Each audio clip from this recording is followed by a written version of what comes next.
shred there from. Shred.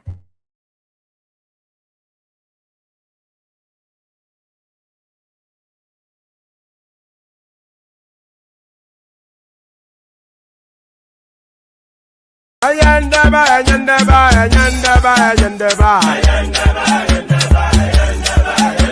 Ayandaba, ayandaba, ayandaba, ayandaba. Asim ayandaba, ayandaba, ayandaba, ayandaba. Wanam ayandaba, ayandaba, ayandaba, ayandaba. Susu, baby, subramia. Baby, subramia. Suku, sunu, baby, subramia. Soko sunu baby subramia. Soko sunu baby subramia. Ejemo, anamana. Ejemeje, anamana. Wana mejemo, anamu. Karatuba dodiri chukuma duku tuba dodiri ndimmawo. Egumma wego. Karatuba dodiri chukuma duku tuba dodiri ndimmawo. Egumma wego. Obodo jisike n'ụbọchị eruona. Oyibo. It is everyone. Befere. Ayandaba, ayandaba, ayandaba, ayandaba. Ayandaba, ayandaba, ayandaba, ayandaba. Asim ayandaba, ayandaba, ayandaba, ayandaba. Wanam ayandaba, ayandaba, ayandaba, ayandaba. Susu baby subramia. Suku sunu baby subramia. Suku sunu baby subramia. Suku sunu baby subramia. Ladies and gentlemen, sometimes you just have to act like you are drunk, like you are crazy. Confuse your enemies. Confuse them. Obodo sanye ye wimo. Ye wimo. Obodo sanye ye wimo. Nubasa ye gapantumo ye die gugeme. Okwitara kara mi nguru ma mi ga kwuru mu gwo ya baby mo. Abe Maria. Boy feeling. Ayandaba, ayandaba, ayandaba, ayandaba. Ayandaba, ayandaba, ayandaba, ayandaba. Asim ayandaba, ayandaba, ayandaba, ayandaba. Wanam ayandaba, ayandaba, ayandaba, ayandaba. Susu baby subramia. Soko sunu baby subramia. Soko sunu baby subramia. Soko sunu baby subramia. Asekwa nefo ya banyi si akuna nyego bamkambasi ozo. Since I was born, but now I am getting youth. Akuna mota nwa akuna koga book.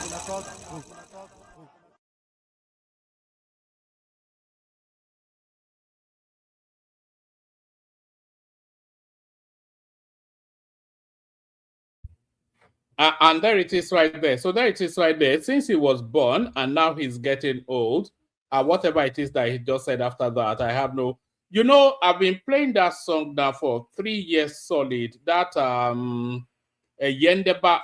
I've been playing that song for 3 years solid, and I couldn't even tell you what language it's in. I know it's not Yoruba, I know it's not Hausa, but I'm not sure if it's Igbo or it's some South language, Ijaw, etc., etc. I don't know. I only know that that song was popularized by Yemson Wike, and we've been playing it as part of our staple. It's on the catalog that we play. So and by the way, I just open it up with whatever the mood takes, then I just play whichever song. So, but if anybody knows actually what that language is, a Yendeba, and what exactly, you know, I don't know the language and I don't even know what it means. So if you know the language and you know what it means, then please in the comment section. So yeah, in the comment section. So good day to you. Pardon me, I was drinking some water right there. So good day to you. Good to be in your company and all that. Good day to you. Good to be in your company. Hope we are having that's let me just remove that. I don't want any external noise. So good day to you, good to be in your company and all that. Good day to you, good to be in your company. So, like I said, in the build-up to the elections, there'll be multiple streams, just so that we're up to speed with what is going on within the political cycle. So Segun Sowunmi came out a couple of days ago, and of course, whenever Segun Sowunmi come out, we have to come out to react to it. So we'll be reacting to Segun Sowunmi's appearance on Arise TV. I think a couple of days ago now. It's no more than 2-3 days out of loop. So it's still very much current and contemporaneous to the going on within the political dynamism. So it's still very relevant. So we'll be reacting to Segun Sowunmi's output. But before we do anything, you know the protocol already. Click on the like button. If you haven't already clicked on the like button, click on the like button. I know a lot of people, you know, when I tell people to click on the like button, I know there are different sort of people that engage with this space. So when I tell people to click on the like button, I know we have a lot of obedience that follow this stream. They don't wish the platform especially well. So they would never click on the like button. But I know we also have a lot of patriotic Nigerians listening to this stream. But then some of them don't click on the like button, not because they don't want to, but because they cannot make the effort to. So make that effort. So when I'm asking people to click on the like button, I'm not asking other people. I'm asking you, wherever it is that you are. And when I'm asking people to subscribe, I'm not talking to other people. I'm talking to exactly you. So if you're not subscribed, then you are exactly the person that I'm talking. Who else would I be talking to? If you're not subscribed and I'm asking people to subscribe, then who else would I be talking to other than you? So I'm asking you, whoever it is, that if you are not some subversive obedient that does not wish good for the country, if I'm asking you to like and subscribe, then just make that effort to do that. It doesn't entirely, it takes barely 10 seconds out of your life just to click on 2 buttons. If it takes you 10 seconds even, then you have a problem. It shouldn't take you more than 2 seconds to click on like and subscribe. So why don't you just do that? When you are invited to do that, I'm not talking to other people. I am talking to you. I'm talking to exactly you. If you are not subscribed or you have not clicked on the like button, then you are the person that I'm talking to. So when I'm telling people to like and subscribe, I'm talking exactly to people who have not done that. So let's just get that out of the way. And then if you want to come and join us on the screen, there's a hyperlink that says StreamYard. If you share the links to the stream as widely as you can, super chat towards the stream, say hello to me in the comment section. So those are the things that I usually ask, and I'm asking them again. But you know, sometimes when I'm saying like and subscribe, I imagine that the people listening, they think I'm talking to other people and not them. I'm not talking to other people now. I'm talking to you now. There's nobody there with you listening now. It is you that is listening.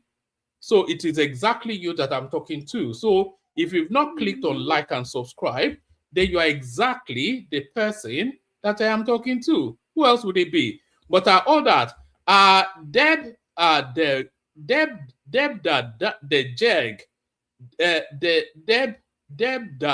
Jeg. He says hello, woman. Hi, woman. So hello to you.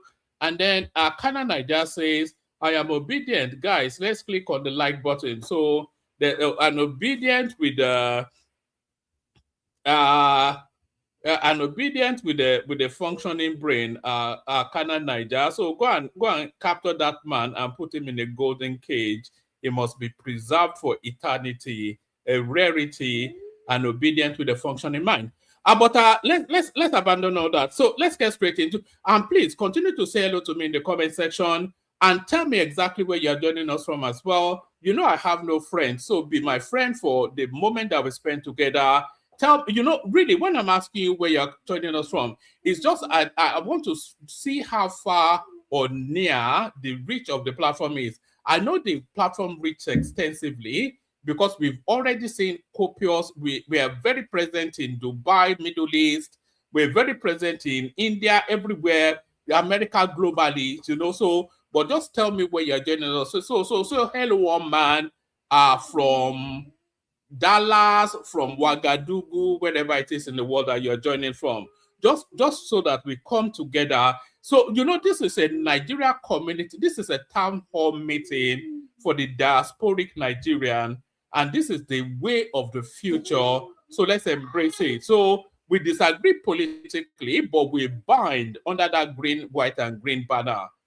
So there is nothing. So for as long as Nigeria exists as an entity, and Nigeria is going to continue to exist as an entity throughout my lifetime and your life, every single person, whether you are a 12-year-old boy or girl listening to us, or you're an 80-year-old man or woman listening to us right now, listening to me right now, Nigeria will exist for the entirety of your lifetime.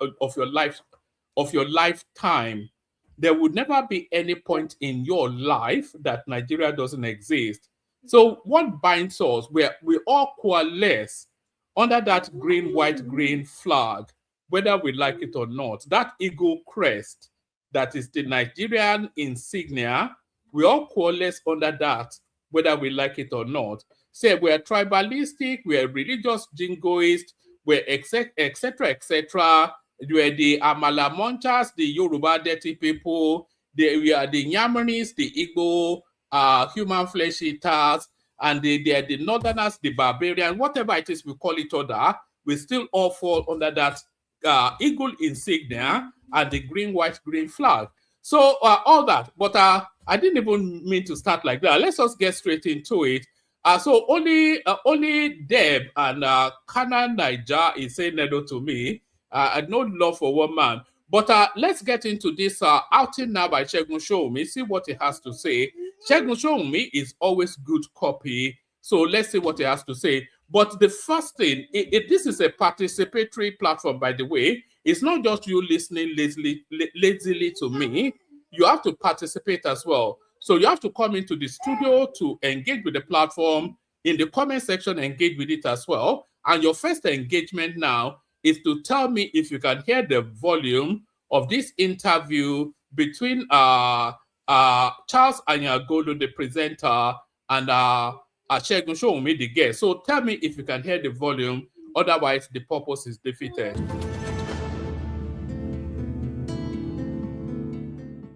So, a question that should be at the heart of Nigeria's political future. What exactly should Nigerians be looking for in a president? For decades, elections in Nigeria have often revolved around familiar calculations: North versus South, religion versus, well, religion, political structures versus popularity, and sometimes personality over principle. But after years of economic hardship, all right, before we carry on, can somebody tell me in the comment section if you can hear the volume from the interview? Can you hear Charles Anyagolu's voice? So somebody tell me in the comment section before we carry on, because we are reacting to this interview. So if you cannot hear it, then the purpose is defeated. So somebody tell me if you can hear it. Say yes, I can hear it in the comment section, and then we proceed. So I'm waiting.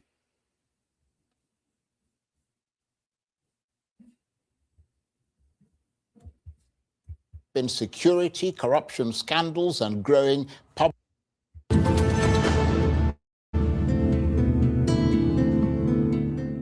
So, a question that should be at the heart of Nigeria's political future. What exactly should Nigerians be looking for in a president? All right. Thank you, Austin. So we carry on. For decades, elections in Nigeria have often revolved around familiar calculations: North versus South, religion versus, well, religion, political structure. I have to disagree. The choice of words, it indicates the direction that the orator wants to push the listener. So when Charles Anyagolu, let me actually scroll it back just 1 second.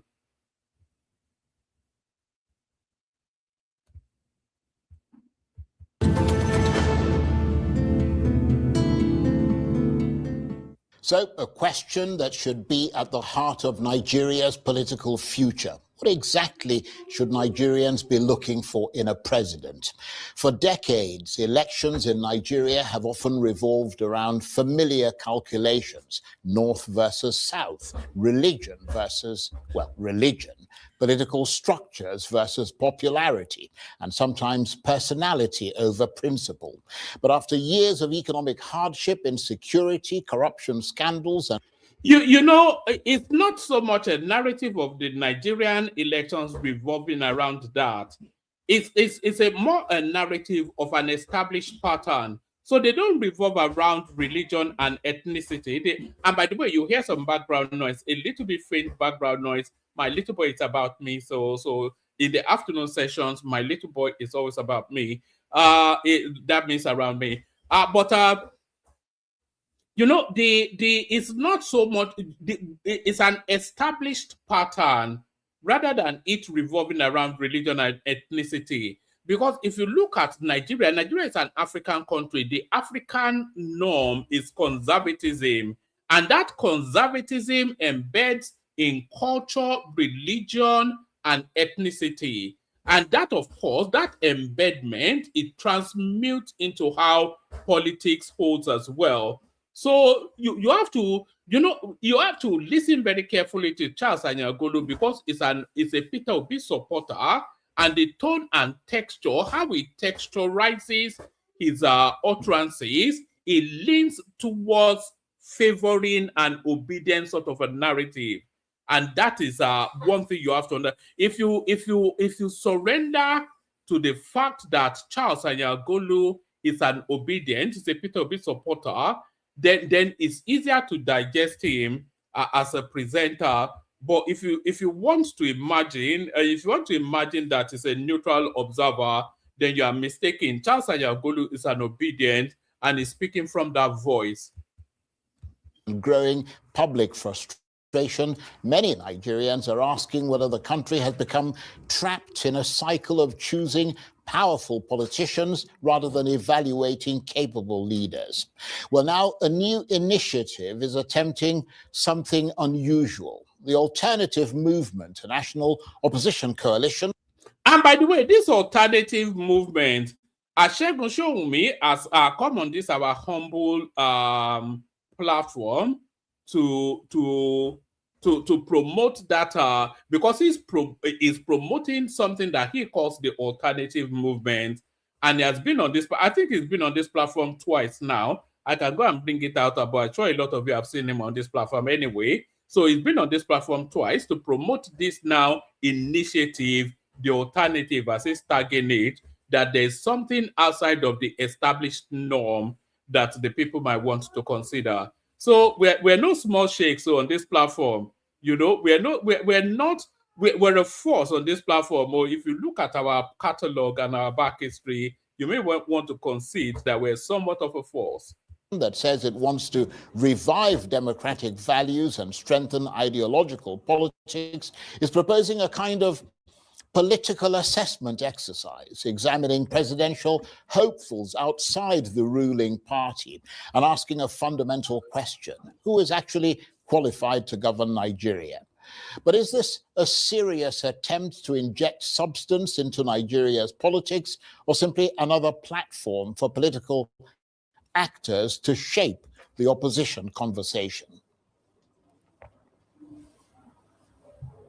Well, for more on this, I'm joined now in the studio by the convener of the Alternative Movement, Otumba Segun Sowunmi. Good to see you. It's good to see you, Charles. And actually, if you removed Charles Anyagolu's British accent, Segun Sowunmi is vastly more articulate than him.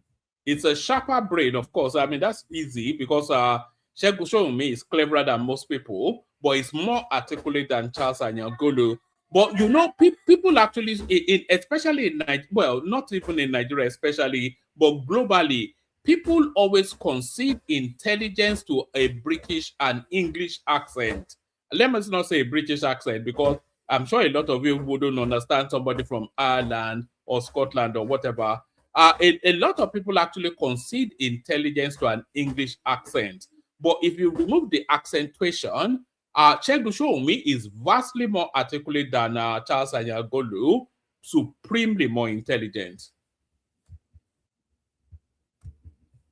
Good to see you. And you are an Otumba, aren't you? Because I am. I'm also an Odofin. What is the meaning of Otumba? Otumba. What is the? Is that why do Igbo people do that? Try to bastardize the pronunciation of Yoruba words and titles. Which one is Otumba? And it's also saying it's an Odofin. And by the way, I didn't know it was an Odofin, by the way, Segun Sowunmi. But just as an aside, my family lineage from Oyo, the title of our family is Odofin. So I come from an Odofin household from the Oyo space. Okay. The opposition conversation. Well, for more on this, I'm joined now in the studio by the convener of the alternative movement, Otumba Segun Sowunmi. Good to see you. It's good to see you, Charles. It's good to see you. And you are an Otumba, aren't you? Because I am. I'm also an Odofin. Okay, because Otumba is pretty high up there. It's not Odofin is higher, actually. Well, Odofin is higher. Good to see you again. It's good to see you too. Let's begin with the central idea behind this initiative to assess presidential aspirants and to determine who is most qualified to lead Nigeria. What are the criteria? Is it competence, character, economic knowledge, integrity, electoral appeal, capacity to unite the country, or simply who can defeat the incumbent? I think it's all of those things, plus a little bit of who can defeat the incumbent. Look, Charles, we're going gray now.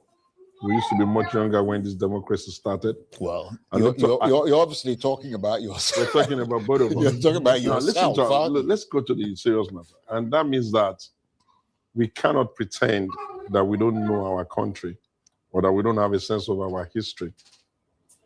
We've run from 1999 till by the time we get to 2027, that'll be 28 years or thereabout. And we've run a couple of cycles of elections. We've even had the rare privilege of being transfer of power from a ruling party to another party, which is now the ruling party. And every year, every cycle, numbers of people who show up reduce. The conversation in the country gets a lot more toxic. We have practically converted ourselves into each other's enemies only because we want to discuss the issues of governance. And painfully, the conversation on governance is no longer on the table. And by the way, a lot of what Segun Sowunmi is saying is an aside to the obedience space. So the toxicity within the Nigerian political dynamism is almost exclusively it was harbinged. The harbingers of the toxicity are especially the obedience space. And when I'm talking about the obedience space, I'm not talking about the core obedience space. I'm talking about the core, I'm not talking about the broader, rather, obedience space. I'm talking about the core obedience space. You know, I don't want to go too deep into that, but I think you know what I mean. If you know who, I think if I say the core obedience, I think everybody knows who they are. And they are very toxic, very tribalized sort of a bunch. And that's essentially what Segun Sowunmi is crafting language around to say. It's the Igbotics. It's talking about the Igbotics. Let's cut to brass tacks. It's talking about the Igbotics. I think we all know that.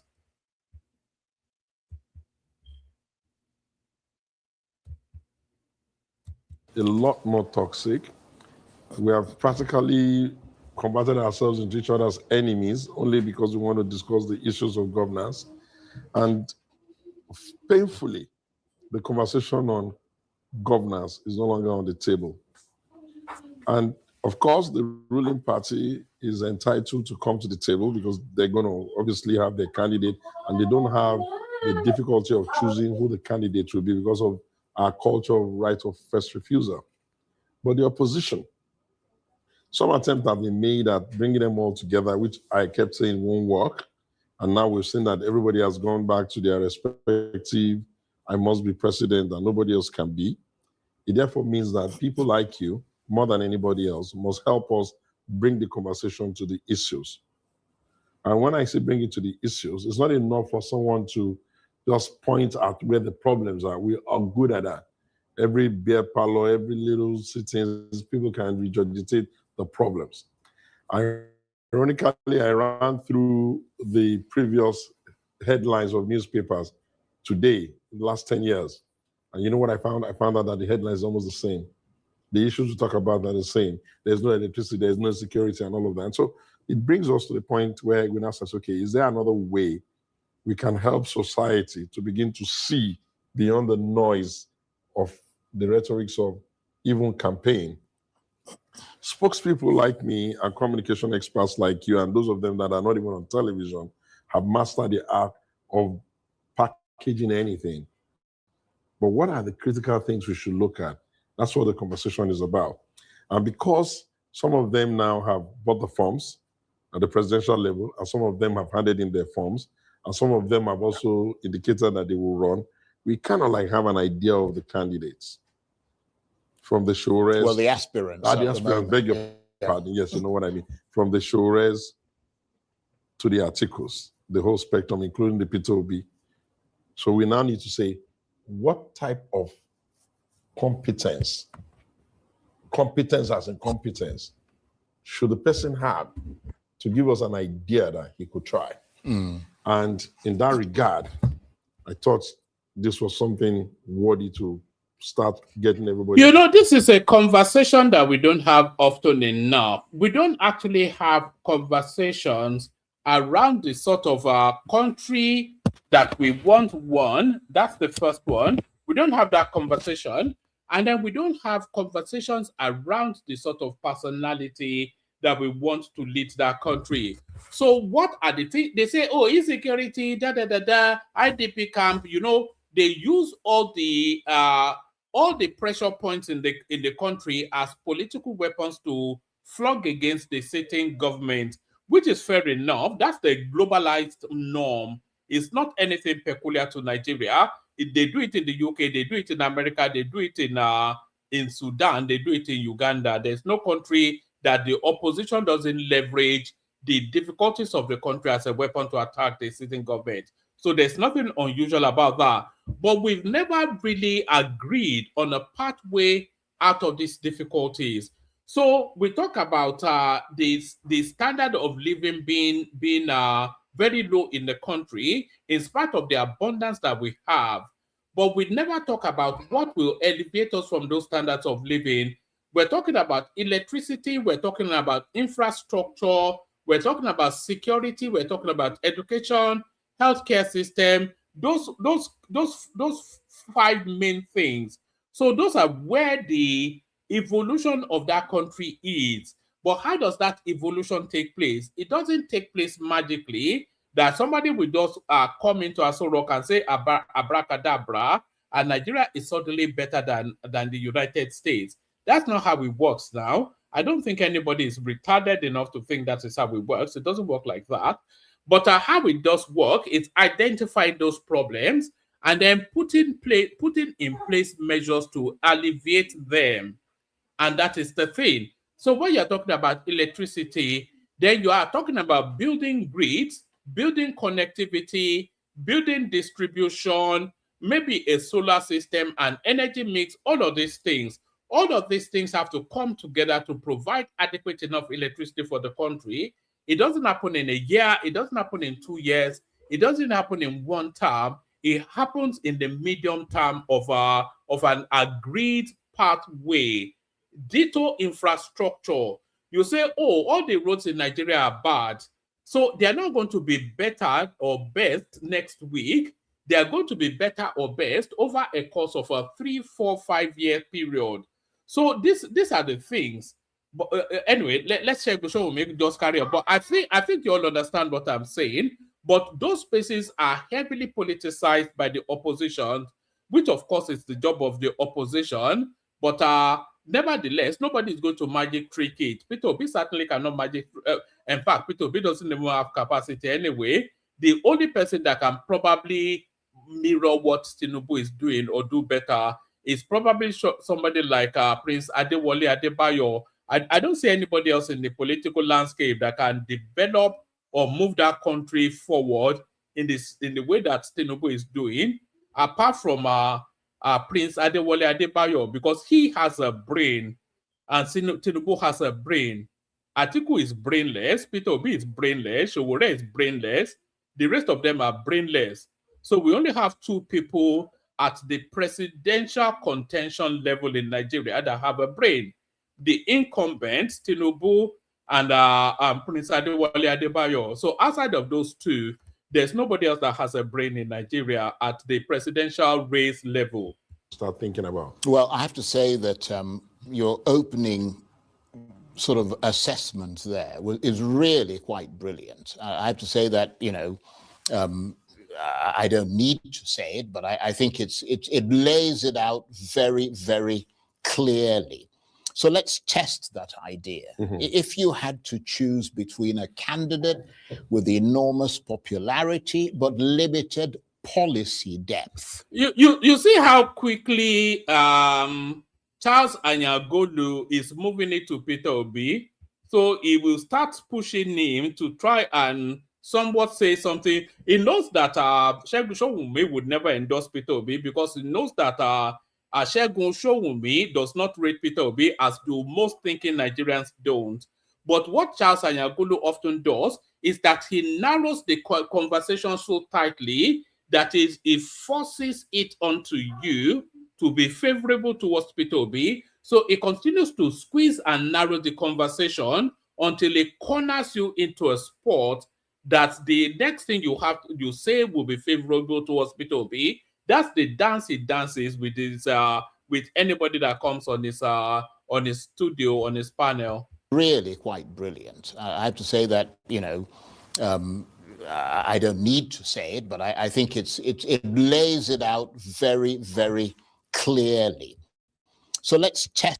And by the way, if anybody wants to come in. The link is in the comment section. And I did say that we're after 50 new subscribers in the course of this stream. So can everybody listening to me now, can you please make sure you check your devices?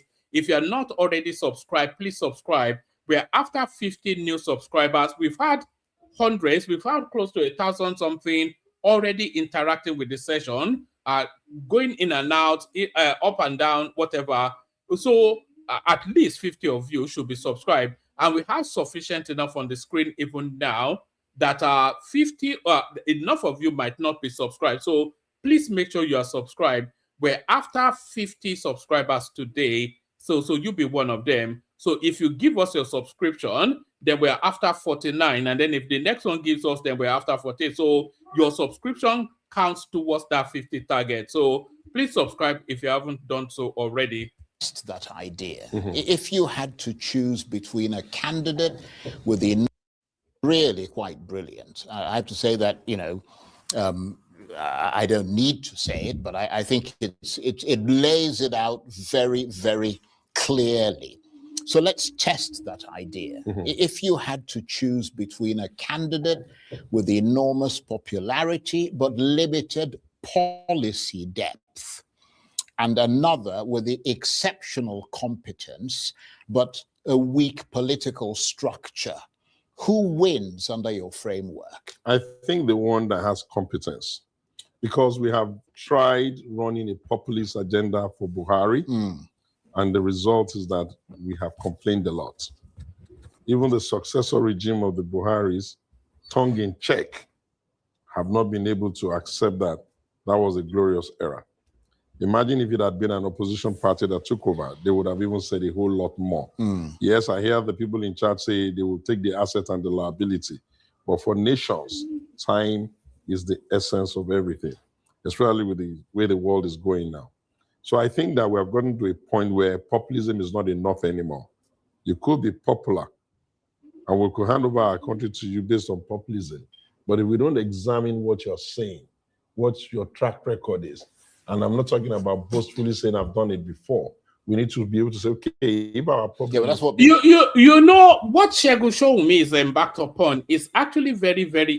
It's probably the most important conversation in the Nigerian political space, but it's lost in the fog of noise and jingle.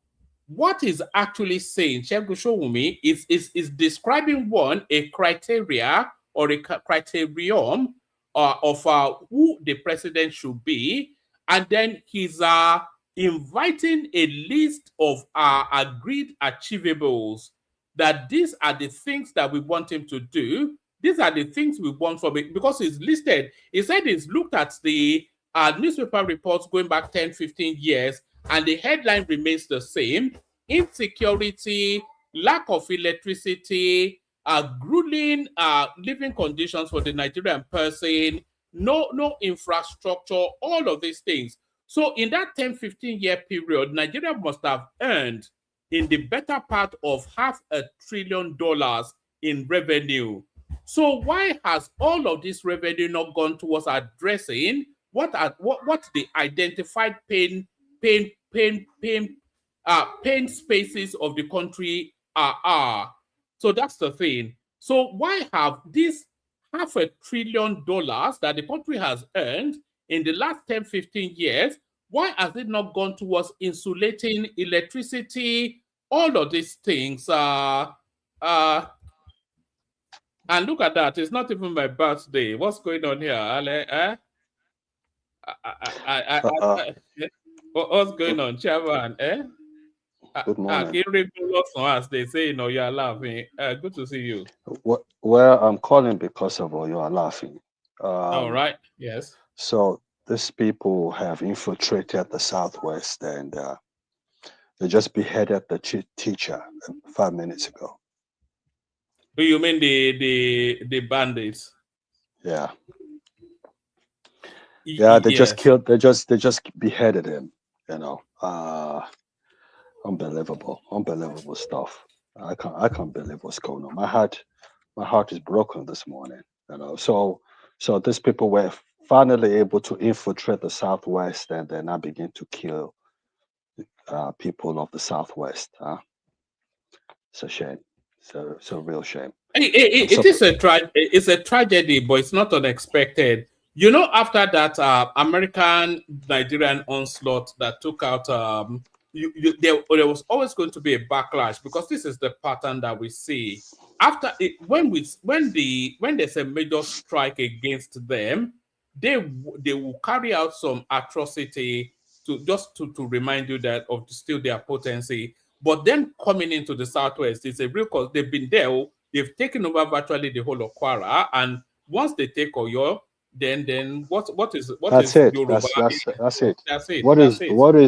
What is Yoruba land where you don't talk about Oyo? Oyo is Yoruba land. So hey, my heart is broken. I'm shedding a tear. Actually, I can't believe what's going on. No, I'm with you there. Actually, Alexander, we're somewhat inured now to these sort of things. We're so accustomed to it now. It doesn't even strike anymore. If you pause for a moment to reflect on what you just described, imagine if that happened in the UK, the whole world will come to a stop now.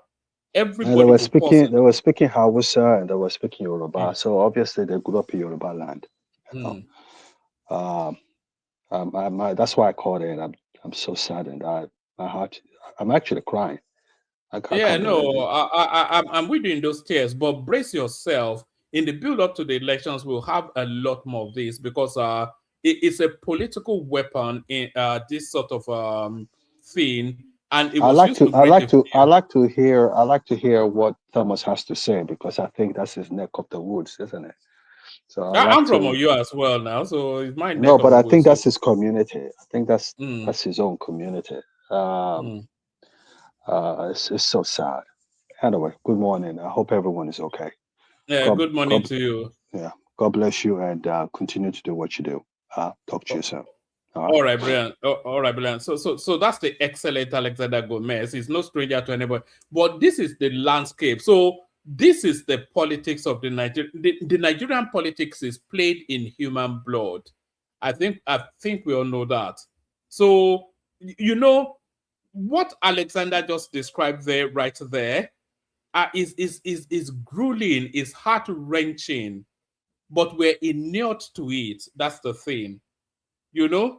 we're inured to it. We've become accustomed to this sort of thing. So when Alexander comes and he hit him personally, because there are moments when you hear these things and they just catch you off guard, and the humanity in you cannot bear it. And that is what we're saying from Alexander. But within the Nigerian dynamism, we're so inured to it. You know, we will pause for a moment to acknowledge it as a moment, but then we move on very quickly, because we heard it yesterday, we heard it the day before yesterday, and we know we're going to hear it tomorrow as well. So the Nigerian political space, Nigerian politics is played in human blood. That's just how but it's quite, and it shouldn't be, of course, but and it's the Northerners mainly, and somewhat the Southeasterners as well, who are copying that. But at least the Southeasterners contain it within their own region. The Northerners are using it as a conquest tool. So when they do that, and they do it in the most gruesome manner, when they go and attack, they do it in the most gruesome manner in order to strike fear in the heart of that community, because fear and violence is the tool of politics of especially the North and the Fulanis. The whole of their politics is, they just understand the power and potency of violence. That's what the Fulanis are.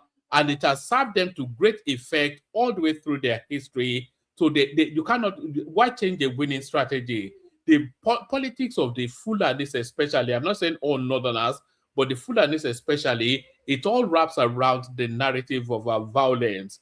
But how do you remove that potency from them is the bigger question. But let's go on to Segun Sowunmi. If anybody wants to come in to drop a note, just like Alexander Gomez just did there, you can, the link is in the comment section. People did with Buhari. Exactly. Yeah. And the result is what we all know. If we say our problem is, for instance, the economy and how to make the economy work for people, then you want to say, what is the economic credential of this fellow?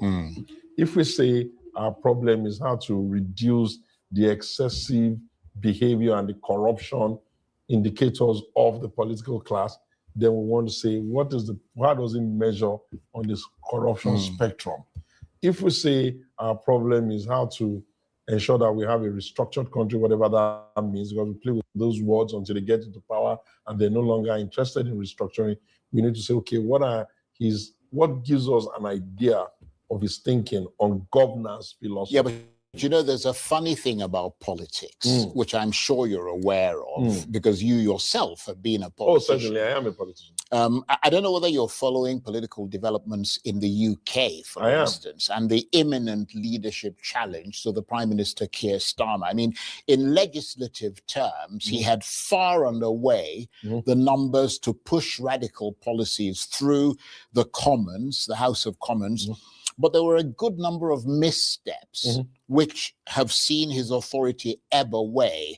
And that gives grist to the mill of those who say you need to be more than just a technocrat to lead a country. You need to also be a well-heeled politician to navigate the waters when they get choppy. What makes a technocrat a politician, and what makes a politician have this hue?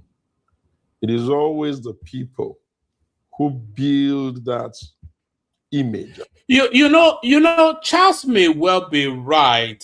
The most qualified person is not necessarily the best person to be the leader. That's just what he's saying in a roundabout sort of a way. So the person that are in terms of their credentials to be in that leadership role, that all of their credentials point to that, they may not necessarily be the best person to occupy that post. You see, leadership, it's a bit like football or sport or anything. It's an innate talent. It's a God-given ability.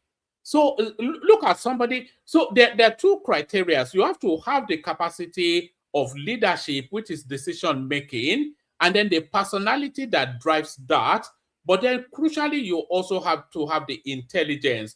So if we look at the President of the United States, for instance, he has the personality, but he doesn't have the intelligence. If you look at somebody like the President of Nigeria, he has both the personality and the intelligence.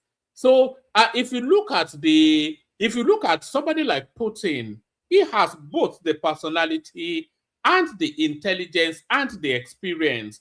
And those trilogy, those tripartite characteristics are essential to governance. You find it in Tinubu. He has the experience because he's governed Lagos successfully. He has, in the course of the history of Nigeria, he has emerged the best governor that has ever governed any state. We see the example of Lagos State to verify that.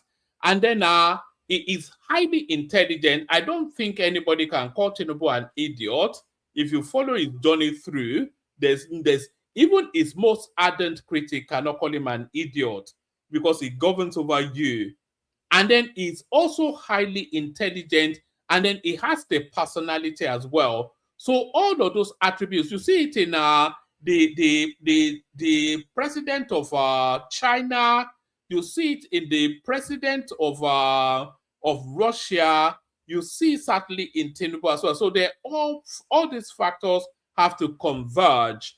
It's not just that you have the credentials because you've done X, then you can do Y. No, there's a sparkle dust of magic dust, the X factor. That's really what makes a leader. It's not something that you learn. It has to be innate within you. And we see it in all of those characters that I've listed. So that's the question that Charles was attempting at. And that's the answer that Segun Sowunmi is attempting at. It is always the people who build that image around them.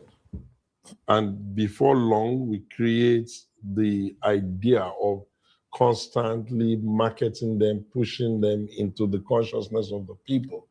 Oftentimes than not, that thing we do even takes our eyes completely away from their competence. We listen to their what, but we never listen to their how. And because we can see that in the country now, our people are generally very agitated and easily excitable, and they want something different. They have a feeling that more is possible, but they feel that they don't know how to get that more. Right. When you have it like that, it therefore means that you must go back and say, okay, what kind of country are we? We're a nation where anybody that is president is almost like everybody could talk to him.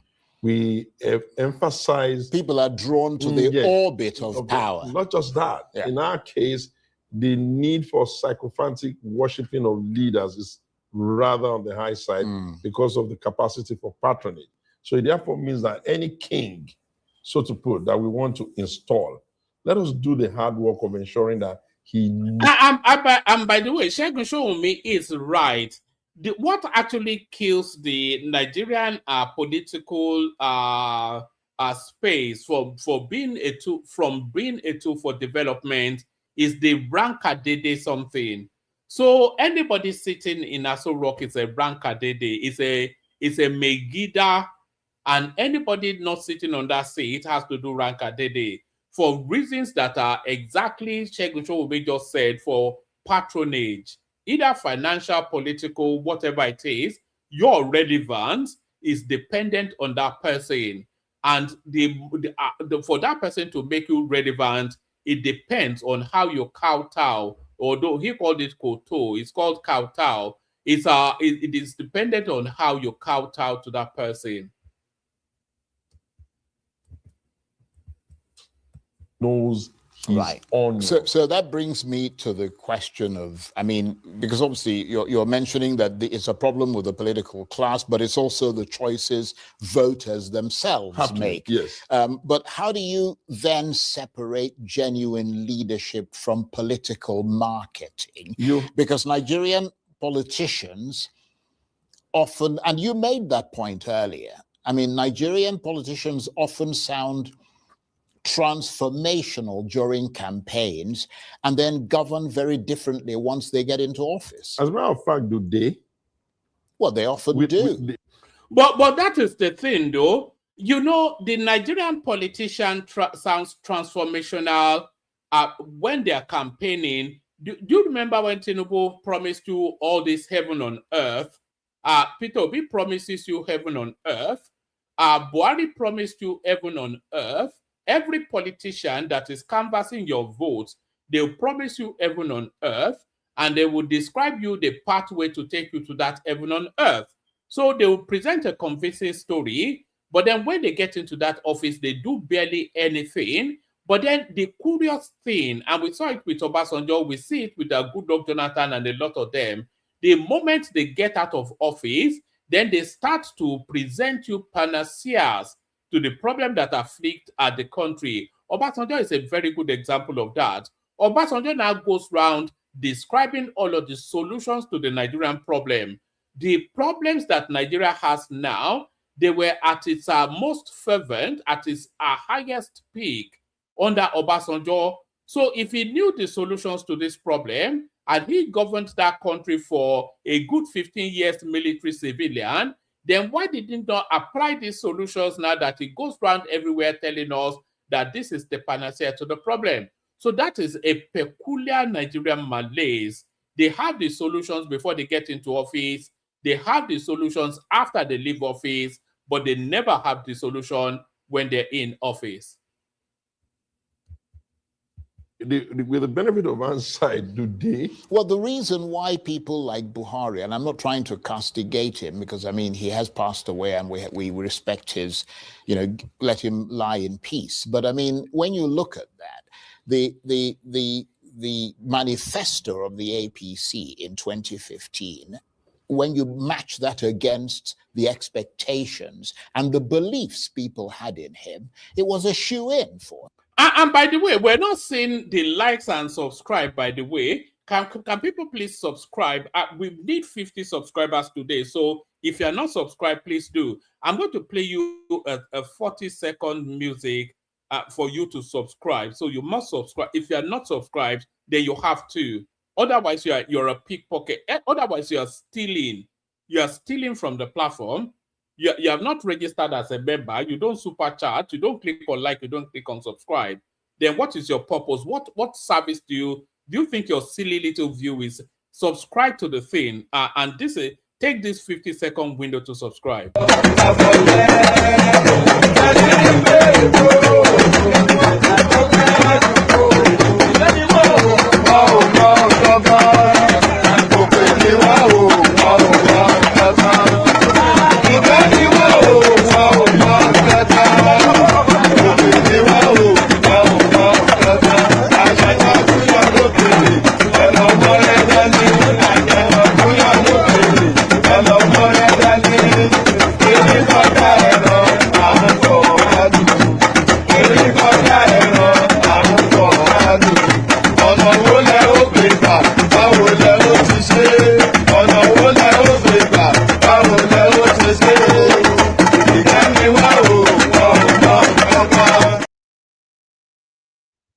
All right, there it is. So please make sure you have liked and subscribed. So back to Segun Sowunmi.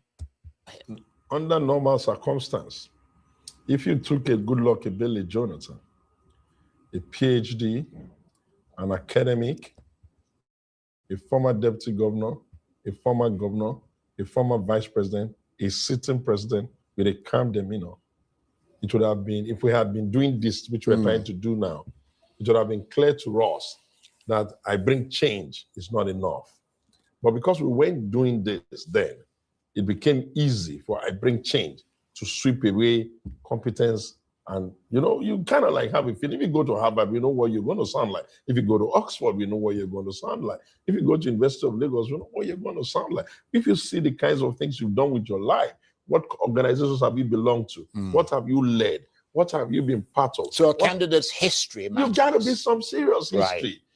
Your history can't be, I was a former candidate. Yeah, but if someone has spent decades within the same political establishment that Nigerians complain about, which most of these people have, can that person realistically present himself or herself as an agent of change? I think my answer to that is a simple no, especially when we haven't seen anything to suggest that you were uncomfortable with the status quo, if you haven't shown us that.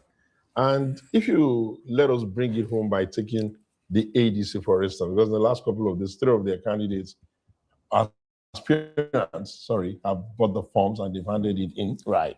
I didn't take much notice of Ayatuddin Mohammed until he was the first to put his form in. Right. And then I called for the document. And as I read that document, I started saying to myself, does this nation have we lost the ability to recruit leaders properly? Because I saw knowledge on developmental economics, practical, by training, by experience. I saw effort at being very young in charge of the companies that had close to 30 companies under a conglomerate that he managed. I saw the footprint of how the cements came on board and how they brought them to fusion. I saw chairmanship of the Nigerian Economic Summit Group. I saw banking experience. Yeah. So when I started to see that, I then said, this is this. Well, I'll tell you what. So, I'm gonna come back to that in a minute because I would want you to assess the candidates and the way that you see it. Yeah, but I mean, you're excluding the ruling party from this assessment exercise. Yes. Critics might say that immediately raises questions about neutrality. Why assess only the opposition and not everyone seeking power? God bless you, Charles. The ruling party already has an undue advantage. They will be coming forward to the Nigerian people with a referendum of what they say they have done. And the person who has not been on the saddle will have limited, I built a bridge, limited, it will be limited there. And I didn't want a situation where we couldn't even ensure that who we were throwing up would be able to have a political debate and a conversation that will inspire. Charles, we didn't get to go to free education, but we nonetheless respect Awolowo, Azikwe, Mba, and all of those people. You know why? Because of the quality of the dialogue. Some of them didn't even become president. When you listen to the people that are leading now, you kind of like ask yourself, if the exploits of the previous leaders inspired us, who's going to inspire our grandchildren? Yeah, but and so we've gotten to the point where we must now say the ruling party they'll meet the populace at the voting day. You know, when they start the campaign proper. But now we have created another real need for why this is important. Typically, before the new electoral situation and they are, candidates would have been crisscrossing states, going to meet delegates, make some comments here, comment there. We have reduced everything to people sitting there in their sitting room in Abuja and basically going to pick tickets. So essentially, one leg of assessment, which we usually had before they became candidate, is gone. Therefore, even if you wanted to do a consensus, by what would you evaluate them? Yeah.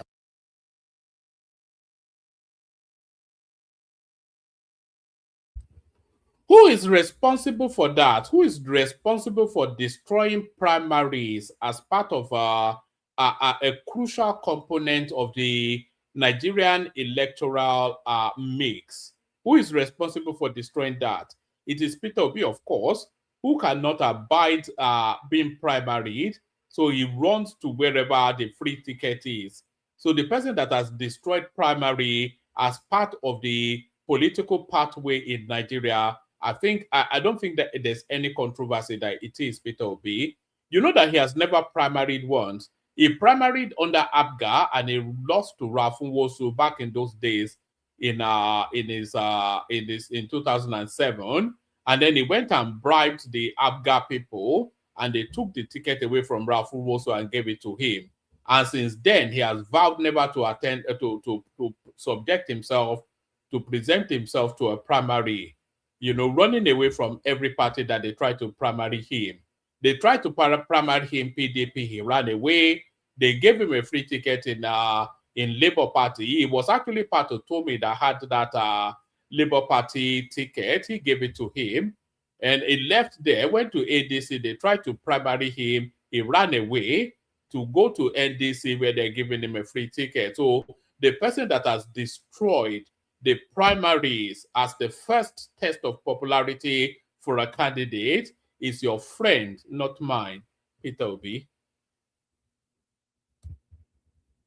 Well, and if we don't have this conversation, maybe those who have to take the consensus decision may be inspired by this conversation to look a little bit deeper. Yeah, but let me put this question to you. I mean, is what you're doing just to be clear, is this indirectly a process of eliminating certain aspirants without openly saying so?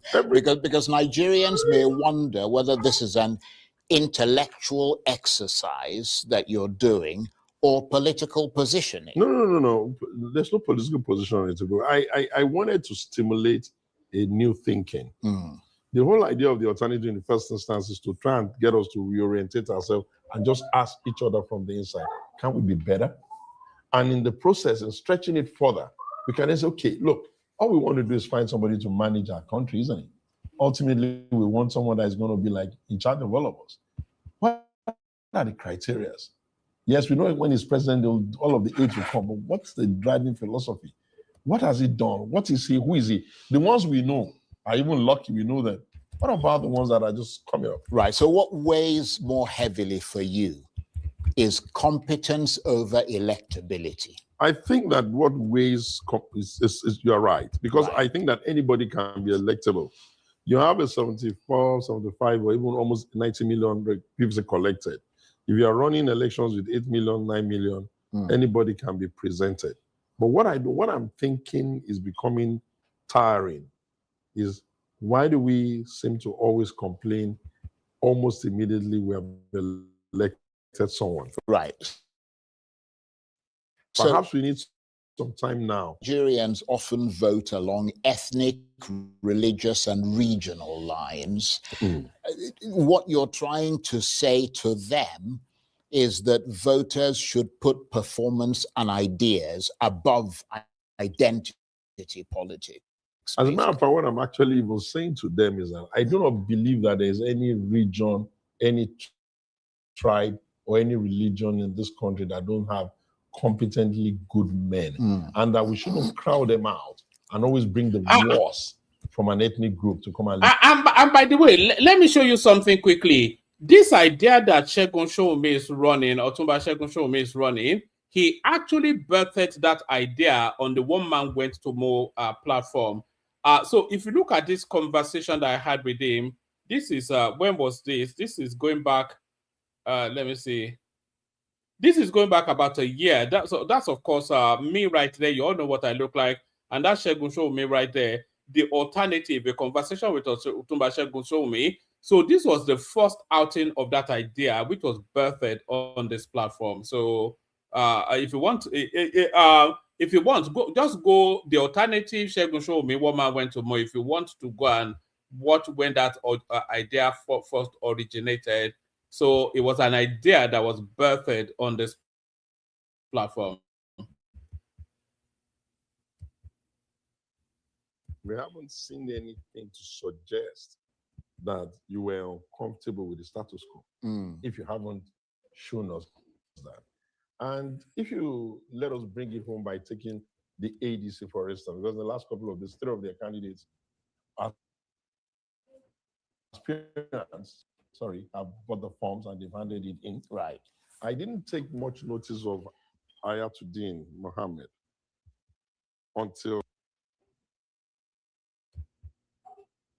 he was the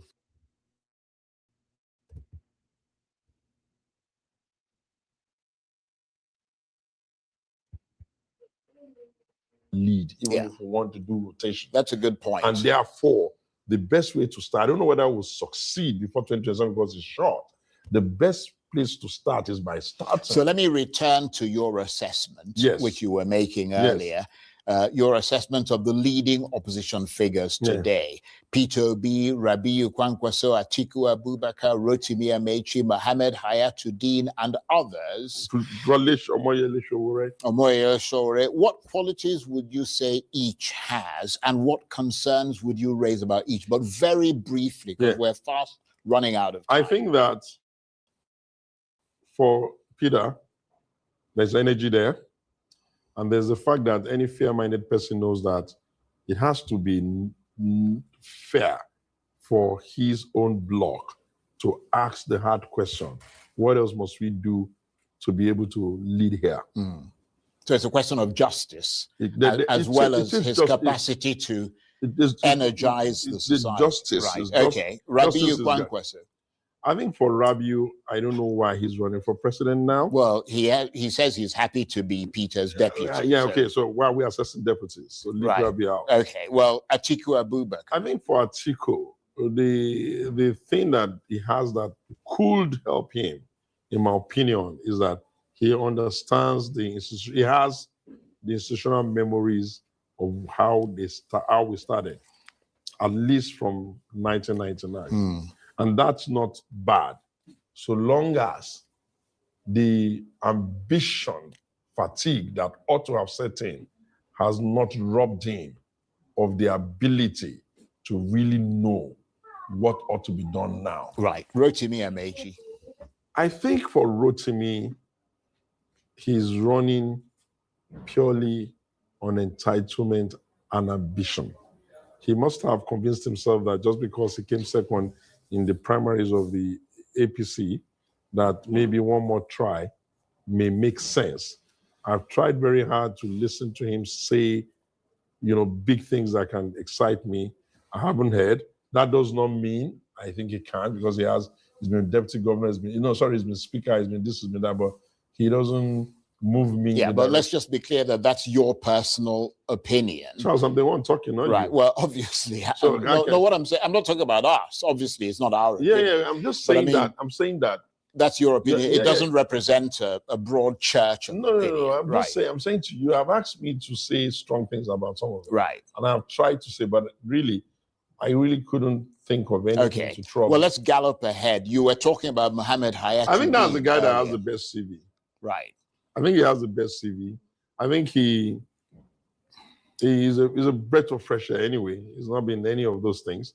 You can't accuse him of doing any of the things that they've been doing. Right. And I think that he's quite brave to look at the political space and to look at the country Nigeria and offer some of his experiences. Well, I have to ask you this. You're not on his payroll. How could I possibly be? Well, I just need to be clear on that, because you are a professional image maker. No, I'm not. As a matter of fact, I'm not on anybody's payroll. Well, but I just need to be hold on. I just need to be clear. You are a professional image maker. I could be a professional image maker. But in this instance, and there have been reports, just hold on a second, going around that once you're taken off someone's payroll, you go against that person. I've never gone against. And then you become friends with whoever puts you on the payroll. I'm not saying that is the case. I'm just saying that's a rumor going around. So in that sense, so the reasoning goes, you're not that different from the politicians you're criticizing. That's the sort of the grapevine assessment. Yeah. When you listen to rumor, it's bad for your health. I like that. I better get a doctor. Yeah, you better get it. You don't need to listen to rumor. Listen. Right. People expect you to be tied to their apron strings even when they're not doing the right thing. Right. People expect you to keep supporting them even when what you need to say is mildly criticize them. People expect you to imagine that you cannot even be part of the Nigerian nation that says, is this how we're going to continue? People expect you to hate who they hate and love who they love. I ain't that kind of person. What I have said to you is that, look, don't believe me. Just help us get the conversation to be about what can they really do. Well, it's a good conversation. Exactly. And then now when we get it started, then maybe if you and others now start saying, okay, dude, let's even assume we've given you the country. Let's just assume we've given you the country. How are you going to solve the security problem? How are you going to stop the economy? What's your plan for? Because I am not hearing plans. Well, it hasn't got to that stage yet, to be honest. If you're, listen, I mean, If you are going come to up with the campaign season by has the to time officially kick listen, off. don't you understand that? Don't you get that by the time we get to campaign season, it'll be all pros. Communication people will do 4 or 5 buzz line for them, and they'll be running on that. And that's the reason why every time we are always happier with the man we just voted out. Well, we're almost out of time. Okay, we've got about a minute. Charles, don't listen to them. That's bad rumor. Okay, well, let me just say, let me ask you this: are you trying to build a movement that shapes public thinking, or are you creating a political gatekeeping mechanism that could eventually influence who becomes the opposition candidate? As a part of what I'm really trying to do is that I'm trying to help all of us as a group now, as Nigerians, to now think properly because of the way the world is moving. The world is moving at a very fast pace. It's getting destroyed in some locations. It's becoming multipolar in other locations. Indeed. Just as of this time, the president of America is in China. They're not boxing themselves, and a lot of high-level diplomacy and politics will be going on there. You've seen what's going on in Iran. And I'm looking at Nigeria, the one that's supposed to be the giant of Africa. We're getting xenophobic attacks from South Africa, and even Ghana is doing that now. Don't you think Pretty that insulting, isn't extremely insulting and annoying? So it means that we have to fix ourselves from inside. Absolutely. For us to fix ourselves from inside, we can't be joking with leadership.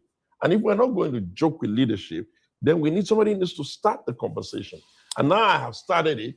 Charles, run with it. And I have to say that I'm glad that you did. Because it's a very, very important conversation, one that needs to be had and needs to be drummed into the minds of people.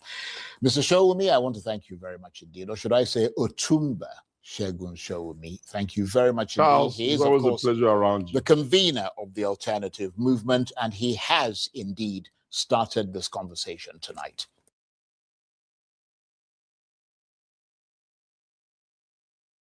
Do you know that this guy's father was a Supreme Court justice once upon a time, Charles Anyagolu, if I'm not mistaken? But good to see you, Baba. Good to see you, Patrick. So, Baba, good to see you. We were just spending a moment with Segun Sowunmi'S outing.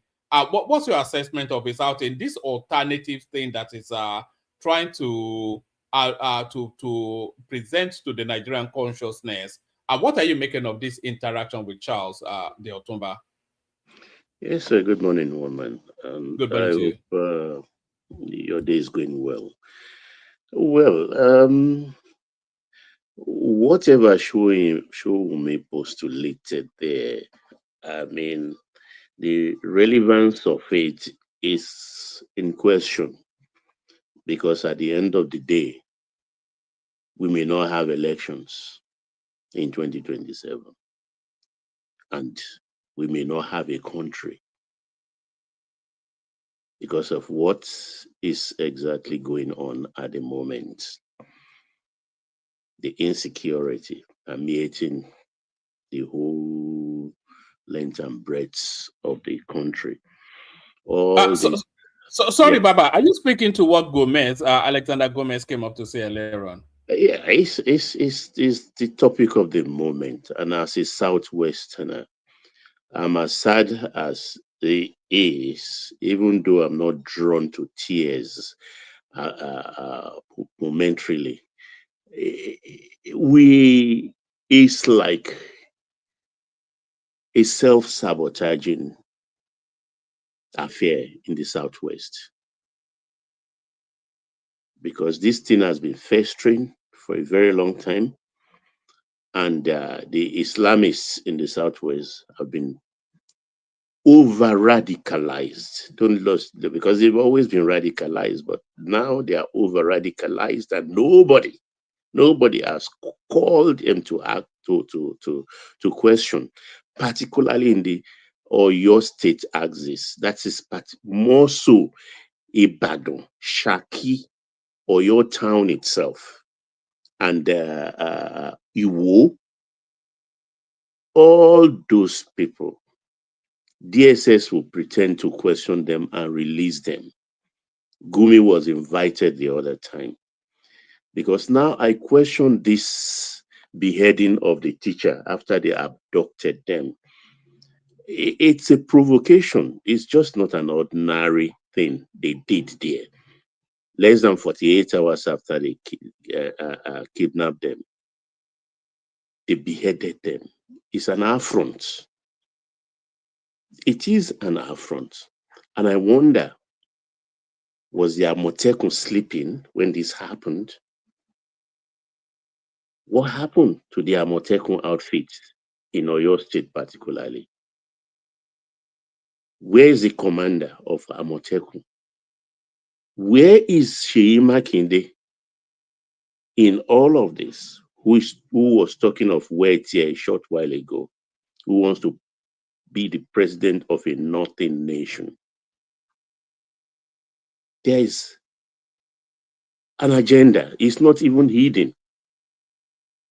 The North, they don't want an election because they know the coming election is a fait accompli. They cannot win it. And in not winning it, they want to cause mayhem. It's what they do. It's their stock in trade. The only way is to confront them.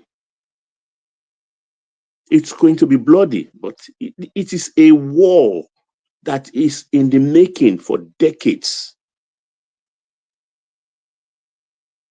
It's a war that is in making for decades, I mean. We should not pretend about this anymore. It will be an no holds barred situation. No holds barred. Bare knuckle. Because they've done it with obas, they've done it in churches, now they come to the schools. It's an embarrassment, as far as I'm concerned. Not just for the police, but the Amotekun outfit. What was Amotekun established for? To protect their immediate environment. What were they doing? They were kidnapping. At this very particular moment, people should not wait to be paid like OPC is proposing, asking for billions before they can engage. It's not the time to ask for money. It's about the time to ask for patriotism. It's about the Yoruba nation. I don't mean in the Yoruba nation in the mold of professor or Igbo or anything. Because the way I look at it, it's intentional. It is pointed. It's a provocation. And we have to answer. Unfortunately, we are in a society in the Southwest where the blood has mixed. There is Fulani in Yoruba. There is Yoruba in Fulani. But we know ourselves. It really doesn't matter.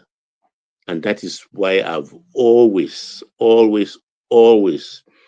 against Ashiwaju when it comes to matter of insecurity. Whilst he's doing his jig with the Americans, waiting for whatever they are planning, this kind of localized thing should be addressed forcefully,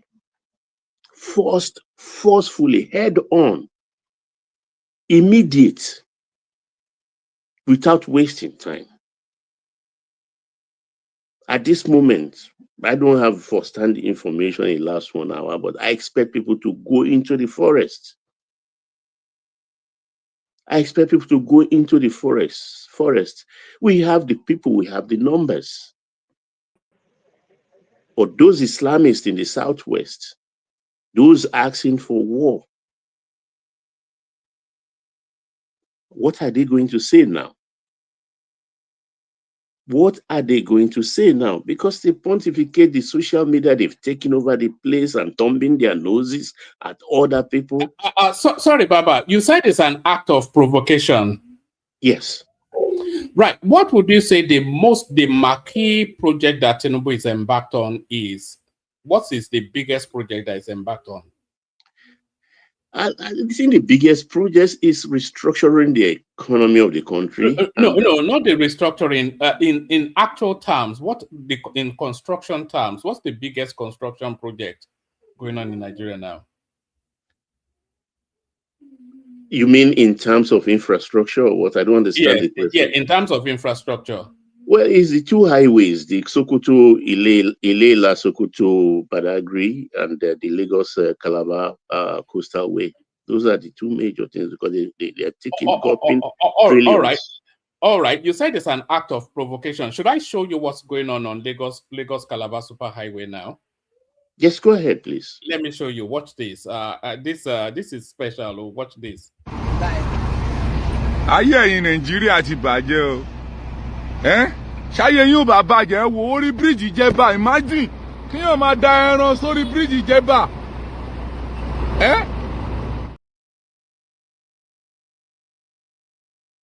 Did you see that? They know what they are doing. They want to provoke. You know what they are calling it now? They are calling it Ijoba Maalu. Ijoba Maalu Lawa. Oh God, we don't finish for that country, man. Sorry, carry on, Baba. The thing is, these people, we are different. The Sadauno said it in the 50s, in the early 60s. Sadauno said it. We are different. The old anthem, which we are now using, said it all in one of the stanza. Though tongue and tribe may differ. So it recognizes that we are very different in outlook, in how we want to govern ourselves. These people are not ready. They want to be like Niger, they want to be like Chad, they want to be like Mali, Burkina Faso. They should go. They have to go. They have to leave us alone. We who wants education, who wants to be civilized, who wants to be abreast with what obtains in the West and the Americas. We don't need these people. What have they contributed to this country other than chaos? Out of power for 4 years, they just can't cope with it anymore. Let's face it, there is no need to start hiding or holding back. Because the Nigerian question has never been answered. Do we want to be together or not? That's the Nigerian question. We have not answered that. Because I can't. What will make a man behead somebody?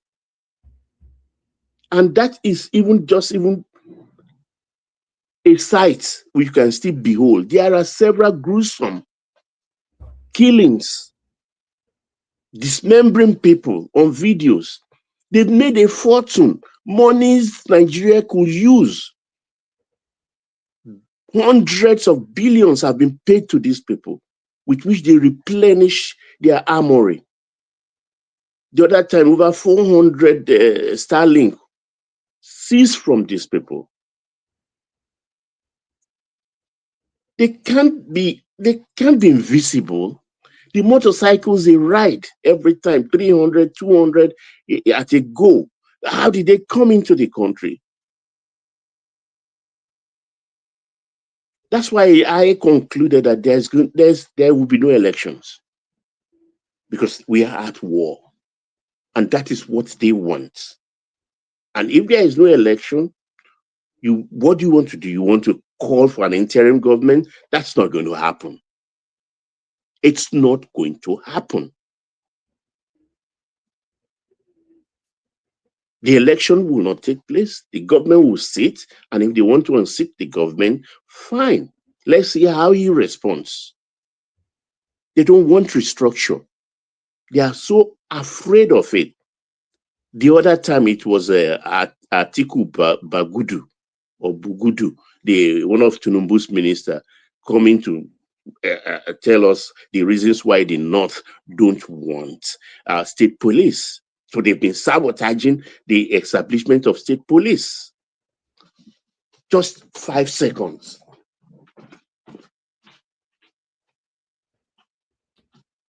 So they've been sabotaging state police. And that's not the only thing. Everything that points us in the direction of progress, there's distrust. That is why we now have Homeland Security czar. Because a Fulani, no Fulani can be trusted. The Islamist Fulani, none of them can be trusted. Not even Dan Fulani, the NSA. So he's supposed to take the international thing, and the what's the Ifama Dewa will now take over the local one. Because how do you explain every other time? And the only gift Trump can gift somebody like me and people like me who are Nigerians is to take away Gumi and the Sultan of Sokoto, put them in jumpsuits in an American court and prosecute them as international terrorists, which they are.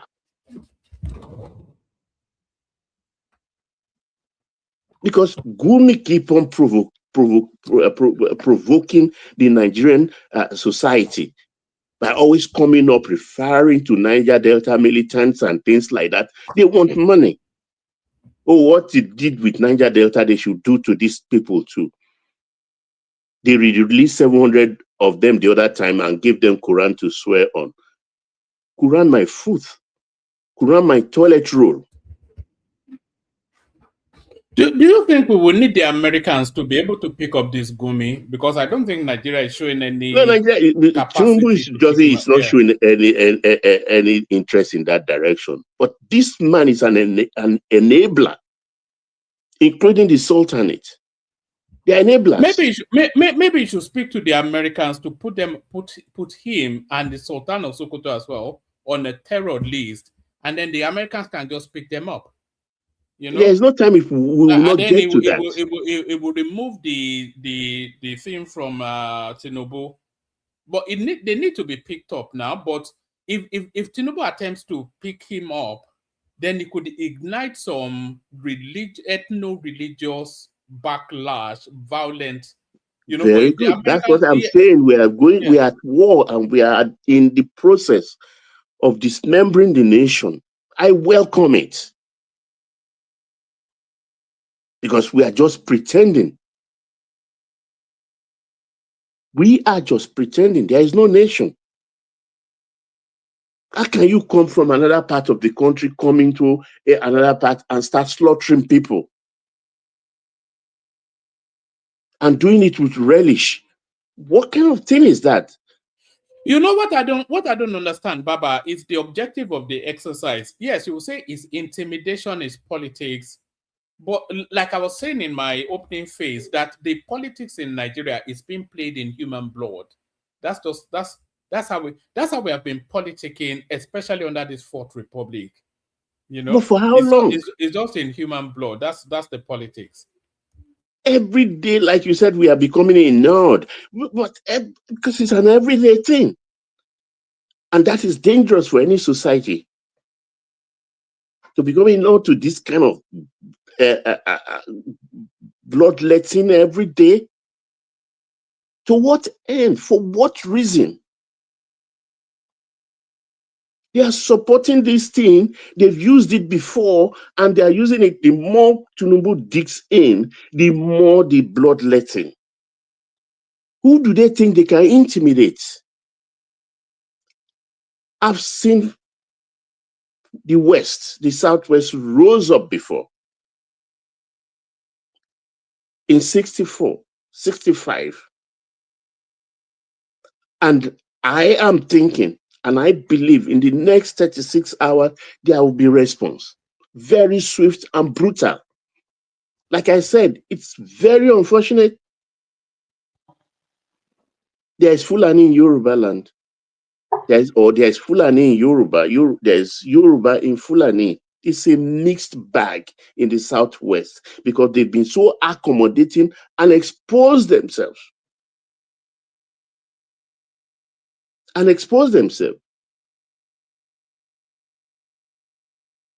Because that's why I say it's going to be bloody.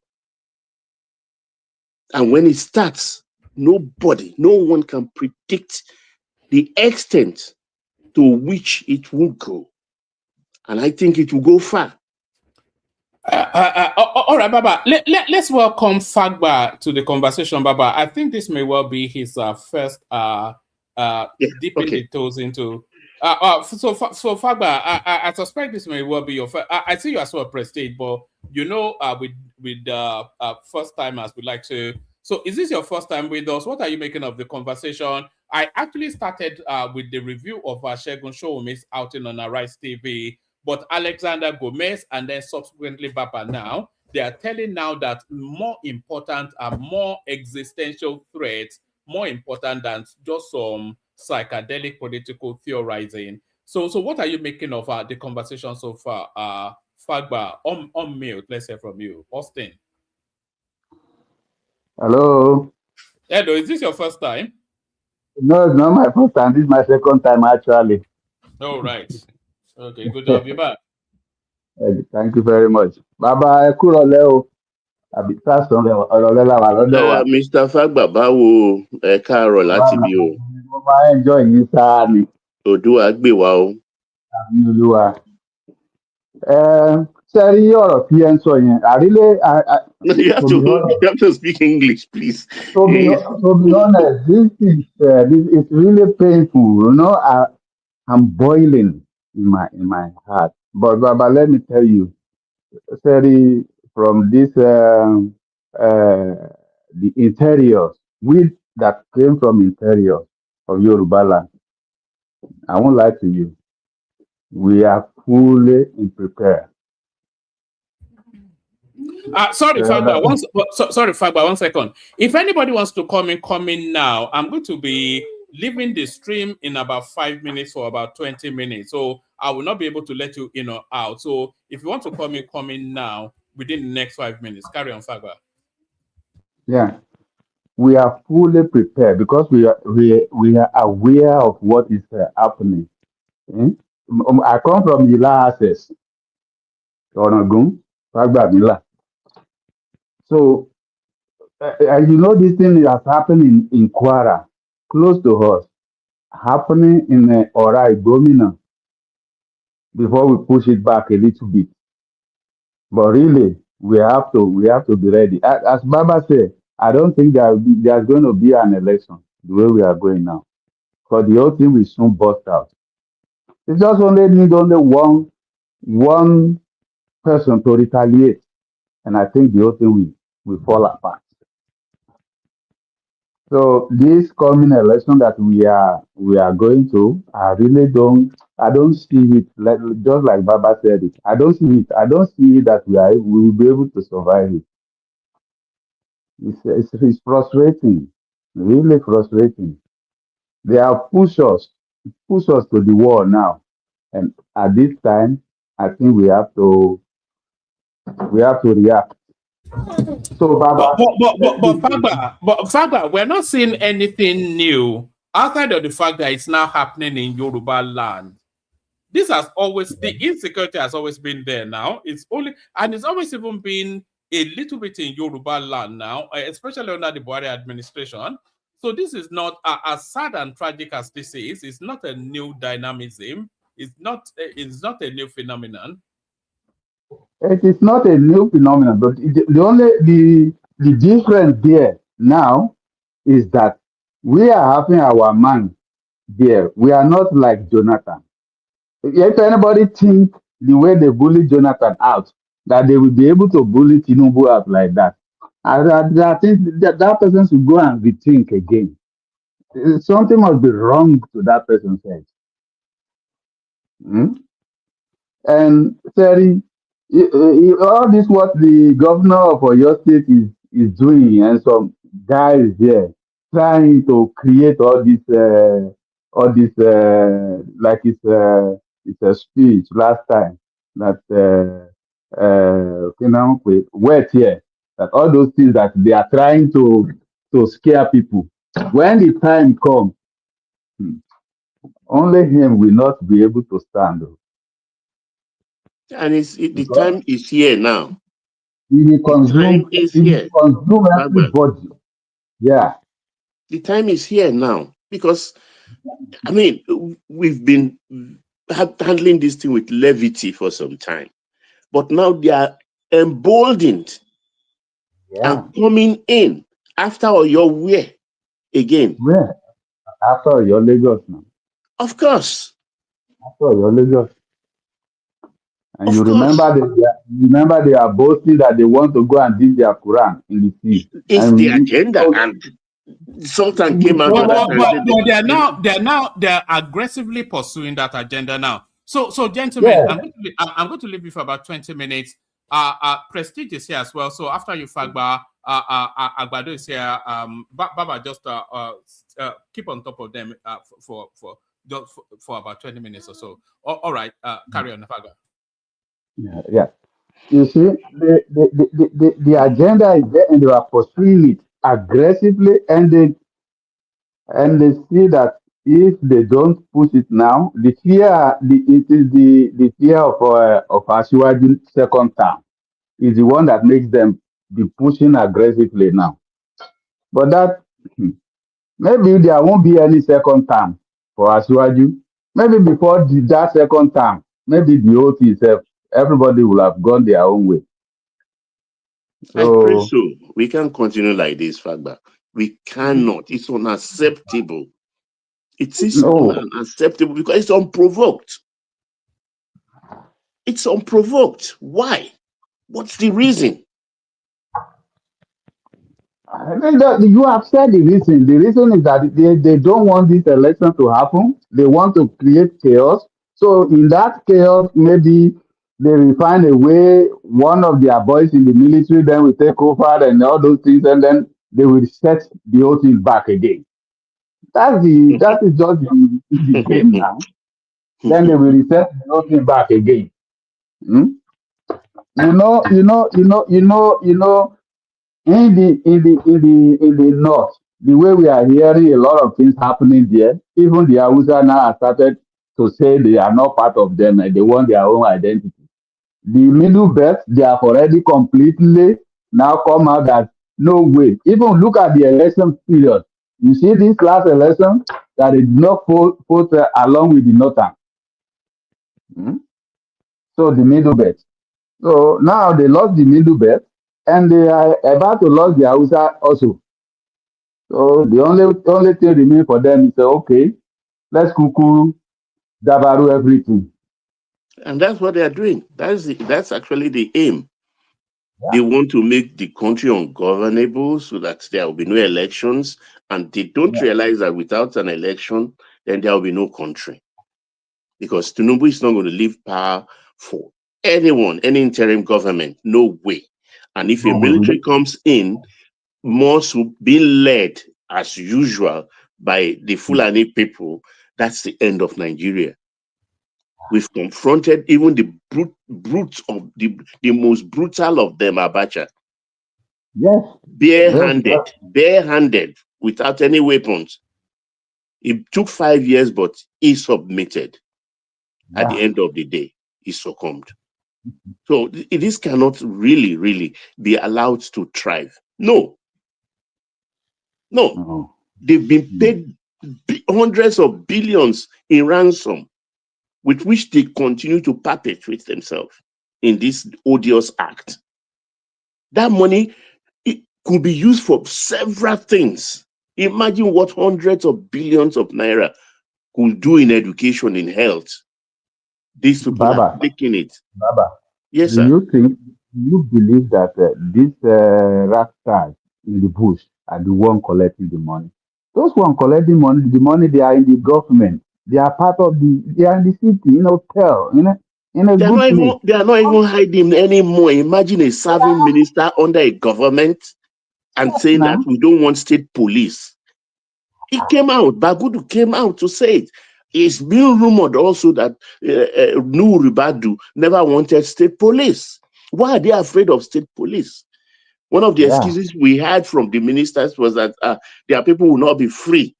Those unlicensed drivers that have turned themselves into a killing machine with their trucks on the southern roads, killing people after taking Maya.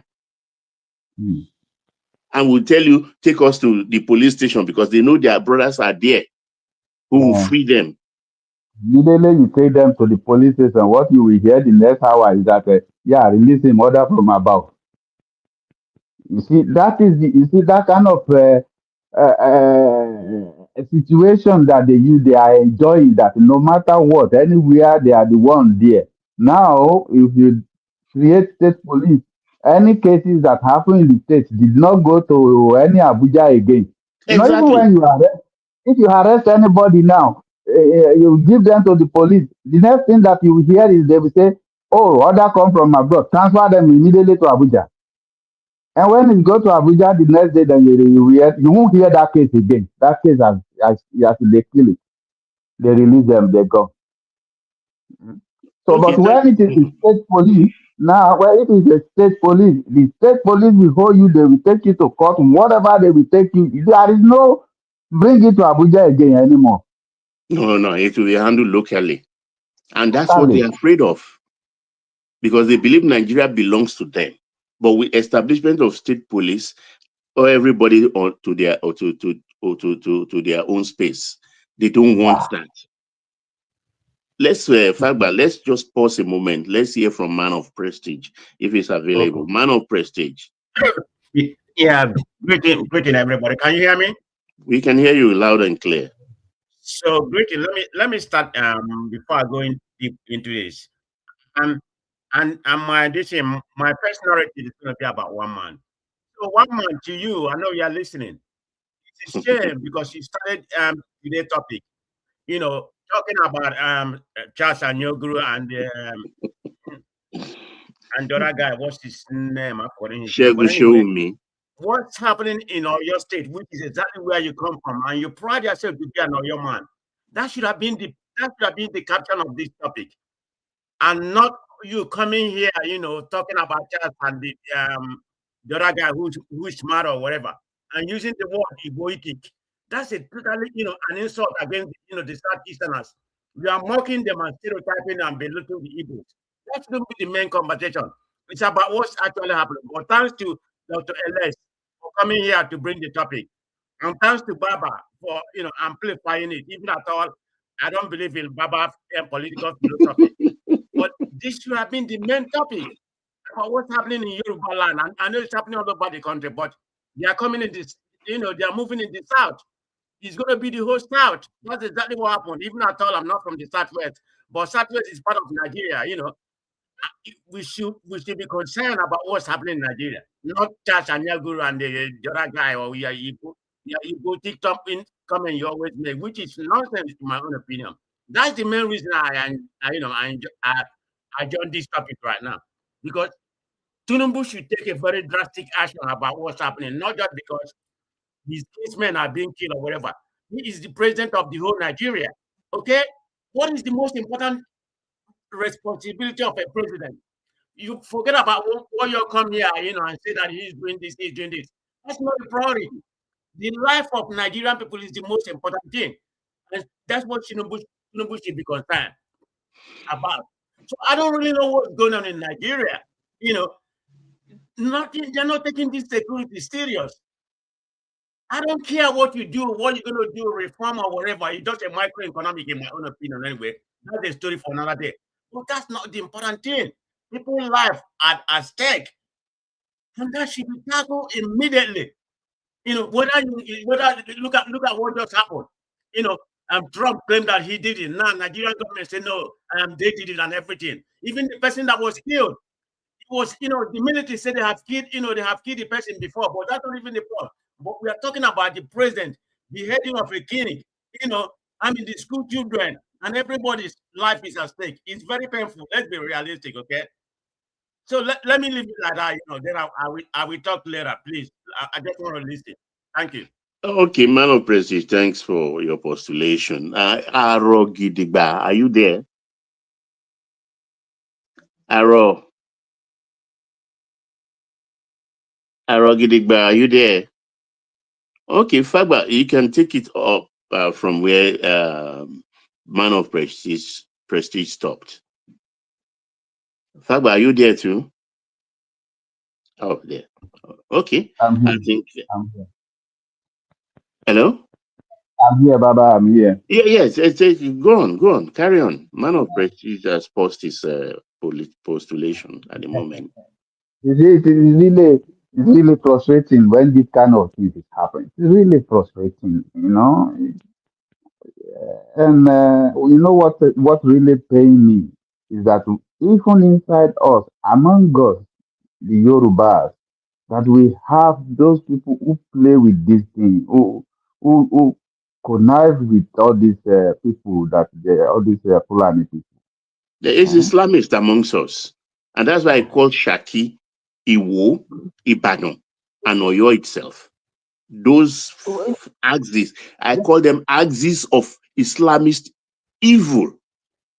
Yeah, because Because when they've been there brazenly talking every time. The Oluwo of Iwo and the other something of Iwo, Imam, or they call him, they yeah, gave him a Mufti of Iwo or something, they gave him that title.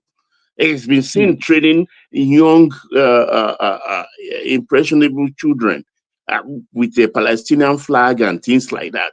Such men should be put in DSS Gulag, never to what be is seen again. what is happening in the north that they so like that is so germane to them that they want to join that. Exactly. What exemplary life or what exemplary thing or the North is doing that they want to emulate in the Want to emulate. Southwest? Ah, Yeah, as far as I'm concerned, it's a very uncivilized space in Nigeria. that is what I don't understand. I don't understand. It's not their fault anyway, because this thing has been from time immemorial since independence. They never wanted Nigeria. We forced them. Yeah, they don't want Nigeria. They don't want. They say they are not ready. They say they are not ready. Well, but we brought them into the union against their wish. So if Is that it is not? what they want to go back into, so be it. Is it not because of their unreadiness to make Ghana get their independence before us? It's strange. We have to wait for them. Wait, and yet, yeah. Well, How, I how, really, how can you? It's like a mystery to me. You come into another man's land, you rape their women in their farm, you put your cow in there to destroy a whole farmland. You come now into township, you roll your cow up on expressway. What is? Baba, I don't understand this. Baba, Honestly, I don't know what to say. How can you put Baba. cow on our express road?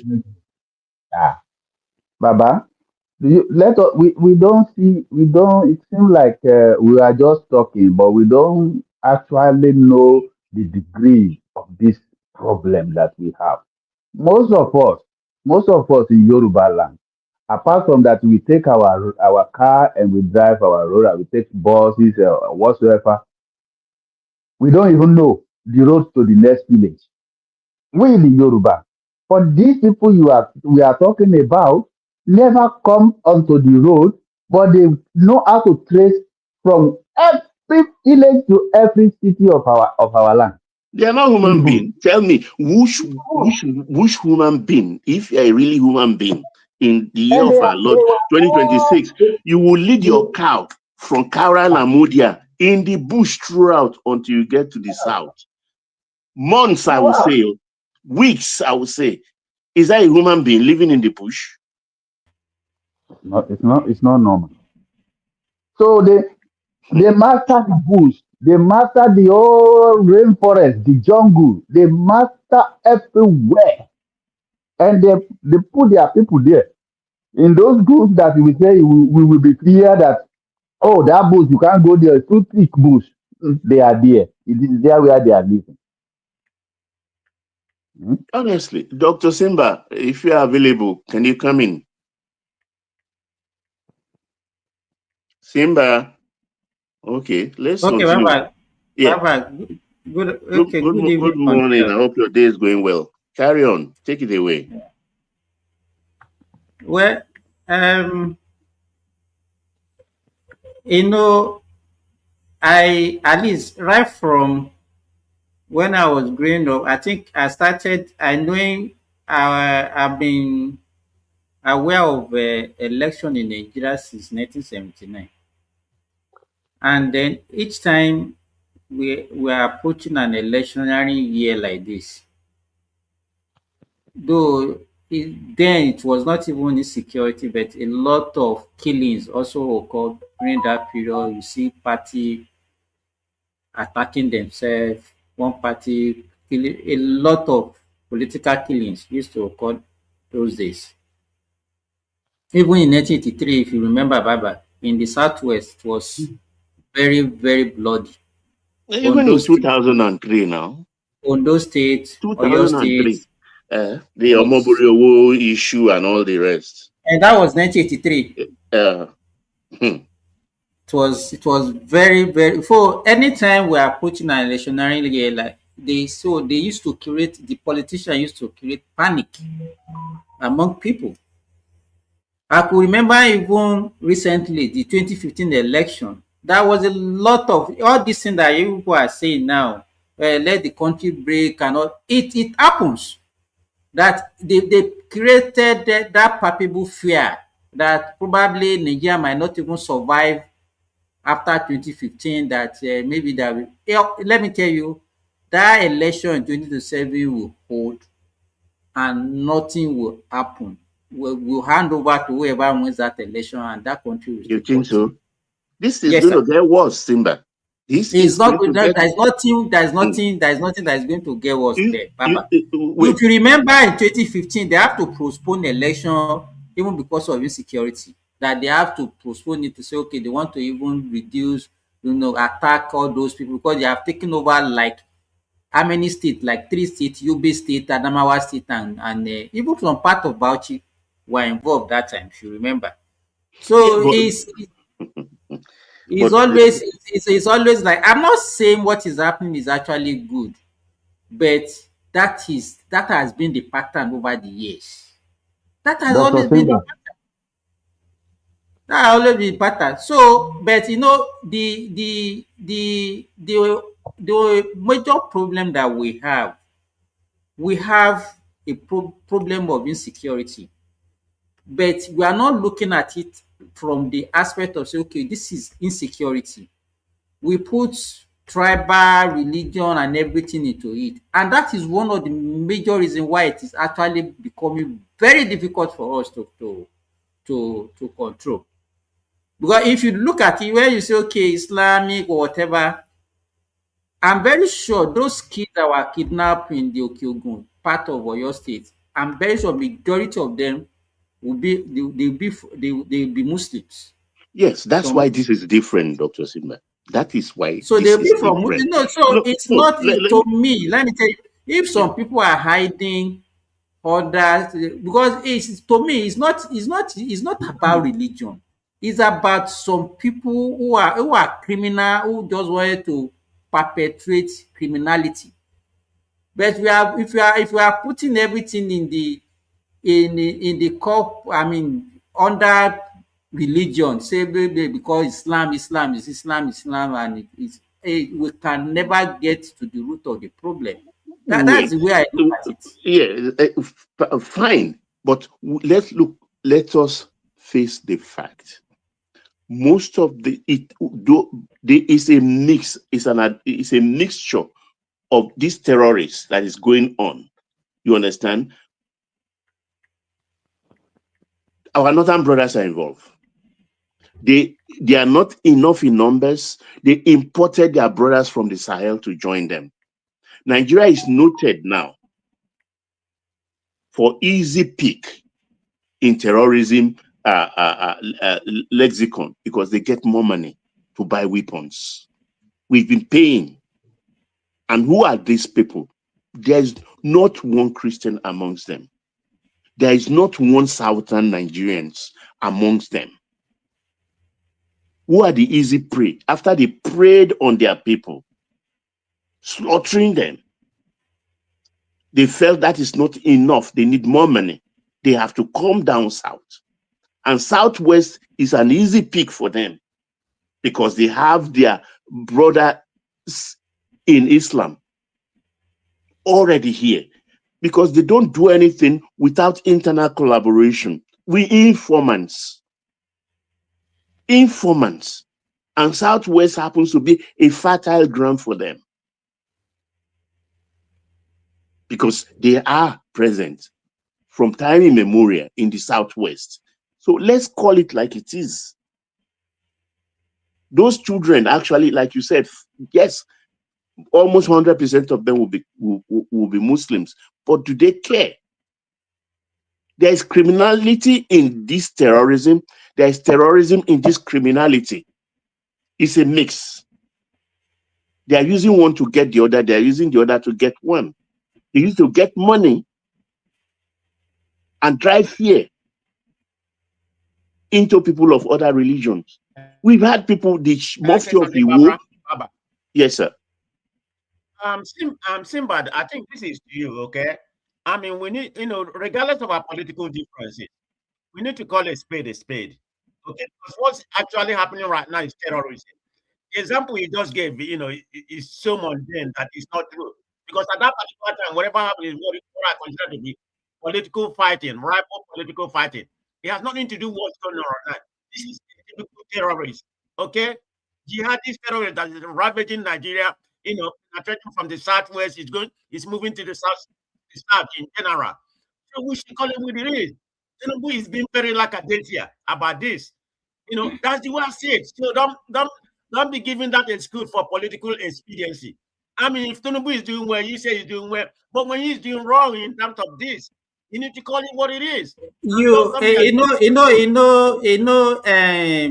I don't like a situation whereby when we have issues in Nigeria, we tend to politicize everything, and then this is what how many succession of government have we had now?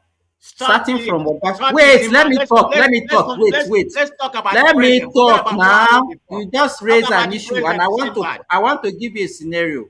Just hold on. We are not campaigning here. You understand? Don't turn this insecurity to a campaign grant. We are not campaigning here. It's a serious issue that is affecting everybody. Let me tell you. Very serious.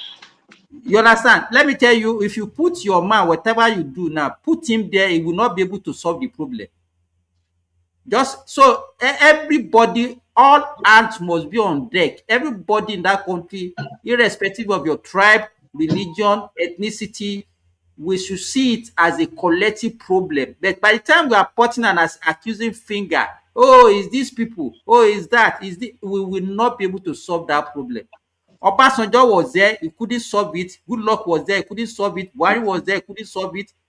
So we have had 4 set of presidents now that find it difficult to. So you are not. So is there? Are you thinking that there's a messiah somewhere that will be able to call? The question we're supposed to be asking ourselves: why is this thing getting worse and successive governments find it difficult to solve the problem? But by the time you just say, hey, no, we turn it to a political campaign. Oh, it's a failure. This person is a failure, and that person is a failure. We will not be able to solve that problem. That's my own view. You can have your own different opinion about it. But if by the time we don't see it, if we don't see it as a collective problem that need collective efforts to solve, and we are not turning it to a political campaign, then let's see. Dr. Simba, wait. When you say it's a collective problem, it needs a collective solution. Will they not be involved? The perpetrators of this odious act, this criminality, will they be involved?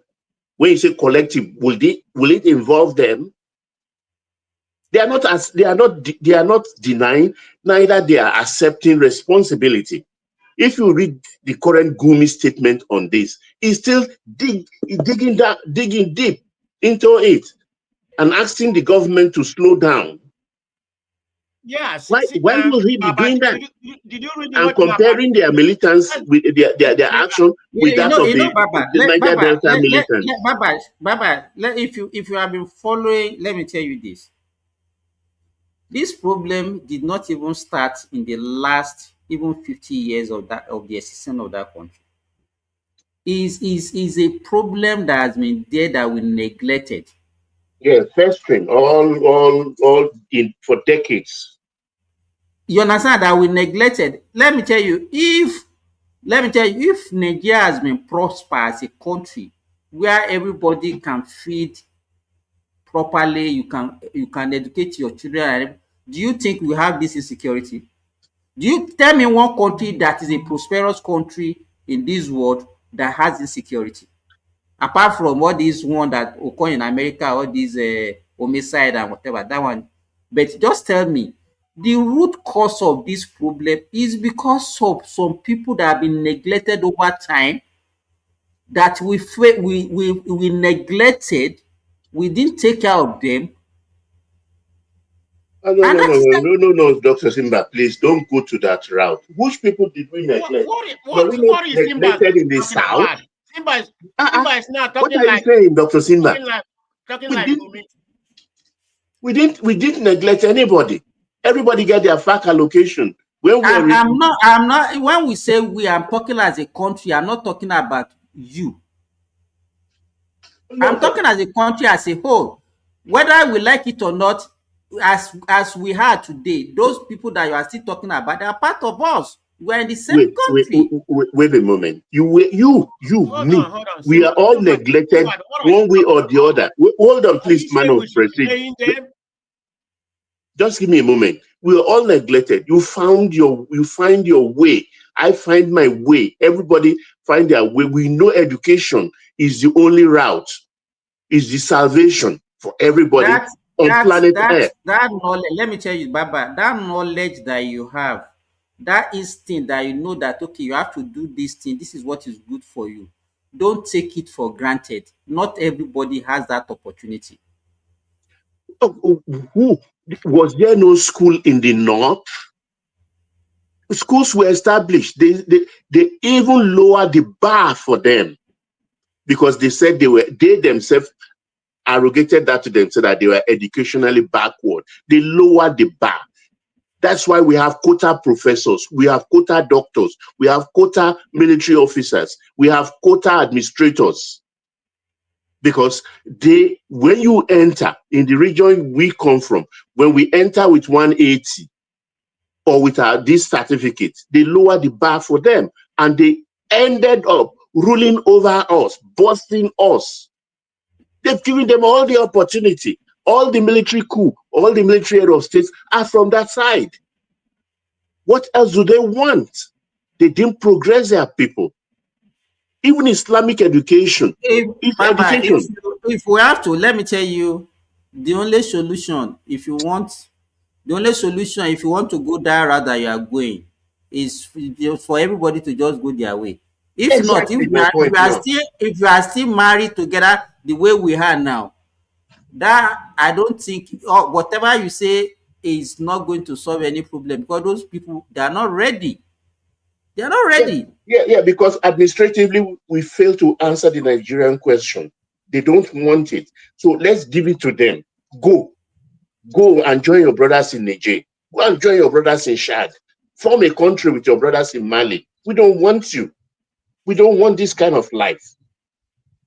We want peace. We want progress. But now, let me tell you, how many of our elites, how many of our leaders can come out boldly and tell them this truth to their face? Say, this thing that you people are doing, if care is not taken, we are going to divide this country. How many people can come out? It's we that are just discussing this on the social That's media. where I have the problem. Because if you listen to Gumi, and of late, I think I heard from the Sultan of this thing, talking about anybody that cries Allahu Akbar before executing somebody is not a Muslim and things like that. Just a causory word he used, and he kept quiet again.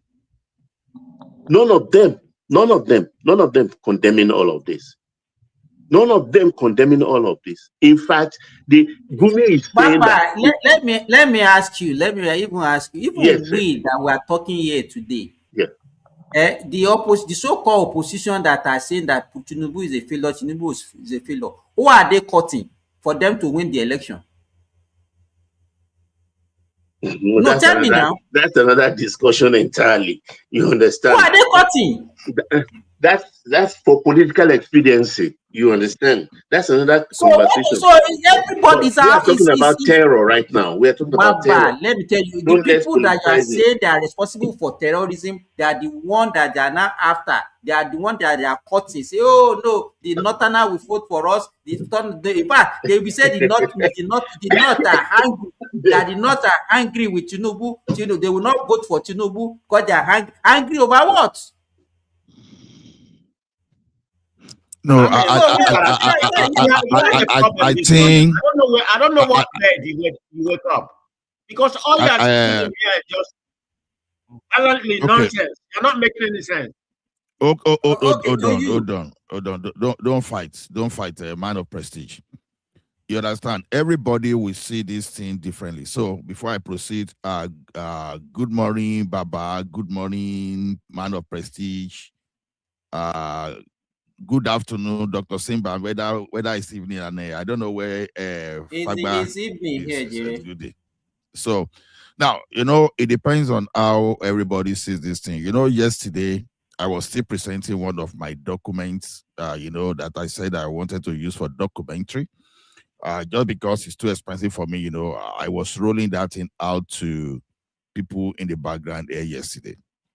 You see, the insecurity around that region is it's not Nigerian thing. It's not Nigerian thing. And I was even drawing people to a pattern of how some people that are not our color infiltrated Africa. Now, in the light of that, what you see happen in the area like Tunisia, Algeria, Egypt, you understand, it might. I put it in comma because in comma just to be very careful because this is history. So I was not there, I was not born. You understand that the same thing might just be happening within the Sahel. So for some people to focus on Sahel is intentional. So this thing is beyond Nigeria on its own. So the like of Indians, the like of Turkey, and so even Saudi Arabia, they've had their own taste of it. Even Morocco, there had its own taste, and everybody they have their own taste. But the response is the only difference. The way they respond. Unfortunately, because the way our country is constituted, we have leaders that are more interested in politics more than even securing the life of the people. It was here yesterday that I was still breaking it down that from what I've learned from the like of Shifemi Falana and SAN, even in Yoruba land, our security is not even to be as fast as this. It's just because our governors, our leaders, they've lost out of governor. They relegated their duty to the federal, to whosoever is the president, because everybody now focus on the presidency. I will give an example. To protect our land, for example, all what those governors need to revoke is as simple as ABC, Land Use Act. Because that thing, because now Land Use Act, because you are responsible for the security of that land and whatever happened on that land, right? And in the lieu of this, the issue of forest guard has always been in the residual list.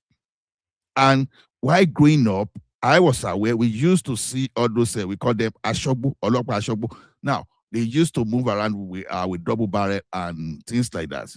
Okay, what am I saying is this: if you could legislate to create forest guard, we should be questioning our leaders. Why did you wait till now before you start creating forest guard? And even the forest guard we are even talking about has been hijacked by the federal government. What are these good for nothing bastard? No way to do that. It shall not be well with them if they don't stand up and do the right thing instead of playing politics with life and property. Their generation shall never inherit whatever they live if they don't stand up and protect people. All these bastards, they call themselves leaders. Now, why am I saying this? They've always have this power to create forest guard. And I'm even talking of experience of what the like of Fayose even did in Ekiti, then that everybody was laughing at him that, oh, was it Shakabula and Machete that we used to pursue these people? But when that guy passed all those things, I went like his garage boy things. You understand? All those guys, at least they calm down, or whether they disappear to somewhere. As I speak to you, more than 30 monarchs has run away from Ekiti land, running away from all these bandits. So now you have power to create forest guard.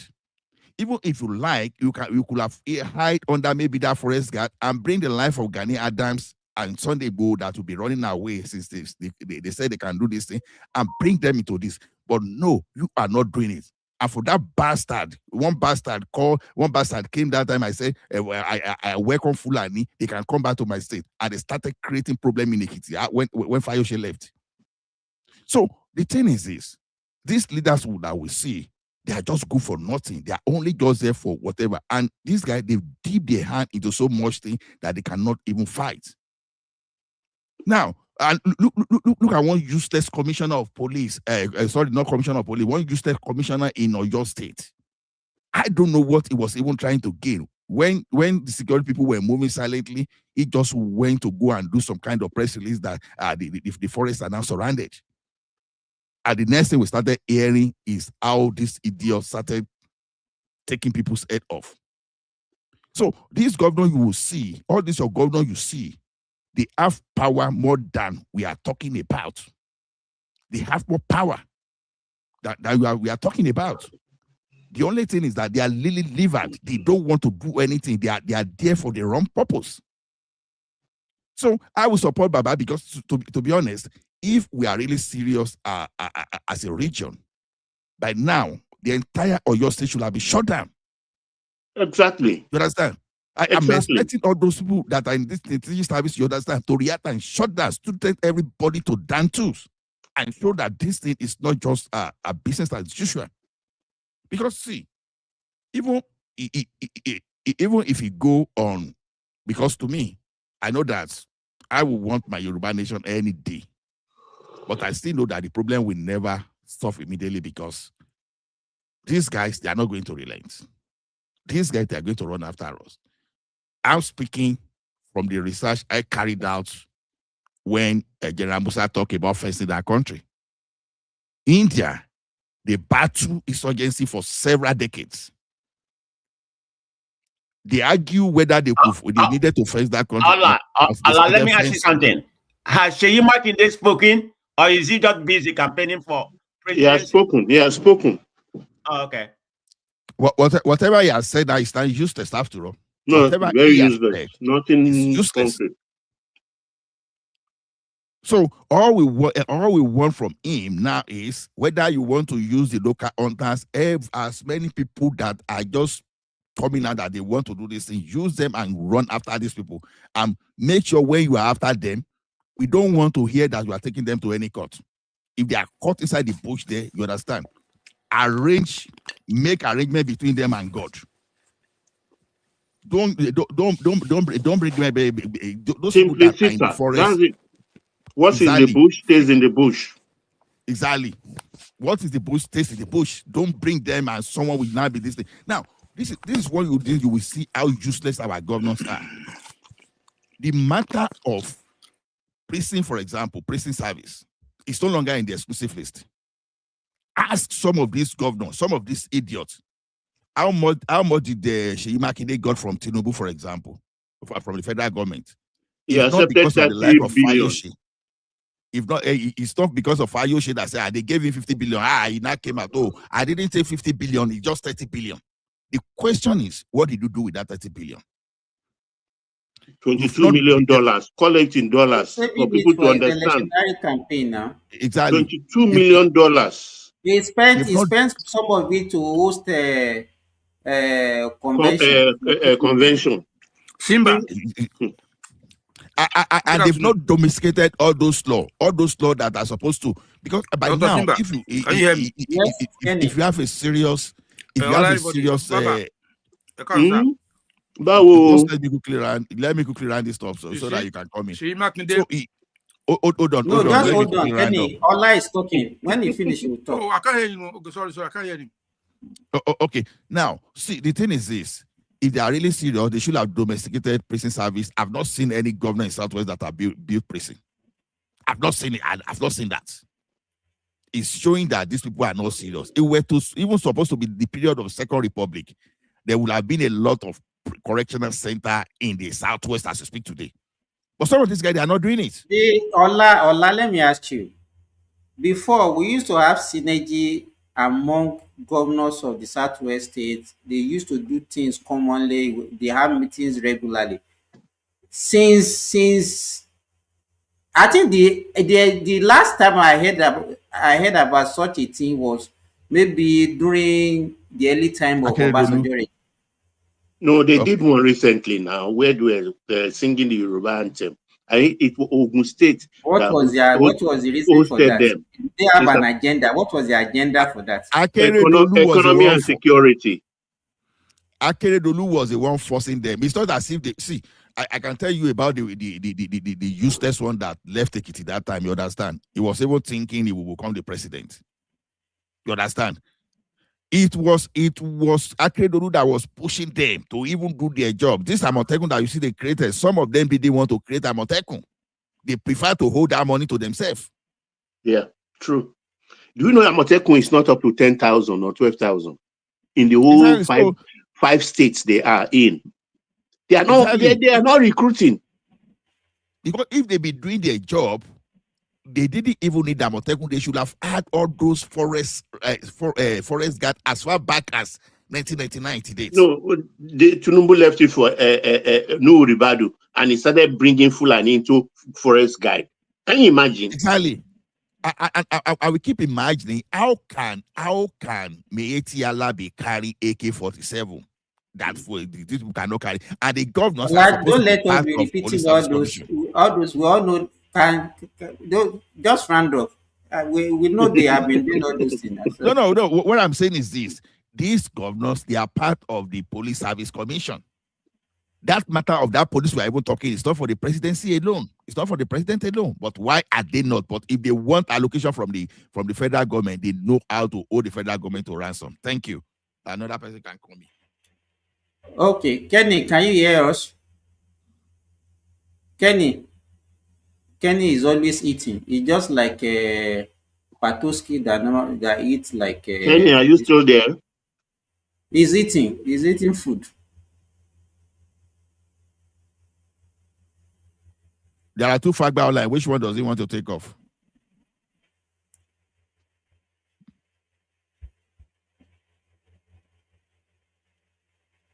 Well, Ola said it all. You understand? But I expect if I were the president and I have a policy that I think will help my administration and help Nigeria, and one of my ministers, important one at that, a Fulani, is telling me that he's not in support of state police, I'll fire him the next moment, not even the next day. Baba, but ẹ̀yin àgbà náà lè sọ pé bàbá ẹ̀yin àgbà náà lè sọ pé mọ̀jàmọ̀ṣá la fi mọ akíkanjú lójú ogun. There are certain things that you don't do. It's no, all of us, we are just in a hurry. There are certain, even what we want to do for ourselves, individually self, how many of them can we do hurriedly? It's like Nigeria, we're always in a haste. Things that will take 100 years, we still want it to be done. Every day people are being slaughtered. Papa, let me tell you this. Let me say this. We all agree we have insecurity problem. And we all know that to even solve insecurity, it requires a lot of resources. He mentioned when Ola was talking earlier on, he was mentioning all those North African countries. The kind of money those countries are spending on security, we don't have it. Algeria there that we are talking about, they are not even facing a lot of problems that we are facing in Nigeria. They are spending almost 15% of their GDP. $25 billion. Okay, just hold on. I called you, but you didn't respond now. I'm eating. Continue when I finish it, I will come. I know you are eating. I told them that you are eating. Baba, you know, apart from collective effort, we need a lot of resources. You are talking about people, even we need money to recruit people. We need to equip them. Do we have that resources? We've paid them in ransom. No. Let me tell Simba, sorry.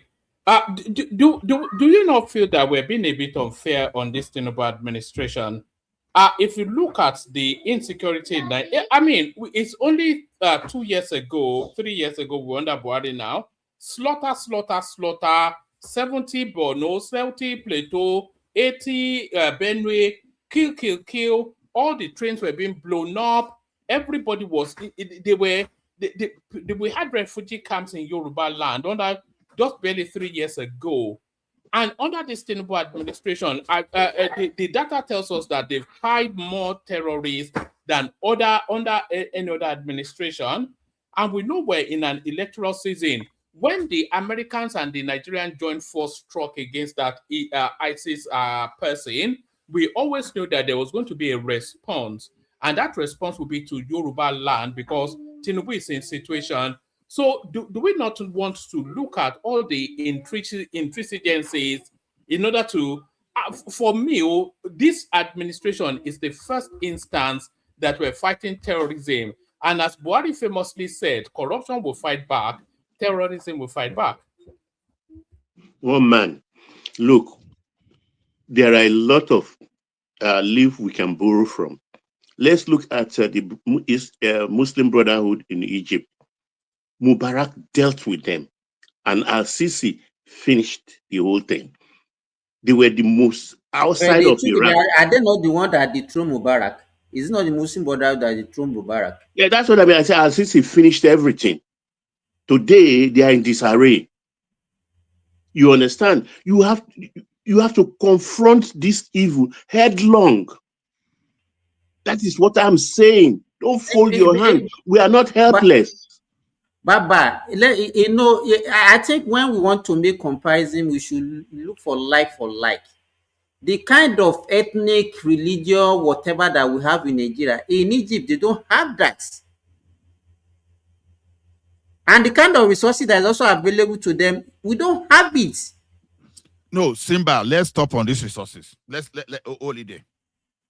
You know, okay, let me ask you now. Let me ask you. If you are looking at this insecurity, if you are looking at the insecurity in Nigeria now, if I ask you now, what are the major or main things that are fueling insecurity in Nigeria?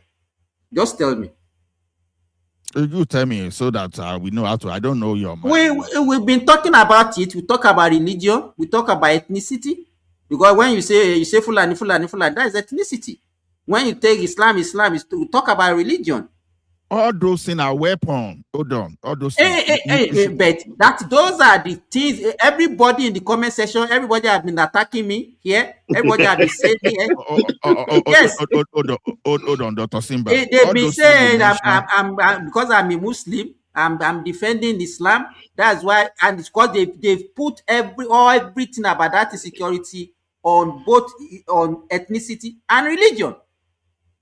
That's what it is now. Are we going to shy away from that? You can see now. So Allah, why are you shying away from it? Hold on, Kenny. We should be careful about this thing. There's a difference between using religion as a tool and focusing on the religion itself. Okay, let me tell you something. Morocco, who are they? They face their own. Tunisia, you deserve to be attacked. Because I don't know. Sorry, I was just going to invite you actually, Prestige. I was going to say, have we heard from Prestige? So Prestige, you know, he has been talking rubbish since. Now, why are you calling him? Okay, as per standard, who is what? As usual, now you know it's a rubbish Prestige. And I came after you because Prestige did not even allow me to respond to Simba. Okay. Nonsense. You are coming here to talk about This is very paramount in Nigerian space. It doesn't matter where I come from. It's all about Nigeria. Convertible parts. The main topic. No, hold on. What's your grievance? Hold on, Kenny. Sorry, Kenny. Kenny, same 1 way second. we have Christian. Can Kenny hear me? I don't think Kenny can hear you. No, Kenny cannot hear some people. Simba and Okay, you know, Kenny, can you go out and come back and see whether I wanted Prestige to state his grievance because I'm not sure that we're speaking out of tune in this conversation. So what's your grievance, Prestige? What aggrieves you? What aggrieves me is the caption of today platform. Yes. But you should be used to that now. Are you not used to my caption already? Yeah, used to my captions already now. This has been the caption about what's happening in your state. That's their state. Yeah, no, that's for tonight. That's for tonight. And all those nonsense, you know.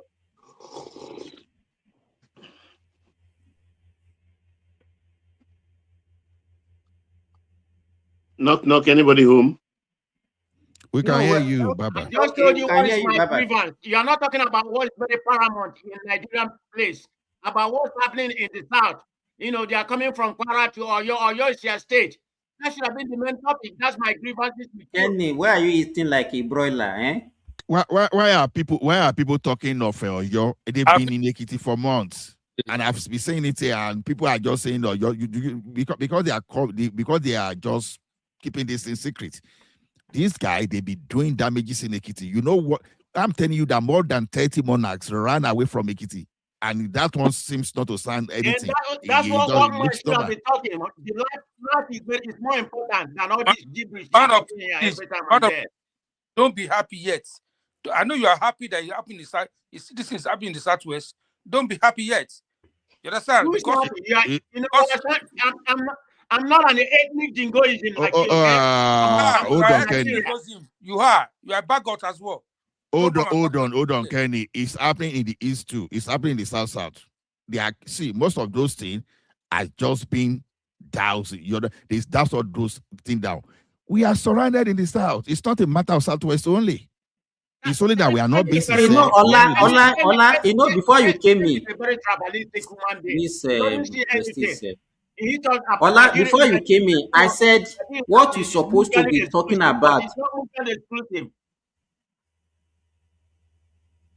Ola, can you hear me? I can hear you. I don't know if Ola can. But carry on, Simba. What I said earlier, I said what we're supposed to be talking about is how we can solve the problem, not doing blame game. We have a problem. We have a huge problem. But all this blame game, some Islamic are some Obas are the one that are doing something, and it's Oluwo that is actually abhorring because he's a Muslim. How is that one going to solve this problem? And so who is going to action it? Dr. Simba, who is going to action it if we don't talk about it? Who will action it? We have to talk. Let me ask you. You want to use people, right? At least you use people that you are both people and equipment that you are going to use to fight insecurity. Now, and it's people that is going to use equipment. So you want to tell me now that, okay, the people that you are going to use, by the time you have already labeled it's the Muslim that are causing the problem. Are you not going to have Muslim among those security people that you are going to use? Hold on, Simba, can I ask you a question, So Simba? sorry, hold on. Just hold on. Let's hear from, it's dropped. I was going to hear from Udu. Just carry on. You know, when I say a new voice, I always like to document their politics. And that was why when Ola was giving the example of Egypt, those people, they are just one tribe, one religion, and that was why they were able to solve their problem. Here now, even before you have group of people that are not even talking together, their mission Simba is not the same. Simba, let me respond to you. You know, I was responding. You see, this idea of we don't have resources, you understand? I think I've always disagree with you on that. Forget about the budget they are talking about. Now, we have the local and a local group that they want to volunteer and respond. Even among the people, they will be telling you that, oh, Sunday Igboho is a non-state actor, Gani Adams is not. You understand? Sometimes everything is not money, because this is a station trade that every ounce is on deck. It's not always all those equipment. You know, I see make an example of what, because I remember, someone should correct me if wrong, Fayose was the first person to make anti-open grazing law, and he even did that under Buhari. And I still tell you that we got a relative peace in Ekiti during that time. You understand? Remember, he said anybody that sees a stray cow should kill it, and we do as soon that is make them suya. Just with machete and all those stuff. You see, the thing is, forget about all those military budget that some people are interested the people in that are beheaded, that are kidnapped, they are not the people. Hold on, sir. The problem is this. What you are just saying about resources now, we just surrender ourselves. Because after all, no resources, and that resources is not going to come overnight. So we should stay till if we are going to take us 100 years to get resources, then we should just surrender. No, that's not the way. Everybody with the little we have, human being on their own, human beings, they are resources on their own. So when you say resources, it's not about money only. Now, if you really, like I even made a suggestion yesterday that even for a while, if we need to just empower the traditional rulers, for those people that are ready to organize, you will see people in diaspora, they are going to contribute and help their own villages. But we have a situation whereby if a traditional rulers now try to buy terrorists today, the next thing you want to move them to Abuja to go and deal with that person. How dare you? So these people they can't do their job just because you have the law tying their hands. But fortunately, we have governors that have that capacity, but they don't want to use it just because they dip their hand into something else too. Our governors are more powerful. They can handle this thing more than what we ever thought, but they are so useless. They are not thinking of doing that. They are not thinking of doing that. Our governors can actually do this, but the problem that they are really livered. And they are the wrong fit for that position. That is why they are not doing anything. So we can't say, we can't wait till when we now have 2 million private jet, or you don't. We just have to fight for our survival. Let me tell you one thing. If you have 10 people carrying AK-47, no matter how powerful you are, you cannot outnumber 100,000 people if they are really determined to just get after you. Why don't you allow the people, as a matter of urgency, to defend themselves?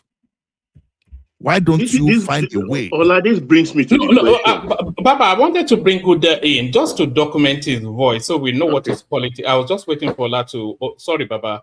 Uda, do you want to come into the conversation? Let us know what your thoughts are. Is this your first time here? Udo Daniel. Udo, not Udo. Hello, Amma. Can you hear me? Yeah, we can hear you. Good. Hello.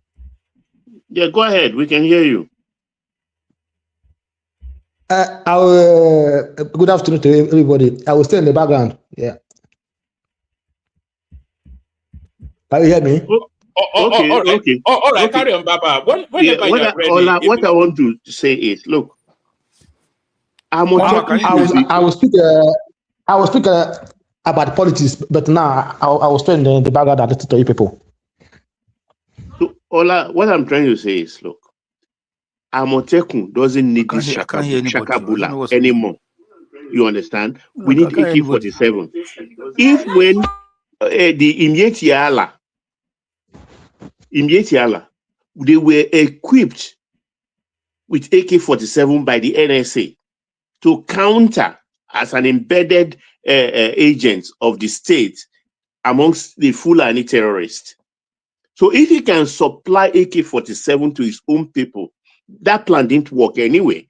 Why can't they give at least 50% of Amotekun AK-47? Why can't they give? Because this thing we are talking about, look, I want to say something controversial here. I'm a Baptist. Don't get it twisted. Until tomorrow, I'm a Baptist.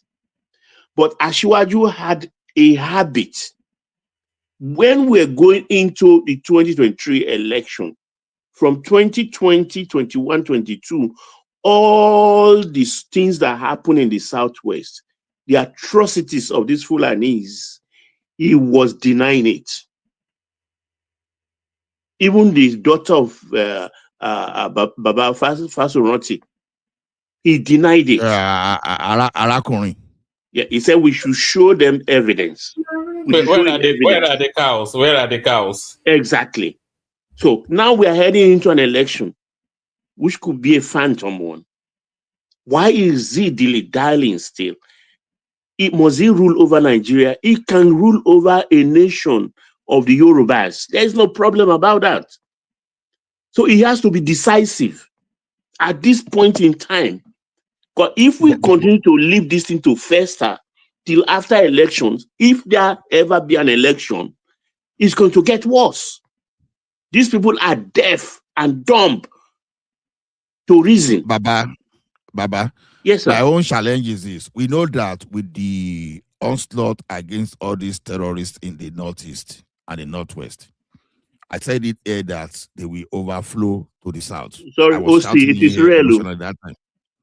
I was shouting about it there. Now, the question is this. I don't want to give all these governor free ride.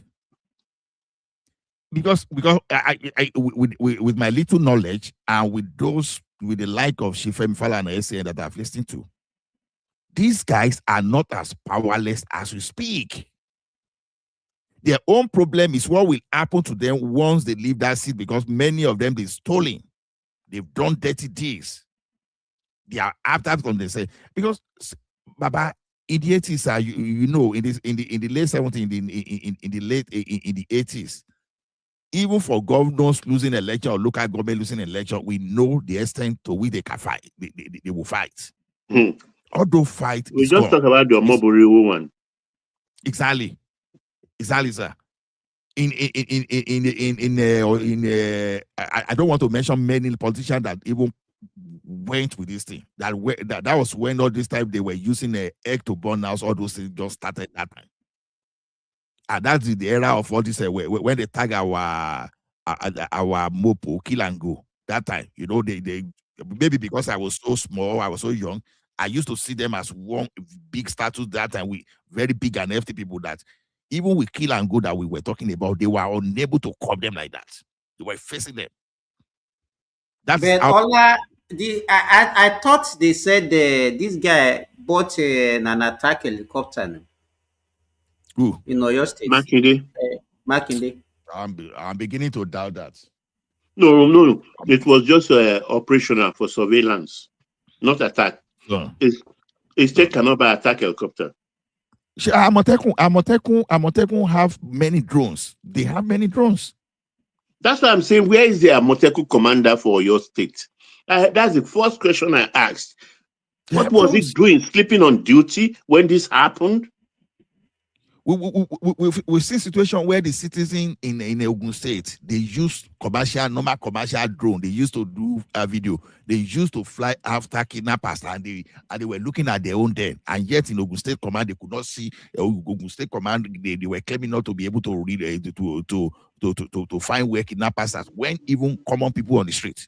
So this thing, why I believe that this thing is not beyond us is that this thing has to be intentional.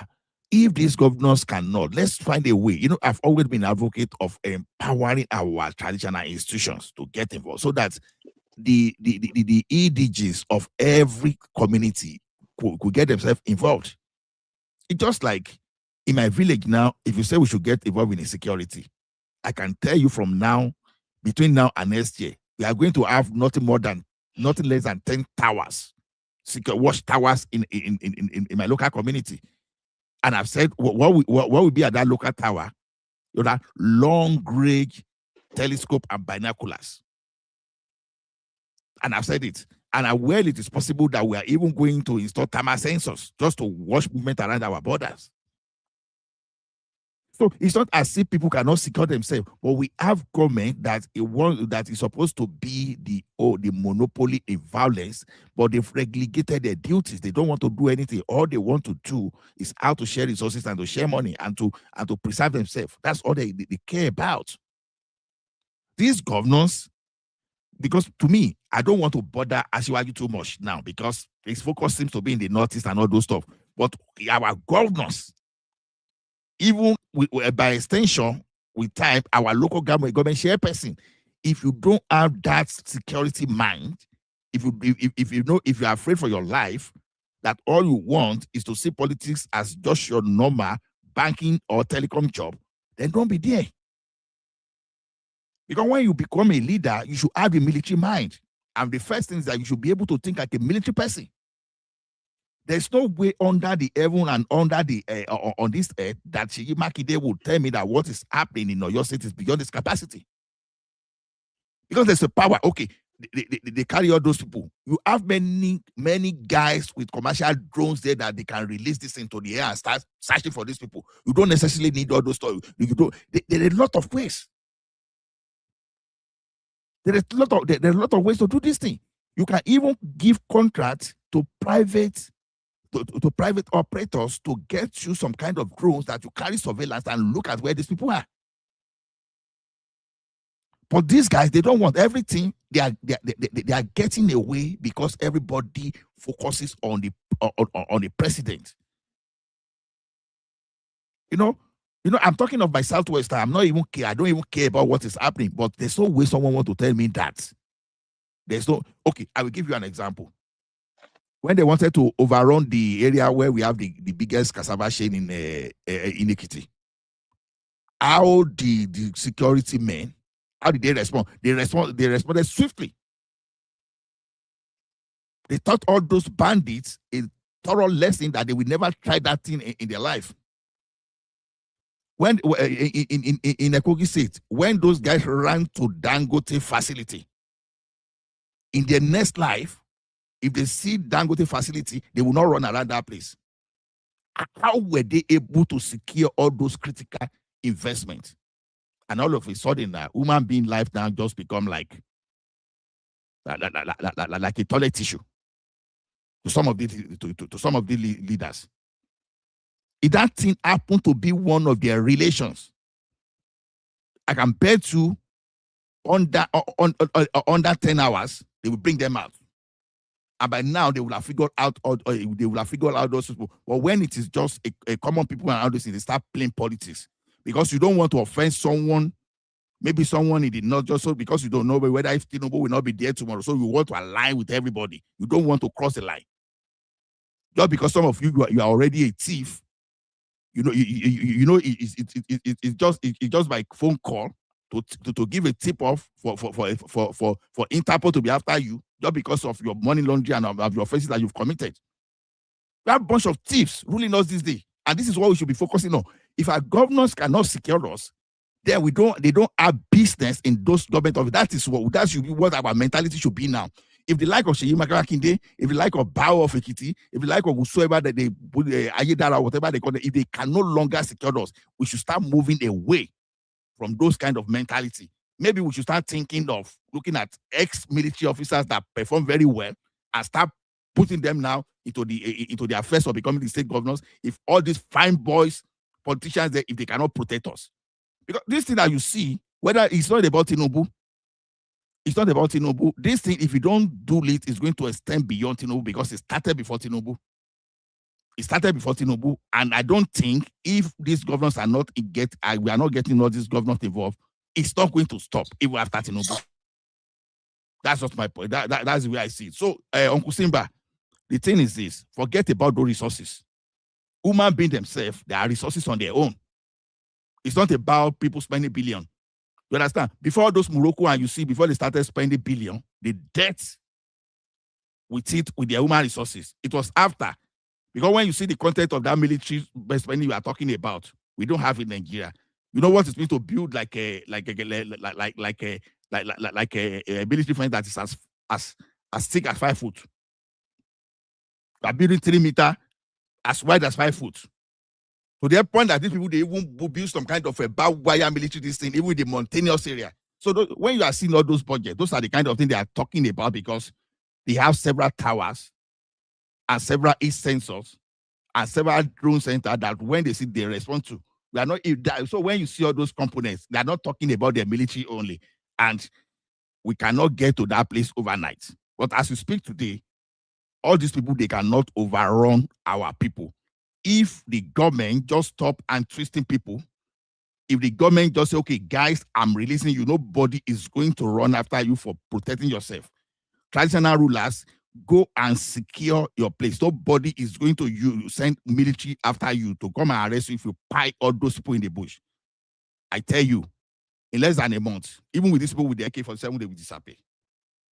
So I submit. Thank you.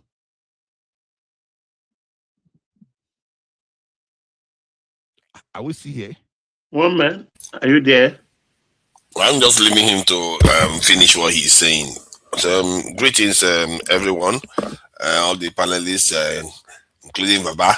I have to include him. See, it looks like you're trying to pass. I agree now that trouble to now. So, is it that we are trying to start blaming the state governors for national security when security is in the hands of the federal government as it stands? We don't have state police decree that has already been passed. And so we can't, it's impossible for the governors to do as much as we are requiring them to do. They can do some things, that's definitely true.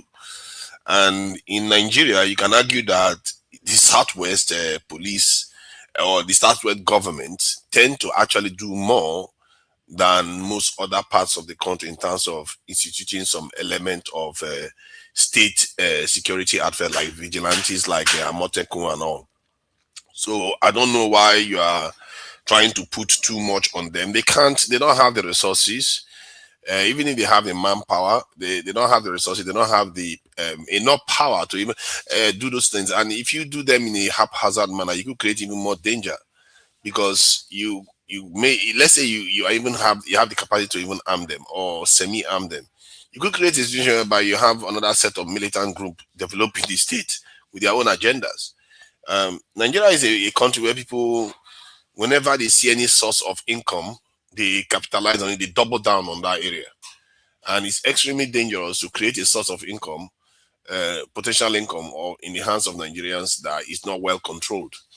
A lot of people today are accusing the federal government of sometimes even siding with terrorists without any clear evidence. But imagine if that's happening on every state level.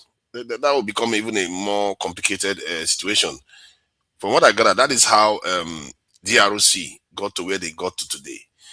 Because every area started having their own security outfit to protect the country, because the country was so large for the central government to be able to manage. And before you know it, everybody started, extorting money from their own regions and started becoming lord unto themselves, not answering to the center as much anymore. So, and that is how easily your country can fragment. And Nigeria has tried to maintain a central system because the country is not secure. And it's because they in the center too are not doing much to secure the country. But they've not degenerated it to where this DRC situation is. And maybe that is signaling that we still do have a chance to retrace our steps and actually implement a serious security posture for the nation. This is not only about terrorists. This is also about everything else we are all fighting for. Industrialization, healthcare, everything you are fighting for, you need security for it. Even your intellectual property rights, you can't even protect it without being a strong nation. Everything you fight for, everything you want in life is based on whether you can keep it, if other people will let you keep it. And for them to let you keep it, they need to be able to leave you alone. And for them to leave you alone, you need to be able to make them leave you alone if they don't want to. And we seem to have forgotten that part of it. And our governments, they don't seem to take it seriously. How can we be losing almost $50 billion every year in GDP, and our government just sit down and pretend as if they don't see it? And we don't think that government, any government that doesn't react directly to that challenge, you don't think that government is a traitor? if you go and appoint, if I appoint any of you now into office, say, okay, your job is to make sure we stop losing this $50 billion every year, and you go there, you start dealing with problems that cost us maybe 100 this in million, 1 billion, 2 billion there, 3 billion there. What is that?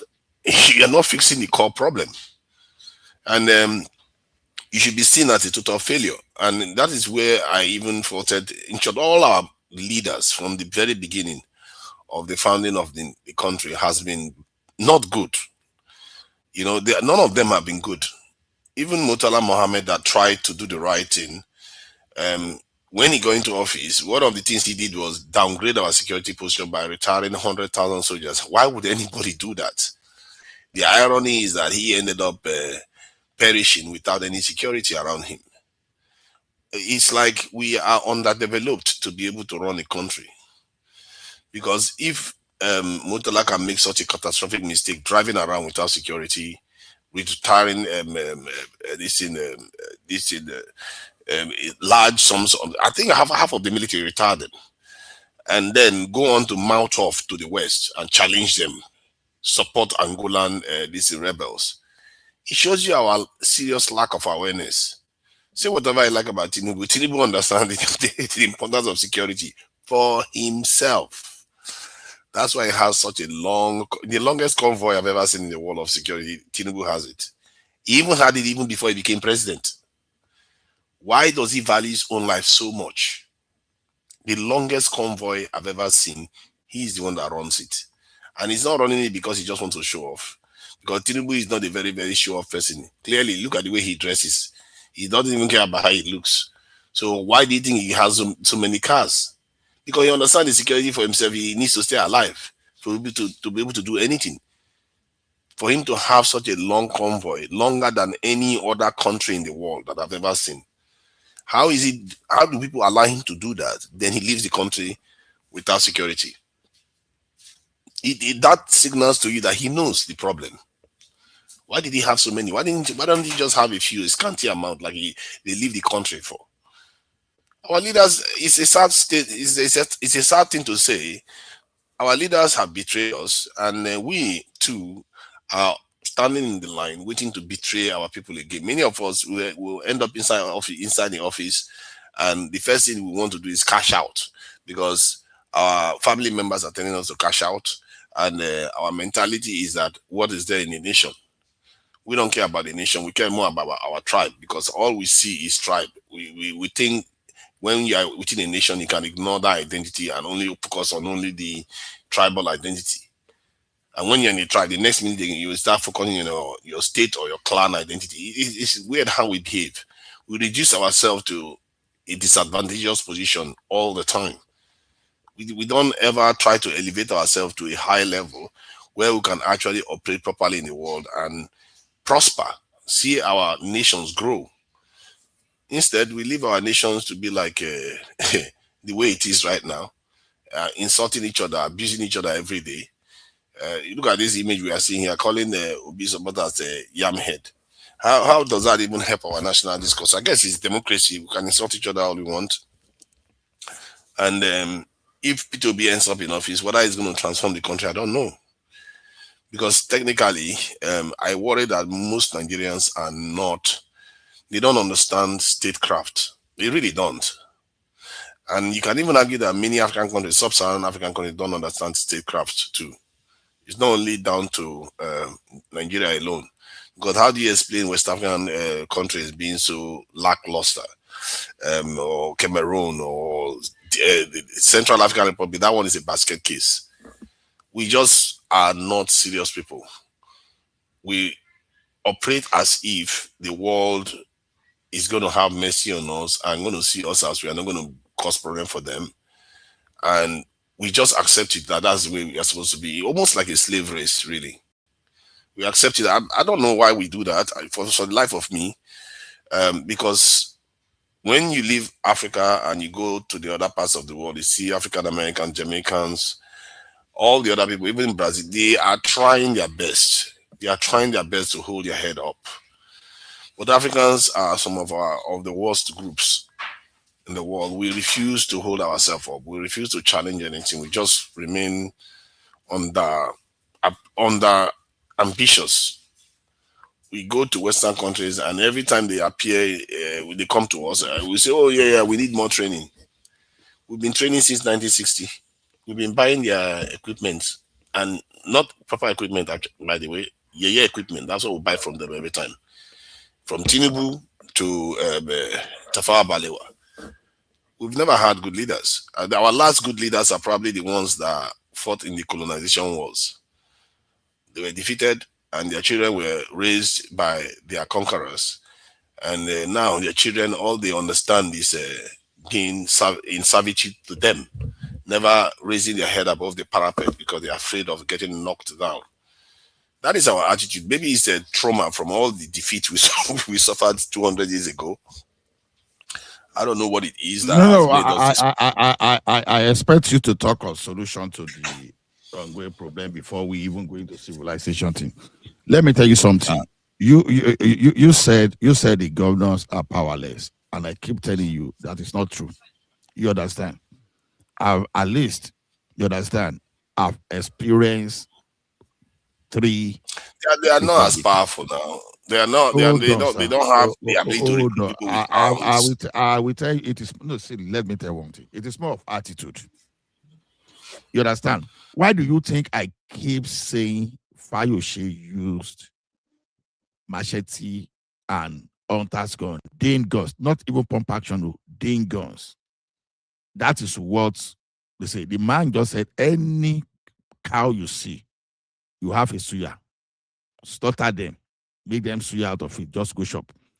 Just by that body language only, those guys, they went silent.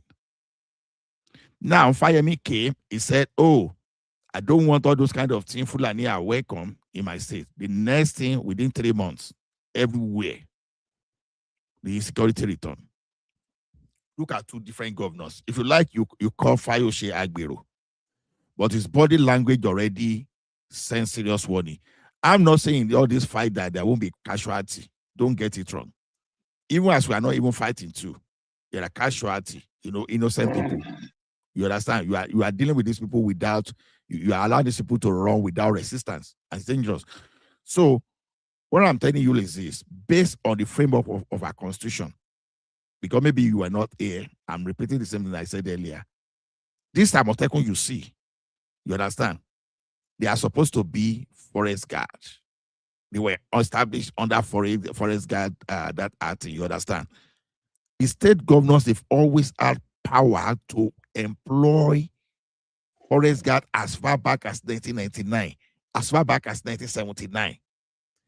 When this guy came, they relegated all those duties. They were not doing it at all. They left our forest opened. So this governor, they fell in that insecurity not today, as far back as 1999. So we are just giving them free pass. Not because I'm not sure that is accurate what you are saying, because hold on. They were supposed to be in the bush to even have first-hand information when all these foreign people were even getting to our country. As far back as 2016, if I remember, Iba Gani Adams already telling people there are some foreign Fulani camps, new Fulani camps coming to that thing. It was giving all those information like almost real time online. People just tell him to keep quiet, that he was only looking for money. You understand? So it's not as if they were these obas, they told all these obas, this our traditional ruler, they went to all these governors to inform them. And they didn't do anything. Now, the question is this, when these people are even asking, give us power so that we can deal with this thing. No, they won't. The next thing is this. Any Oba that commanded hunters not to run after those people, now the next thing they want to run after that traditional rulers. And you are telling me that they don't have power. How come you are interested in those people that are fighting all these people in the bush, but you are not saying they don't? When it comes to this, say, we don't have power. Just allow the local people, just like we normally form vigilante, to defend themselves first of all. Those people, they are not even telling you that they are not ready to suffer the casualty. They are saying they don't want to surrender without putting up a fight. But you are hindering them the next thing. So you go carry traditional ruler, you go put them in jail. You go lock them up just because they fought. So the See, thing is this. let me explain something to you. Okay. I think those traditional rulers that they are putting in jail, the reason why they are doing it and the federal government allows it is because they understand something, that you have to be careful when you start creating another force that is not nationally based. Because if the force that is locally based becomes that if it starts showing up everywhere and they become slightly more powerful, there's a danger that a country that has a central military that is not very, very strong, you can easily spin out of control. I gave the example of DRC. This is how nations become balkanized. That's what they call it. They become balkanized because they have different centers of power. And you can see, can you imagine Wiki having power with people that are armed, that they can arrest people or kill people? Someone like Wiki having that kind of power in Nigeria with a weak center like the way it is, or El-Rufai that defied President Buhari when Buhari was in office. So you can see how chaotic it can be. If you want to create state power, the center has to be even more powerful. And the problem is that the center is not powerful in Nigeria. That is at the core of the structure. Has to be, it's almost like a shape where the center is strong, then the rest of the state can go ahead and become strong, whatever they like. Like Okay, let American me ask you military one now. question. If you say the center is not strong, who is disturbing that power base? Who are the people working against weakening the center when they are not in charge of that center? In perpetuity, they always do it. Is it not? Yeah. And when you talk about tribalism, now that I have opportunity, is what is not good about tribalism is a kind of wearing superiority, claiming superiority over the other. In England, where you reside, I believe, the Scottish nationals, the Irish, the Welsh, they are different to the English. They claim their identity, but they know they don't wear chips on their shoulder. In Germany, you have the Bavarians and the Germans. In Belgium, the Flemish and the French.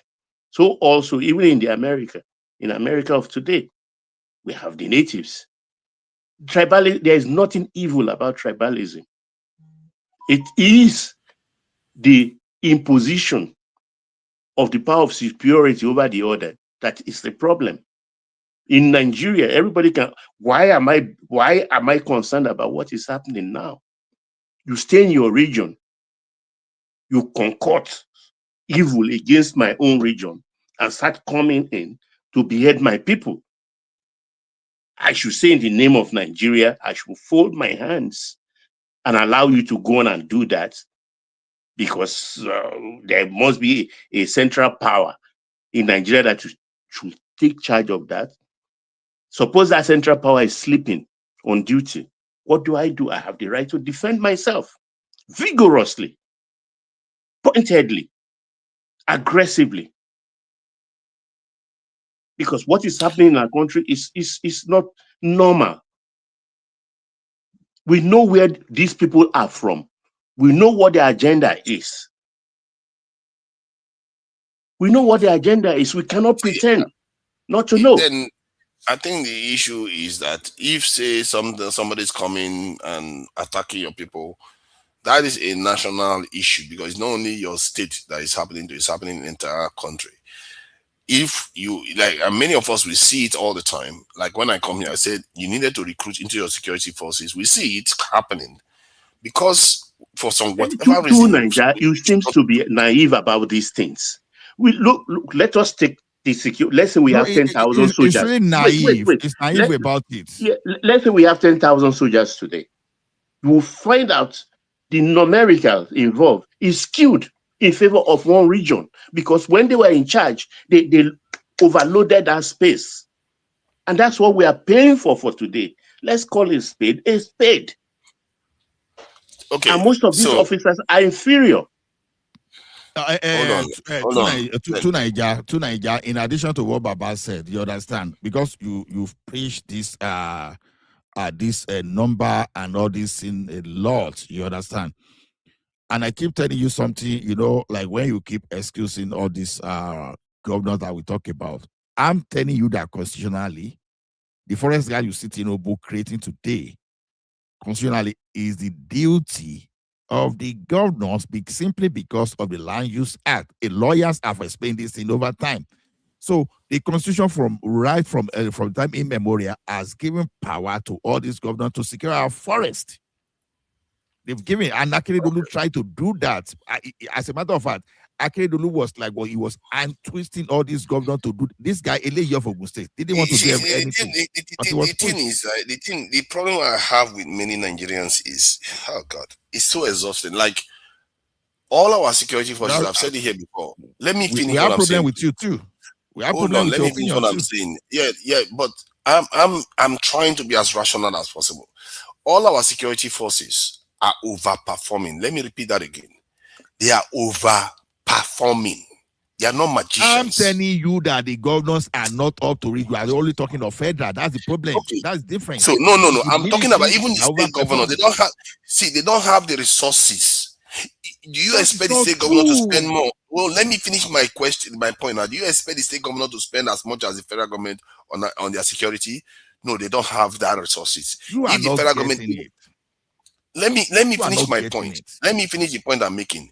The so-called states you are acting as you are saying as if they are not secure.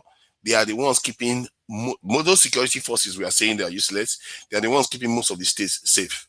That's why you can come to Lagos and catch cruise. You go to Port Harcourt, you go to Enugu.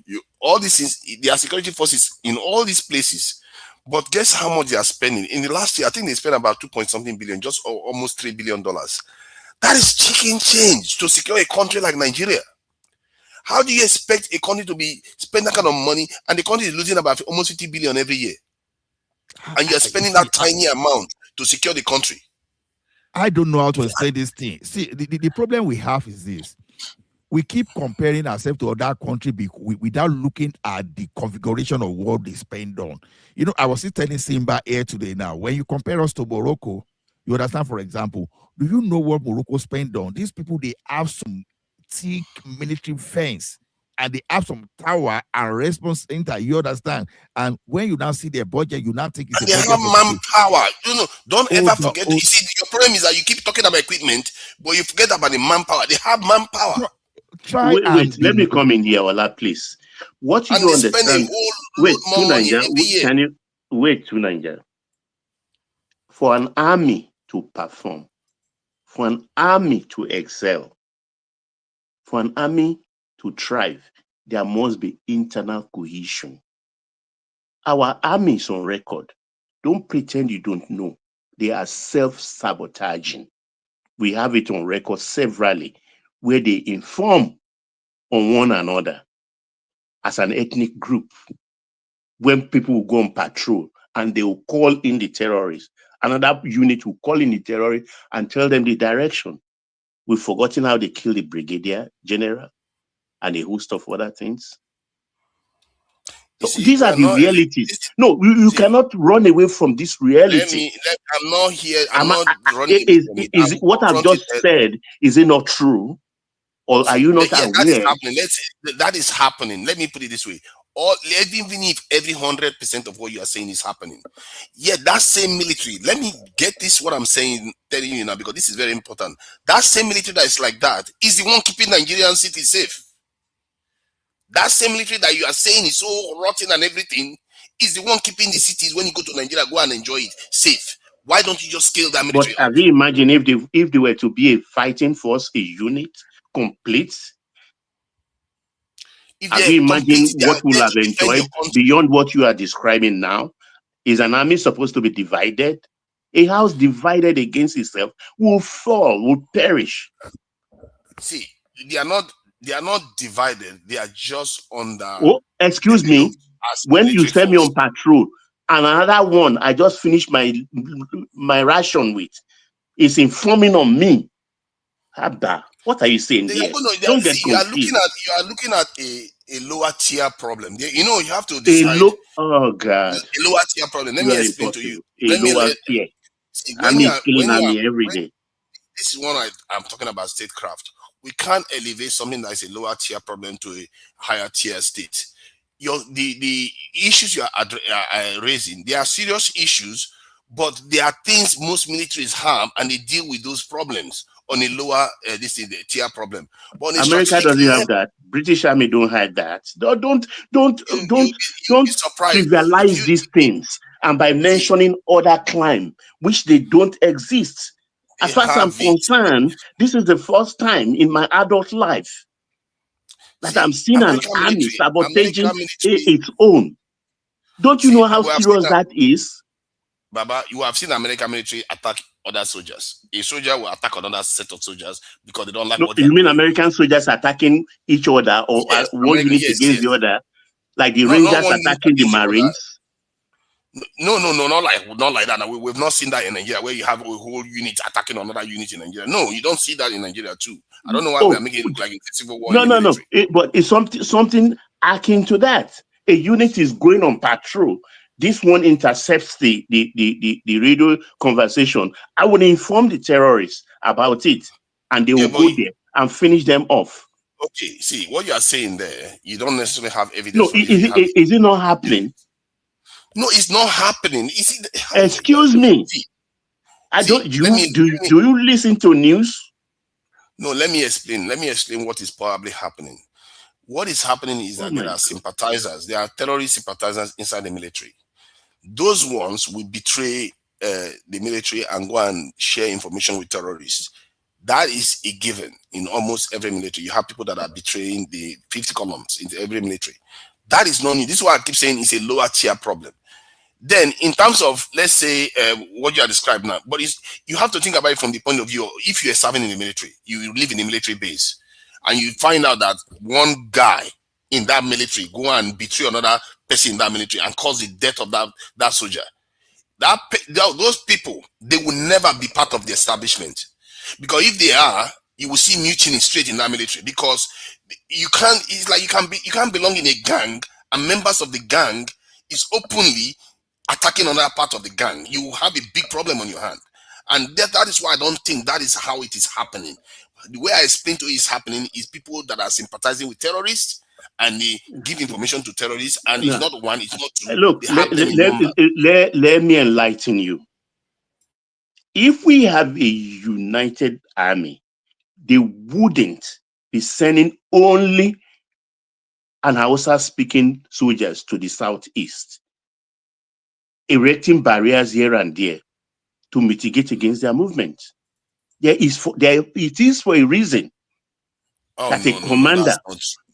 Listen to me. I'm educating you about Nigeria. It seems you don't know all this, or you are shying away from me, from the truth. See, I was in the south this year, and I traveled on the roads. There were roadblocks everywhere. And what I reported here the last time was that they don't even take money from people anymore. I'm not talking about that. I'm talking about the ethnic profile of the kind of soldiers they send out to other regions. If you check in the West, most of the soldiers are Hausas. Let me put it plainly. Most of the Hausas in the south, those soldiers in the southeast are Hausas. Are Yorubas and Igbo soldiers the one guiding the northern roads? Look, let's call it spade. Wake up, my friend, and smell the coffee. Let me explain to you now. When I went to the north, one of the few times I went there, and I went to one of these military barracks. I think it was in Kaduna. The person I met there, the person we met there, the soldier we met there, that was years ago. He was very, very twitchy. You can tell during the time when Boko Haram was causing a lot of trouble in Nigeria. He was very twitchy. When as we were coming close to him, he's gauging us. You can tell he was looking at us very, very sharp. And when we got close to him, the next thing we saw was his name tag, and he was an Igbo guy in the military. The person you meet there is an Igbo guy. And when we went to the military headquarters, where even all the military brasses are present in Nigeria, you will see different groups. As a matter of fact, we went there. I went there with a Southeasterner, and we met somebody that he knows is a kind of related to family members, and we're talking.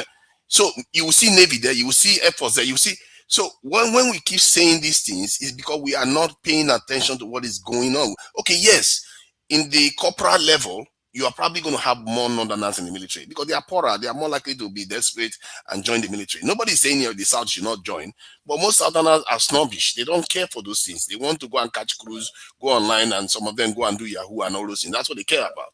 But the Northerners are not like that. So, and every country, if you go to every country, it's no, you don't necessarily see all spread of people in the military. If you go to America now, you're probably going to find that people that are in the military are mostly the middle region countries, the Bible Belt, all those areas, not the coastal regions. Because the coastal regions, they want to go, transgender, this thing, metrosexual men, they want to be feminists, all this. That's the nature of every nation. The UK is the same. When you mention the UK about Scottish and Irish and all the other people, yes, they hate each other like with a venom. But you know what they don't do? When it comes to national issues, they will unite. You see what I mean? Okay. Because they understand that their national identity matters too. Since you know all these things that you are talking about, and we are now suggesting that let's shift our security to local instead of this thing you are talking about. You're still running away from this thing. I told you the problem with that. You have to strengthen the national level before it starts strengthening the local level. Hold on. I live in Abata now, for example. Abatans, you understand, they are the ones securing Abata. Those people in Ontario, they are the ones securing Ontario. The military is another thing entirely. When you are saying the locals, you understand, you can keep the military where you want to keep the military. But I keep telling you, our constitution, you understand, empowers the governors to create forest guard. And the Land Use Act is the governors are the owners of the lands of the state. You understand? And by extension, they have means of doing that. That's why I'm telling you. You say they don't have resources. Oh, don't know. Women themselves, they are resources. Put that on first of all. Now, resources, resources, for example, if you have enough forest guard inside your bushes, even those people settling there and start even kidnapping and taking people into that bush, they will not even have room to be there to start with. You understand? Some of these governors, they have kinds of useless advisors that they give political appointment. You understand? And this thing even started under started 1999 under this constitution.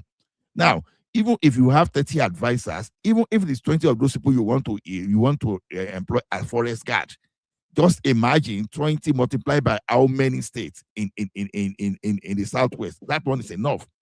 And this governor, you talk that they are not doing anything. They are the one even equipping the federal police that they are so useless in combating this thing. And even when they do something, they now put the national politics into that.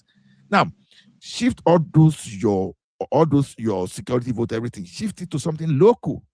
You understand? You need to protect your forest and leave that and leave that city and leave that city to the governors. You are saying this governor, they don't have power, and I said it earlier before.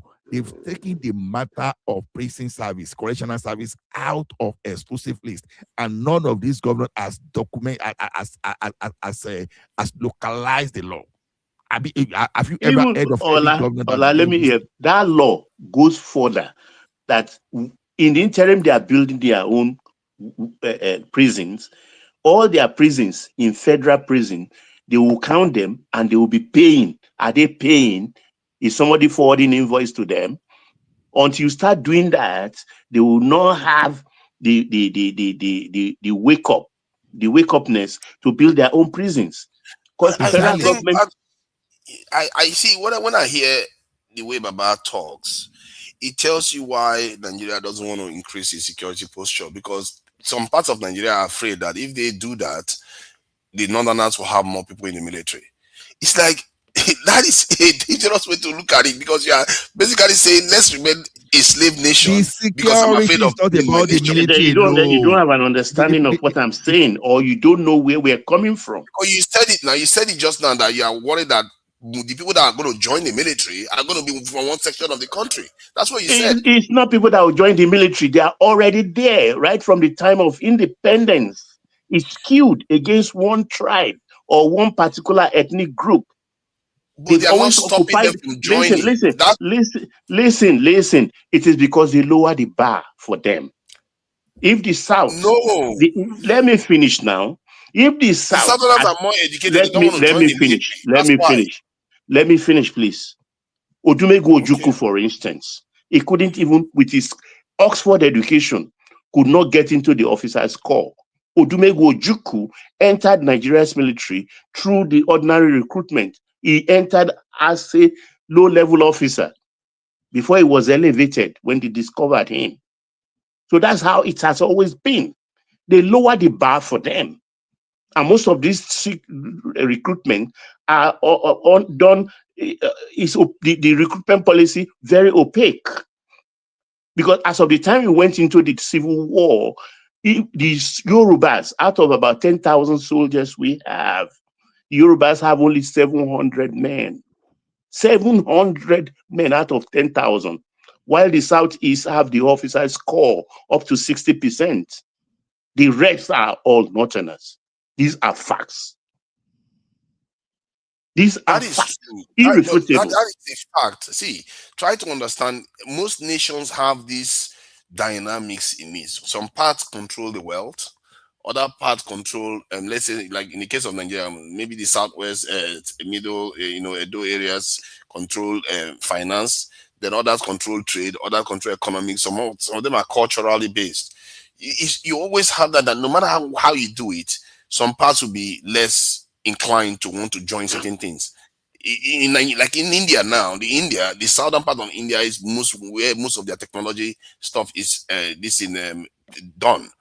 Why is that the case? Even if those people are supposed to be the Dravidians and the less powerful people in the country, because you always have these dynamics in every country.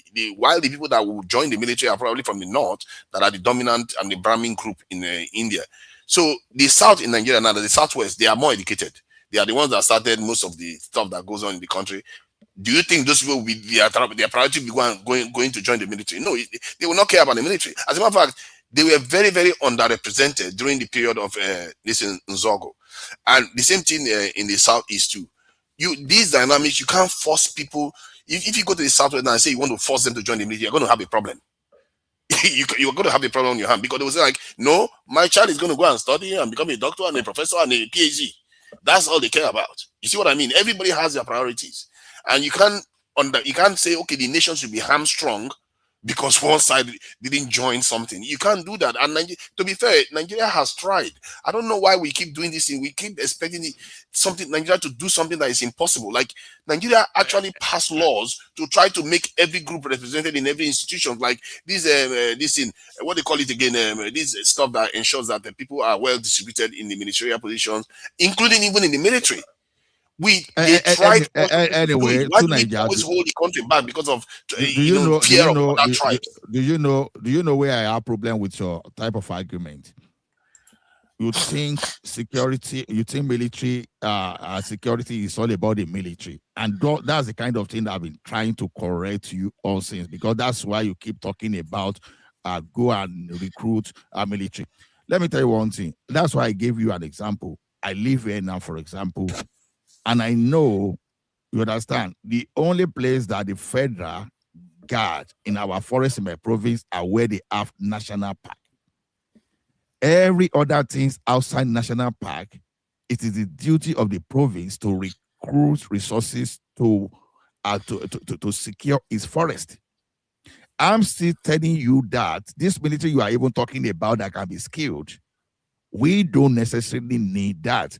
The forest in Ekiti, for example, has no business of the federal military there. You understand?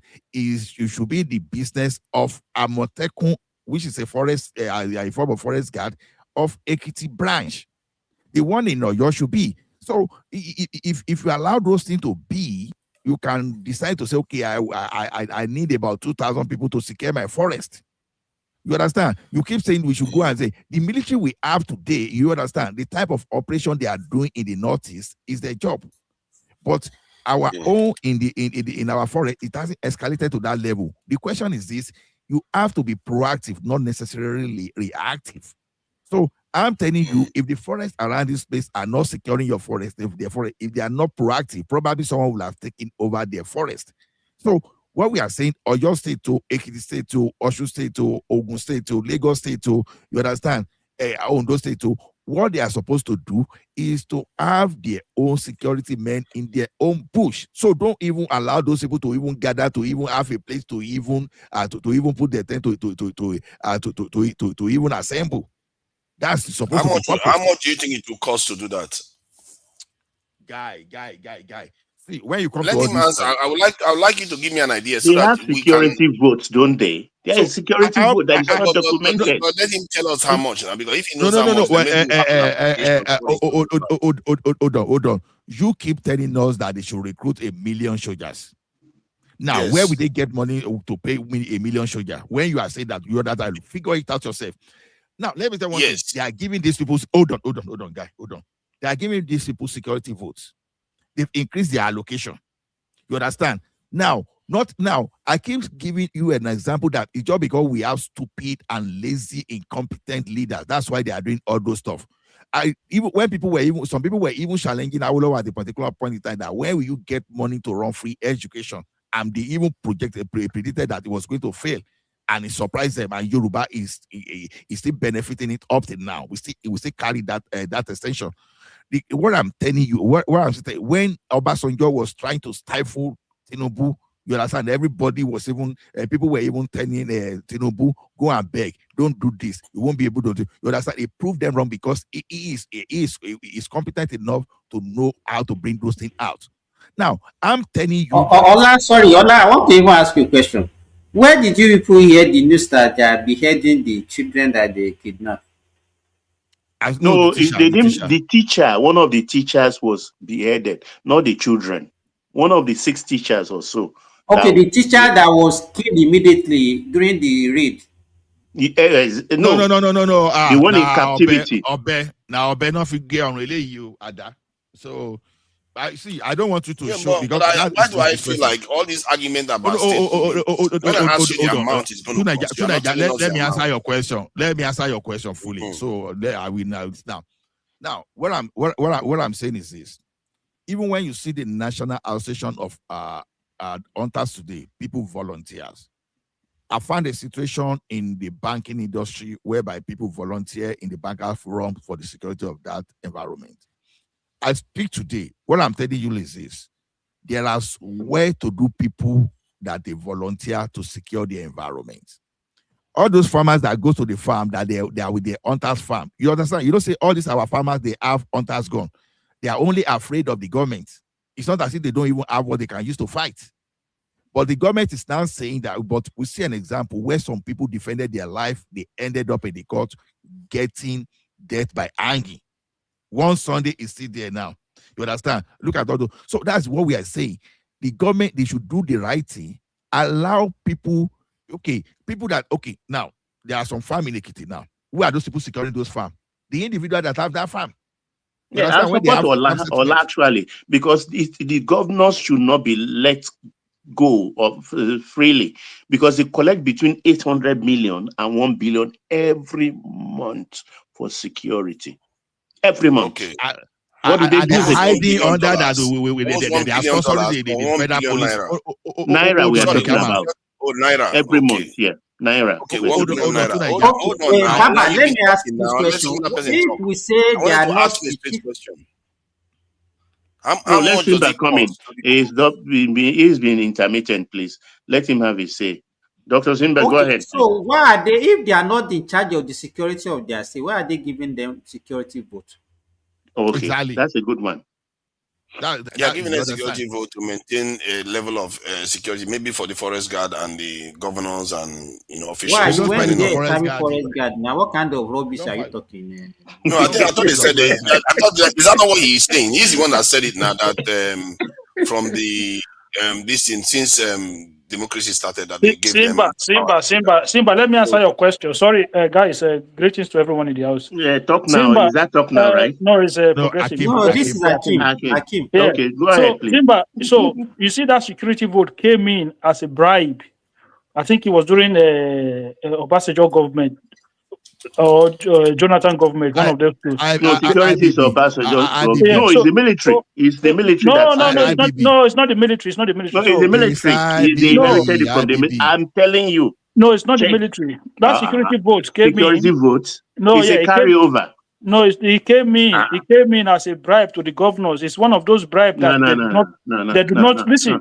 That money is not even. It's not even accountable. Look, I will check they and have no tell you the accountability government to that started security it. vote. You know, To me, it's Babangida, but let me know whether it's even before Babangida. they have no accountability to security vote, so they don't have to tell anybody how they spend that money. They don't account for it. It's just money that you give to them for them to do with whatever they like with. So it was a bribe They that do was have given to the government. accountancy. They do have this thing. Let me read what it is for. It's supposed to be for supplementary logistics, local militia, and emergency. I'm telling you that they don't have to account for it. They do not have. It is not even and it's not passed for. It's not even legislated by National Assembly. I'm telling you, it's a bribe to the government. No. It's supposed to. If it's not supposed to be accounted for, then you will not know the price. You will not know the amount. Hold on. Even if you know, I want to test. I'm trying to explain to you that security vote for governors is money that they do not. No EFCC chairman can hold any governor and ask them how you spend your security. No invoice, no record. Yeah, at all. I don't know about that. No. I'm telling you. No, you don't have to. I'm telling you that is how it works. No. I have the don't issue know of how about it started there. I have the issue of how it started there. So Yeah, Akim, it started in 1980s during Babangida's regime. Yeah, but the one they do, the one they do in this our democracy So it's a is to bribe carryover. governors. I don't bullshit. Yeah, they did call it unaudited and this in funds. It's a bribe given to governors. I'm telling you now. So Tunaja, you see. Hold on. Let me say something. I was asking this guy something. Is the money that they have to spend for security if they wanted to do that? And it's a valid point that Ola is making that maybe they should spend some money securing the state from that allocation. That said, the question I was asking Ola was that how much would it cost to secure a state? How many personnel would you need to do that? Do you have an appreciation of that? No, Tunaja. Why if we know that as people of Nigeria, Ola, if we know that the governors they collect money for security, why do we shift our attention away from there and everybody focus on federal? No, let me answer the question. I'm asking specific question. You want to shift it to Tunaja, I want to answer your question, right? The reason why nobody can give you a specific answer because every state have different needs when it comes to security. It is not as bad as some states compared to other states. So certain states will need more resources, while some other states will need less resources. That is how if you look at across the country. No, but that couldn't have answered the question now. They collected money for security. Wait, Akim. No, what I'm trying to explain, Tunaja was asking a specific question. No, Tunaja was asking a specific question that how much on average will you need to secure a state? If you like, you cannot have enough money to do whatever. Even you, do you have enough money to take care of yourself? No, you cannot know what kind of question is that, how much is needed. Even now, the federal government, they have enough money. Wait, can I contribute in this and throw light into it? See, let's take the Lagos State model. No amount actually coming from federal coffers for security vote will be sufficient for everybody. Every state with their own need. But in Lagos State, there is a committee they form so that the corporate bodies willingly, if they are willing, should contribute. And they've been doing that since this Fourth Republic. We have people who've been contributing 1 billion UBA or $10 and all the rest. And they are using it judiciously. There is the neighborhood watch in Lagos State. Each landlord association is in charge of their neighborhood watch. They wear green and white. So everybody is like a spy, particularly the indigents.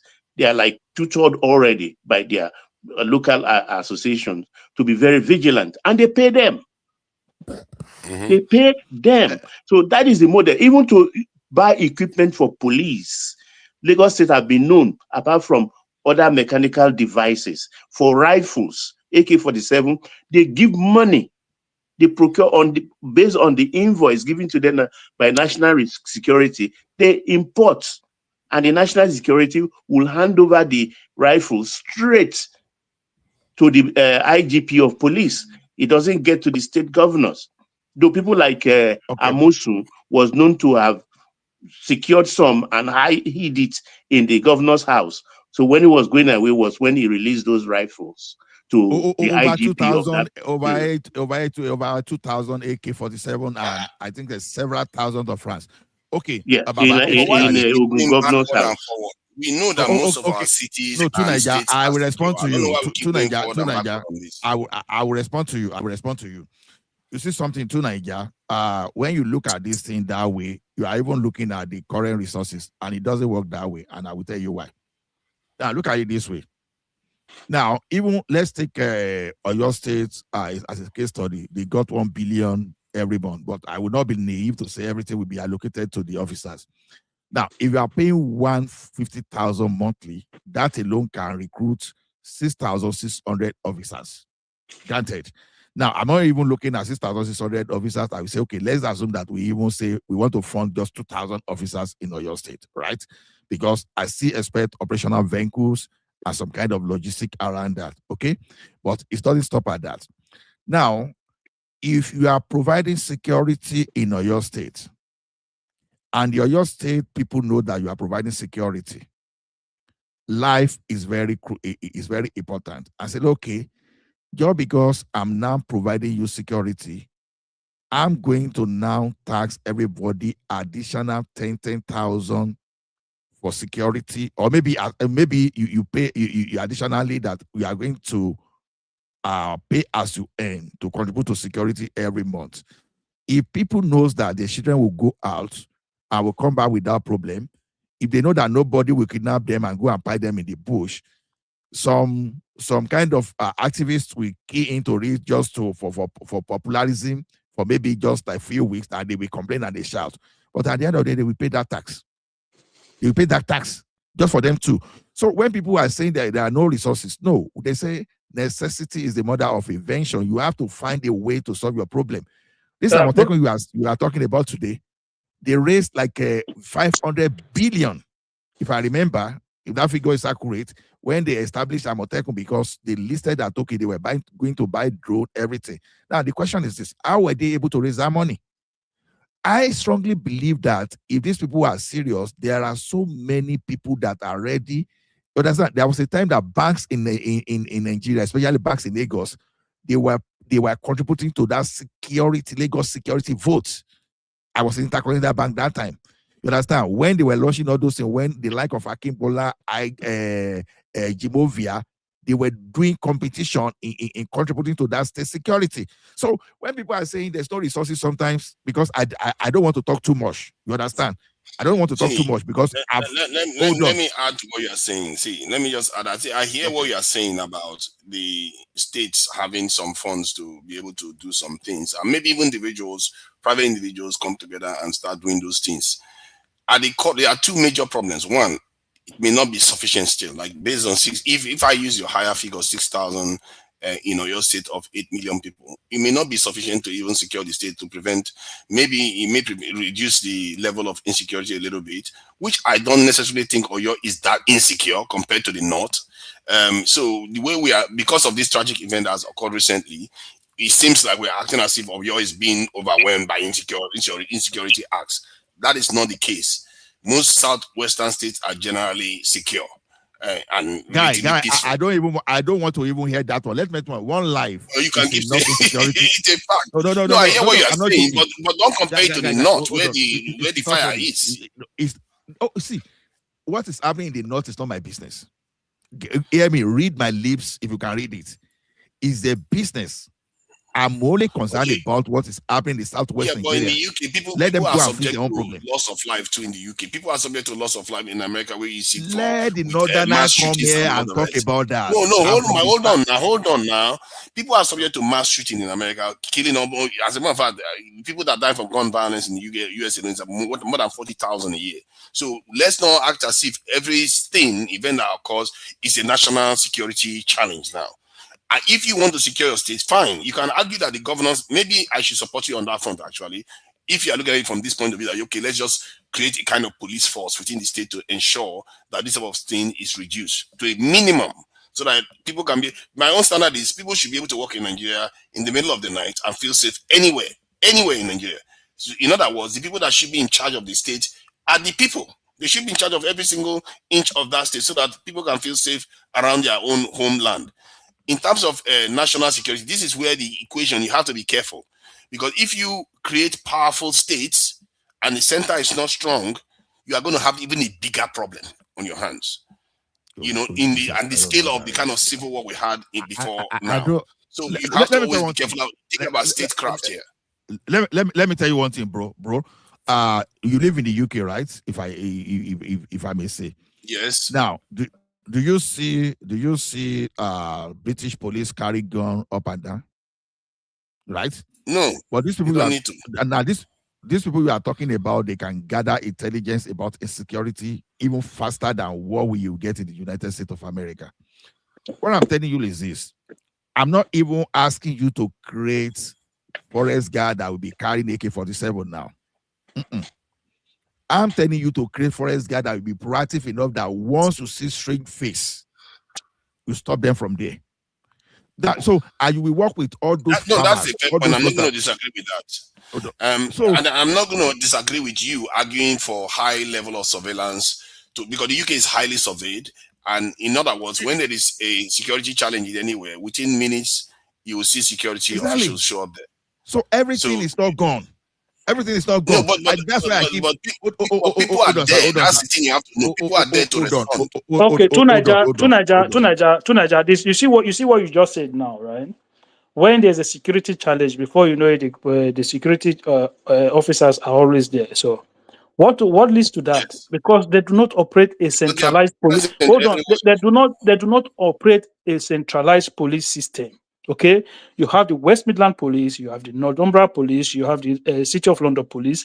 This is what, even though they are kind of regional, okay, but if you still go onto the council side, you still have little council police service as well.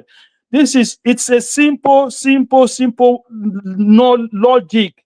I don't know why it is so difficult for us to understand that you cannot police the country from the center. You have to decentralize the system. People keep talking about how governors are going to abuse it. The governors can only be in office for 8 years maximum. Why are you hinging your future, your lives on what a man that is going to serve for 8 years, how he's going to use the police system? I don't get it. It's a common, every country you go to in the whole of Europe today, they do not, no country operate a centralized police system. No. Actually, they do. Where did you get that info? Come on, man. Don't state on false statement. As a matter of fact, more of them operate central systems. So you don't tell me that. Come on, just tell me which country. So you tell me which country. If they operate the central system, they don't. Listen, you don't know. Listen, they have what you call police community, like community police. All of this country, they have it in all of this country. Let me explain something that you cannot escape. See, what is happening now, even states that operate state police these days, even America now, they are struggling with it because everything is becoming centralized. Like even in the UK where they have regional police. What is becoming centralized? What is becoming centralized? Their systems. They are all how is it becoming centralized? Because they have to operate across borders, they have to share information. That does not mean it is centralized. No, because it's becoming more and more centralized because it's like you can't even see the lines anymore. You don't. Let me give you an example. You don't get it at all. You don't understand how this thing works. Do you understand? Hold on. Do you understand the idea? Do you understand the idea that when you want to recruit police from the national level, right? You have to recruit nationwide. Whereas as a state, if you want to recruit police officers, you recruit within your state and you recruit in the area of needs. Simple as that. Yes. Okay, you can argue for state police from that point of view. Like I said, if you want to argue for state police in Nigeria, you better make the centers strong. Because the last time we had weak regions, weak center, and it led us into a civil war. Look, we did not have weak center. We had weak center. How do we have weak center when you literally have military? When you literally have military officers running the country. Oh my God! The number of soldiers we had before the civil war was around 8,000 or so. And guess what happened? About 10,000 in total. Exactly, you almost flew apart. That is not. If you have a weak center, it's like having appendages without a backbone. Yeah, can you survive as a human being? That's not the point. That's not the point. That is not the point. That's not the reason why the center was weak. So Like are you I telling me said, now that a state now we have Air Force, a state now we have Navy, that they will be that strong that they will take over the center? Is that what you're trying to explain to me now, to Nigeria? yes, because they can cause chaos in the country. How can a state create a navy, a private like a state navy naval Because you system? have already seen that in Nigeria, even without How can state they police. create an Air Let me Force? give you an example. Let me give you a few examples. Aerofy defined Buhari when it comes to financial when they change the currency. Aerofy create and his own gang creating what they call it a special government. No, they And went to you see court. how They went to court. To Nigeria, they did not defy Buhari. They went to court and they got a they judgment also from court. actually he defied Buhari before he even went to court. They created a parallel system of government. Remember, they did create a parallel system of government before in What are you Nigeria talking about? without the police force. How See, did they I'm create a telling parallel you system that of government? You cannot just say a word without because explaining. let me explain to you. Before Jonathan left office, they declared that they formed their own government in Nigeria. So who was their senior president? No, they said they will. They Who will. was their senior president in Nigeria? Where WILL. was their national assembly? If you want to put it like that, so my Where was point their is national that assembly? Hold on. Let's hold on, Tunisia. Tunisia. That is how you Let build us do this anarchy in thing a right. nation, No, and there are Tunisia, hold on. examples of nations that are falling like this. Go to Just few DRC. That's seconds. how it happened. Tunisia, few seconds. See, that statement you are trying, they say they form. It was Professor Shibajo that said, if Jonathan did not relinquish power, they were going to form parallel government. So it was What does that mean to you? What does that mean to you? They didn't form, They don't have, but they said they don't were. have police. So what if they had the force? What do you think that meant to you? Tunisia, hold on. It's like when these are people that destroy National Assembly. Hold on. These are people that destroy state assembly buildings, close assembly houses, and you think these people are not going to utilize the power? Tunisia, hold on. If you don't know today, I will tell you. Nigerians are very responsible at this stage. Hold on, Tunisia, hold on. Last man is a form of state police. Amotekun is a form of state police. If you don't know. So I don't know why you are. I'm very happy you're always challenged on this platform. So when you look at those stuff, I'm challenged because they are challenging, but it doesn't make sense what they are challenging. Because they don't allow you to get away with things you cannot prove. These things that are not true. I've just proven it. I've just told you. You've not proven nothing. Ola, please carry on. Fire on, Ola. You are old, but you are indoctrinating people to be very hateful and short-sighted. You are one of the worst elders I've always tie you down. I don't even. They didn't tie anybody down. They didn't tie You will not anybody get down. away with those your utopian So Amotekun is a form of state police. If you like, you can call it forest guard. They are a form of state police, but with different duty. Now, the state police we are talking about today, you understand? What we are looking towards that power to prosecute. You understand? Now, it's not the one that you are going to arrest. You do all the job, and you arrest terrorists. For example, you handed it to the Nigerian police. The next thing, they ferry them to Abuja, and whatever they do, the next thing they start negotiating. But if you ask state police, for example, already southwest they have the structure in place. Amotekun is a way. The only thing is that they can now extend their capacity instead of the forest alone to the city. As of today, are you saying Amotekun will be used now to divide Nigeria? Is that what you are saying? It could be. See, I don't understand how you people struggle with it. You see, when a militia, a politician has militia and disagrees with the center, yes, they can use it. Especially if that militia is armed. They don't even need it. If they want to do it, they can do it legally. That's what. Let me say one thing. When you say this thing, all those governors you see, they don't need all those official structure to do it, because we are in a country whereby you have route where you can smuggle things in. I just want you to know how many people knew that Amosu was holding over 2,000 rifles. You understand? When he announced that time that when he called the commissioner of police, that okay, he was going that they should come and take the inventory and take over the rifle. The inspector, the commissioner of police, in fact, he ran with his tail between his leg. Okay, let's establish some baseline. Let me ask you. Let's just establish some baseline. Do you agree with the concept that the center need to be strong enough to control the strength of any state? The military is centralized. The question is different. I'm asking, do you agree the center should be strong enough to control the power of any state in case. We have No, the no, military no, already. To Niger. Let me answer your Not in the question. Nigerian context. We have a federal system of government. You need No, to first of all, you now hold that is on the now to Niger. fundamental difference You between need our to first of all understand the whole point of having a federal system of government that we currently have now, right?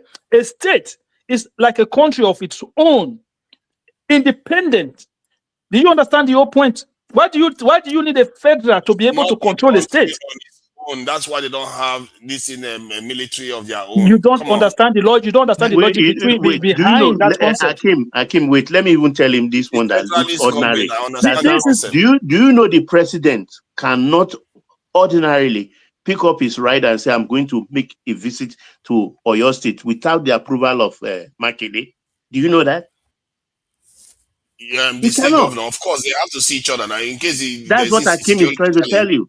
Yeah. We operate a federal system of government. So even the weaker the center, the better. Okay? The weaker the center, the better. These are the core of the problem. This is at the core of the reasoning behind what people say. In any of the countries that you are in, tell me which of the countries have a weak center. What do you want? All of them. Every country, all of them have a weak center. The United Every States single have a one. weak center. The United States has a weak center. Of course, it has a weak center. What are you talking about? Wow. Even Trump is look. The Trump government is even trying to get rid of the Department of Education. Do you not understand the whole point? The power of the world has a weak Do you center. understand? Do you understand the whole point of the government? Even say, look, we have too much in our hand. We are trying to don't even liquid agree on certain departments. facts. Like America does not have a weak center. Do you understand the word? Do you understand the word strong center and weak center? Do you know? Do you think it's just by military force? I'm talking about military force. I'm talking Oh about my power. God! So state governor is going to state governor will not have their own army. Is that where we are? Is that the conversation that we're having? America's center is so strong that Trump Is that Is that the conversation that we are having? That hold on, Niger. Is that the conversation that we're having? That the state now will not have their own army? That is not the conversation, man. What are you doing? What are we doing here? Are we in a beer parlor? Army and armed groups. Are we in a beer? Are we in a beer parlor? If you have armed groups, it's a problem. You have to understand what keeps a nation strong. If you don't have a strong backbone, that nation is going to fail. Look, when we talk about a stronger center, we're talking about education concentrated on the center, health concentrated on the center, roads concentrated on the center. We're talking about policing concentrated on the center. No, what we are trying to explain to you is that we need a lot of these things. Even until recently, electricity was also concentrated on the center. Your day-to-day life running that is supposed to be from your local government to your state. Hold on 1 second now. Everything that affects your life that's supposed to be from your local government and your state is being handled from Abuja. And we're saying, no, it's too much. Decentralized power down to the bottom so that people can benefit. And it goes all the way to policing. What is so difficult for you to understand? See that what you are saying no, to Niger, let me add this thing. Adewale Segun said the American center is weak. I don't know where they get all these things from. They just create a totally new narrative. No, to Niger, hold on, it's weak because I'm in North America. I will tell you. No, it's not. Hold on, check any matrix. They'll tell you Niger, you're just looking at army. I told you it's not about army. I know. Progressive, hold on. Let me explain to this guy. Now, the center in Canada is stronger than center in America. And I will tell you. You see one thing, when you say you practice a federal system, that's why you have federating units. You understand?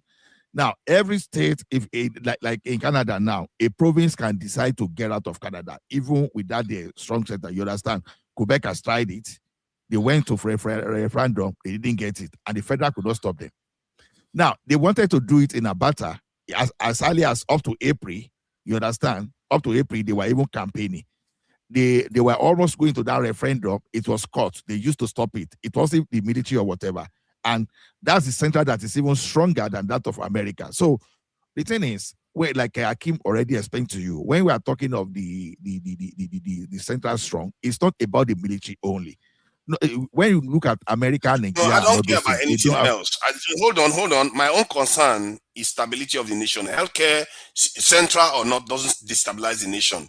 is the military power. That's what I'm concerned God, about. hold on The now, use Baba. of- Hold on. And when you now say we should create state police, you mentioned something.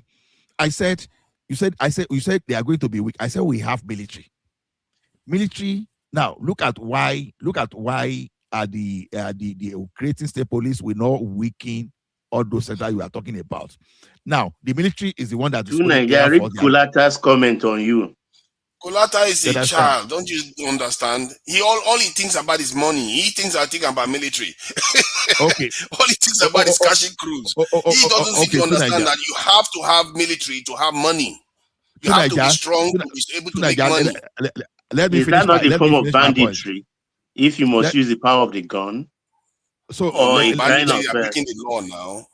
Banditry are criminals. Those are common criminals. Let me finish my piece.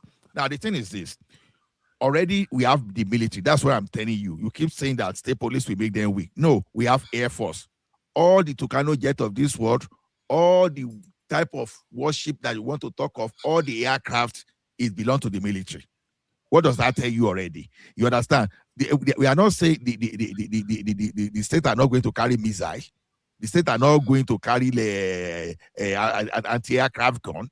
You understand? They are not going to carry all those grenades. You understand? So what strength again do you want for the military? We are just talking of police that we have the power of. Simba Prince Daddy wants to come in. We're talking about the military that cannot even deal with a few bandits. They can not even tame a few terrorists. Bandits to start building militias of their own. Jeez. Hold on. See, this. Open yourself to learning new things. You understand? I am open. I'm giving you clear examples. Hold on. Our military bandits are going everywhere, killing people, taking over. People are abandoning their villages. We have IDP camps in the country, and you want to create states with arms too? Let us learn together now, because you believe your opinion is the center is not strong. I'm giving you so many examples. Can't you see that? It is not true. The center is over strong in our own situation. IDP camp in your country. You have IDP camps. What more do you need to see? Listen good. There's no level of state police you want to create in Nigeria today that will be stronger than our army. And the state military, the state police, they are easily subdued by the military than you subduing the terrorists. You understand? Because the terrorists, they don't operate. Guy, let me just make my point. What if 2 states from a region or 3 states from a region decide to act? Okay, let me just make my point. What are you going to do? These 2 states from the region will be carrying rifle, and the military will be carrying the gunship. They be carrying aircraft. They will be carrying jet bomber. And you are telling me that state that is carrying the pump action and AK-47 are stronger than the military that have the monopoly of air strength. Let's just stop for this thing. See, where do you think terrorists get their money from? This one, if you think terrorists are a problem, how about if states start behaving like terrorists? What are you going to do?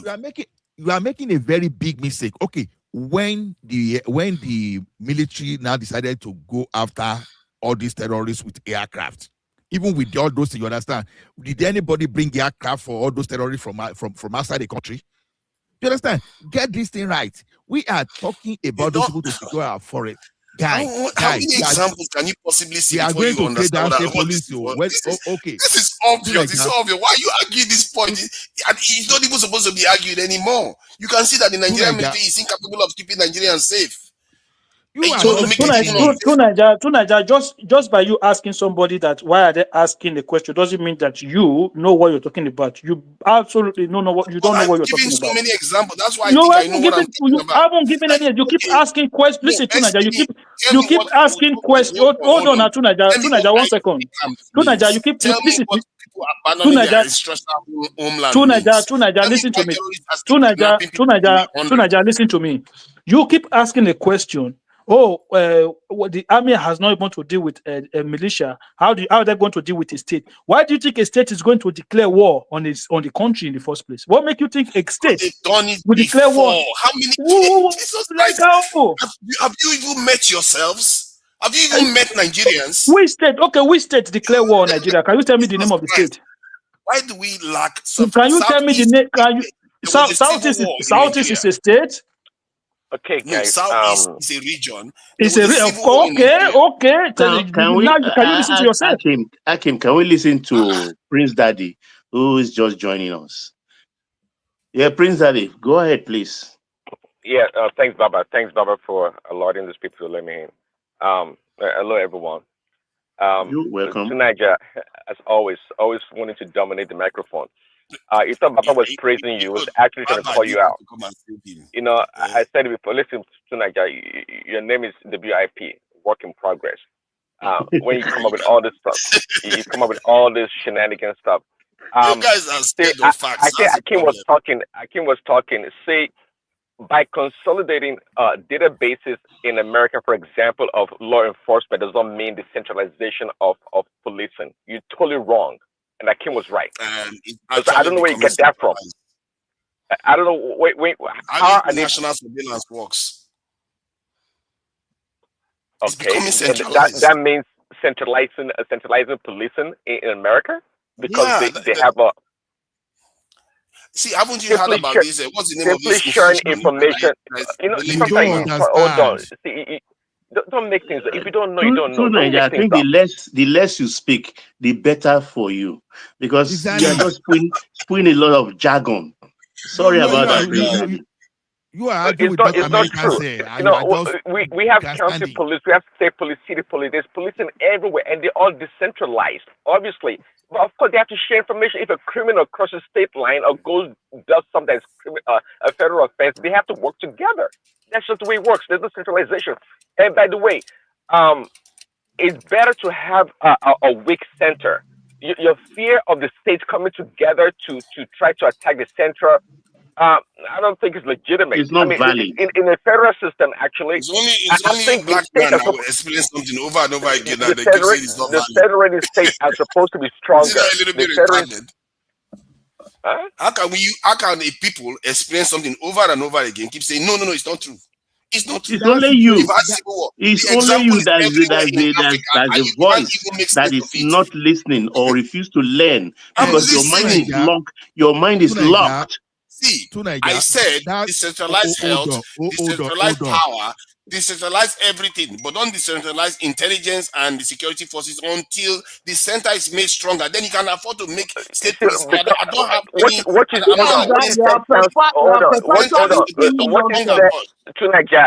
you said appears to be commonsensical, but it doesn't make any sense. It's just garbage. It's trash. Okay. Exactly. Obviously, they have to gather information and centralize information they have to gather information to centralize information to parse the information to make sense of the information so they can do their job. So you're not the one to tell them to centralize information. What you're saying, it's already been done. I can guarantee you they're doing the same thing in Nigeria right now. All the different states or local government, they have to provide information for security if they have to.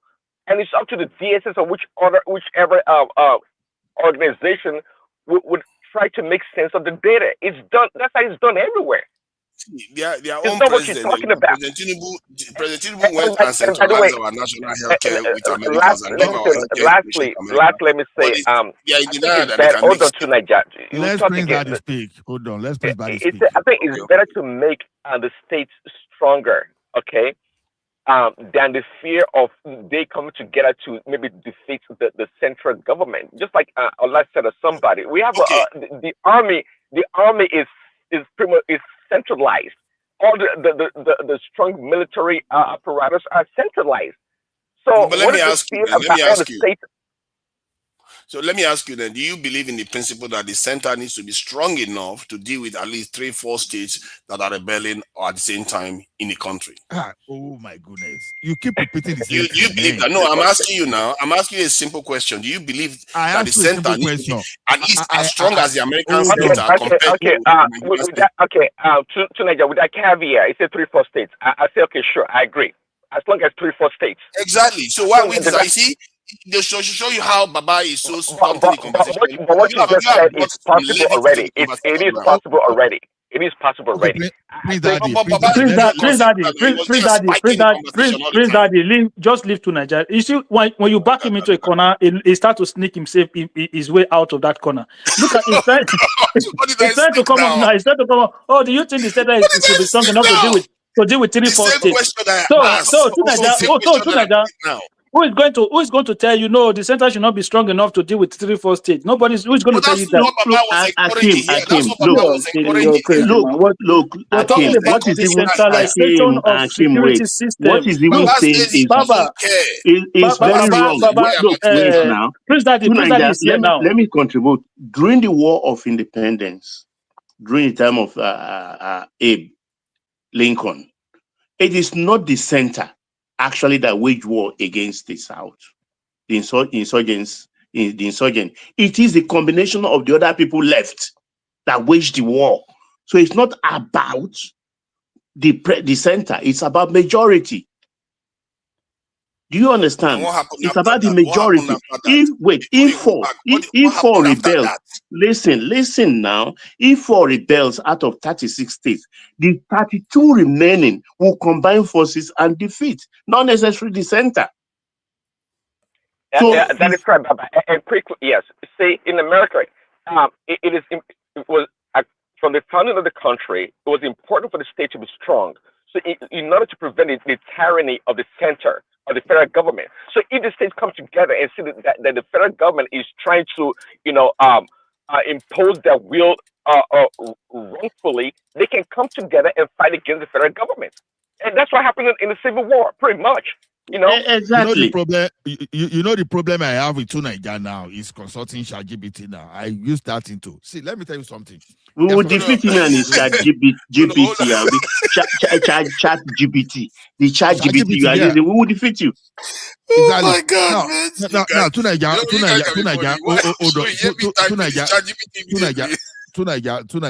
just hold on.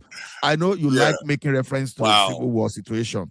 The Civil War situation was totally different from this situation we're talking about. You understand? Now we have military people doing their things. It's totally different from civilian doing their things. So when Ojukwu was leading his own people, he was doing that based on military power. You understand that it could because it could gather his people, hijack some section of the military. You understand? But when you are in the civilian administration, you understand that military. Ola, I beg, at least 5 seconds. And Ojukwu did not declare war. It was the others that declared war on Ojukwu. Yes. Thank you, because Ola. if he didn't do it, maybe then go pie himself. You know, so okay, now it is others. Yeah, I agree, Baba. Now what does it matter? It led to a civil war. See, when after the American Civil War, what do you think happened? Did they become more centralized or decentralized? Okay. Can you compare the situation of then and state police? What's the correlation? What's the correlation between the situation state police and state police? The correlation is that if you have a state police that becomes more we now stand up now from Ekiti. Now we now stand up and say, I want to leave Nigeria, right? So now tell me, where will Ekiti go to? Ekiti will now wage war against the remaining 35 states of Nigeria because they want to leave. Exactly my point, Ola. Thank you. You are making my point. Yes, of course. See, the point I'm making is that there's a concept of what they call power differential. I remember when I was going to Nigeria, I was carrying a very tiny drone that I took out from the UK, and they stopped me in Nigeria, but I said, no, you're not allowed to bring this in. I said, but the UK people don't have any problem with it. Why are you having so much issue with people bringing it out from into the country? He said, because the UK government have the tools to be able to manage such technology, but the Nigerian state is not ready for it. That there is a difference. And I saw the logic in that argument. Because there is the concept of power differential. You have to make sure the part that is keeping everything together remains stronger than the components of that entity, like the states. This is what I'm talking. And Prince Daddy basically agreed to the principle. And I don't know why. I'm just giving you to Nigeria. I'm just giving you 2 examples. You know, and Abata. Quebec and Abata are 2 examples of states of province. Ola, Yeah. you need to go and buy fowl and tie in your neck if you want to have conversation with these two Nigerians. Just forget they don't disturb yourself. He has grease all over his body. The moment you hold him on back, it will slip away. It's a waste of time. It's a waste of time. There's no need to engage him sometimes. He is a jellyfish. It's a waste of time. More evidence. What It's else just do a you waste of want? time. There's no Let need. me give you another one. Let me give you another one again. You don't have any other one that's reasonable because everything you said is not reasonable. Don't give me another one because I'm not going to respond to you. Do you know, Ola, do you know when we were young, right? When we were young then, there's this guy, when you're having an argument with him, he can tell you the time is 1 o'clock, right? And you can say, no, the time is not 1 o'clock, the time is 12 o'clock. He will tell you, like, can we go to Abuja and check the time? Like, he knows for sure there's no way you guys can go to Abuja and check the time. You know, he know that there's no way you guys are physically going to go to Abuja. You know, you just come up with some random nonsense. He's from that family. Go verify. What are we doing? What are we doing here? Kim, it would say you should go to a region of the world that's 1 hour ahead or behind, so you can. Yeah. So why check? What are we doing here? Arogediba, why are you so quiet? You are here. Telling you that state is going to state is going to overrun in a country.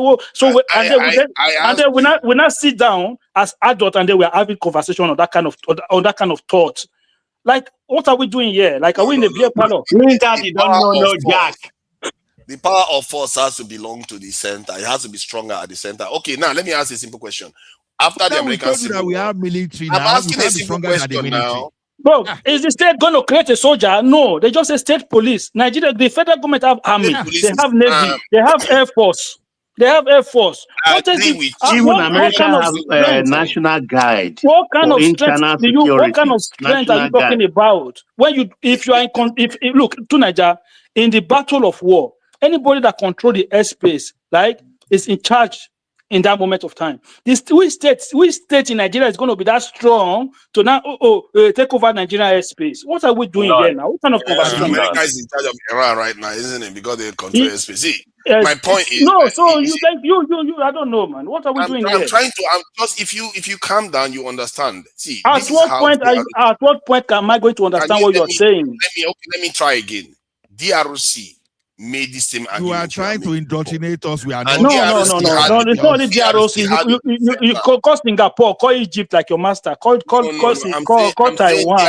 Okay. DRC. What led to DRC becoming balkanized is because the center was very weak and the regions became more and more powerful. That's why they have so many militias and so many separatist groups in the country. When America went to their civil war, when they went there, they corrected something that wasn't balanced before. They made the center stronger. The reason why that happened is because the center was not as strong before the Civil War. They corrected it. And we tried to correct it. But now we are saying, okay, let's go back to the other one where the state become more powerful again without increasing the strength of the center. To Nigeria, you're a liar. To Nigeria, what do you think led to the second? What do you think led to the second? What do you think led to the second amendment in the American Constitution? Why do you think ordinary Americans were meant to bear arms? What was the logic behind it? So they can stand up to the state. So they can stand up to the state. Exactly. That was even the smallest level of decentralization of power to the ordinary people. Yeah. They took it up to the ordinary people. What are you doing here to Nigeria? Yes, but America became more centralized after the Civil War. How is that centralized? But that's not because they didn't create the Second Amendment because of the Civil War. That is not because of the Civil War they created it. Where you want to jump into topic? It's a fact. Yeah, hold on. Spend like a week to do your research with ChatGPT, Claudes, DeepSeek, all those things, and put everything in slide so that you won't get disorganized when you are presenting. You are seeing superior arguments, and yet you are still moving. Kulata is telling you now the issue in DRC is not a state police issue; it is disorganized militia. So sometimes Oh my God! I can't believe he just said that. He's actually confirming what I said, but he doesn't even understand it. That state police issue that you're thinking is state police, tomorrow they will start calling them militia. That's how they form. I keep telling you, you're not understanding. They start as No, state police. the Then they become DRC. Have you military. forgotten? Delta is Wait, have you forgotten the Abood? man who saw tomorrow. Abood with Well, in Abood Nigeria, that you are were assuming that in, it he guys happened live are, in these overnight. America. are things, He In was you Nigeria, guys you are are, assuming that the he DRC was in happened Congo. overnight.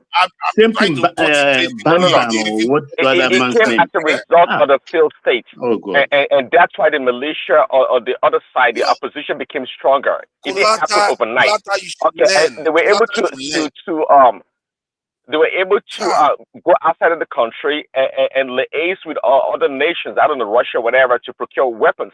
That can happen in Nigeria also. It can happen anywhere, even in America. It didn't control their borders, weapons and whatnot can be smuggled into the country, and they can fight against the state. It can happen in Nigeria. It can happen at any time. But if you have a working structured state, and they police their borders and they know what is going on within the state, then they can for sure track those things or prevent such things from weapons from coming to the country in order to overthrow the government or to do chaos.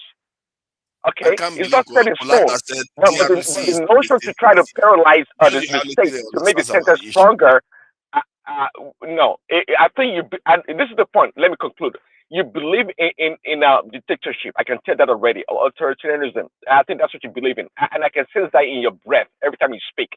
You always want to take control of the people and the economy. You're probably a communist, for all we know, to Nigeria.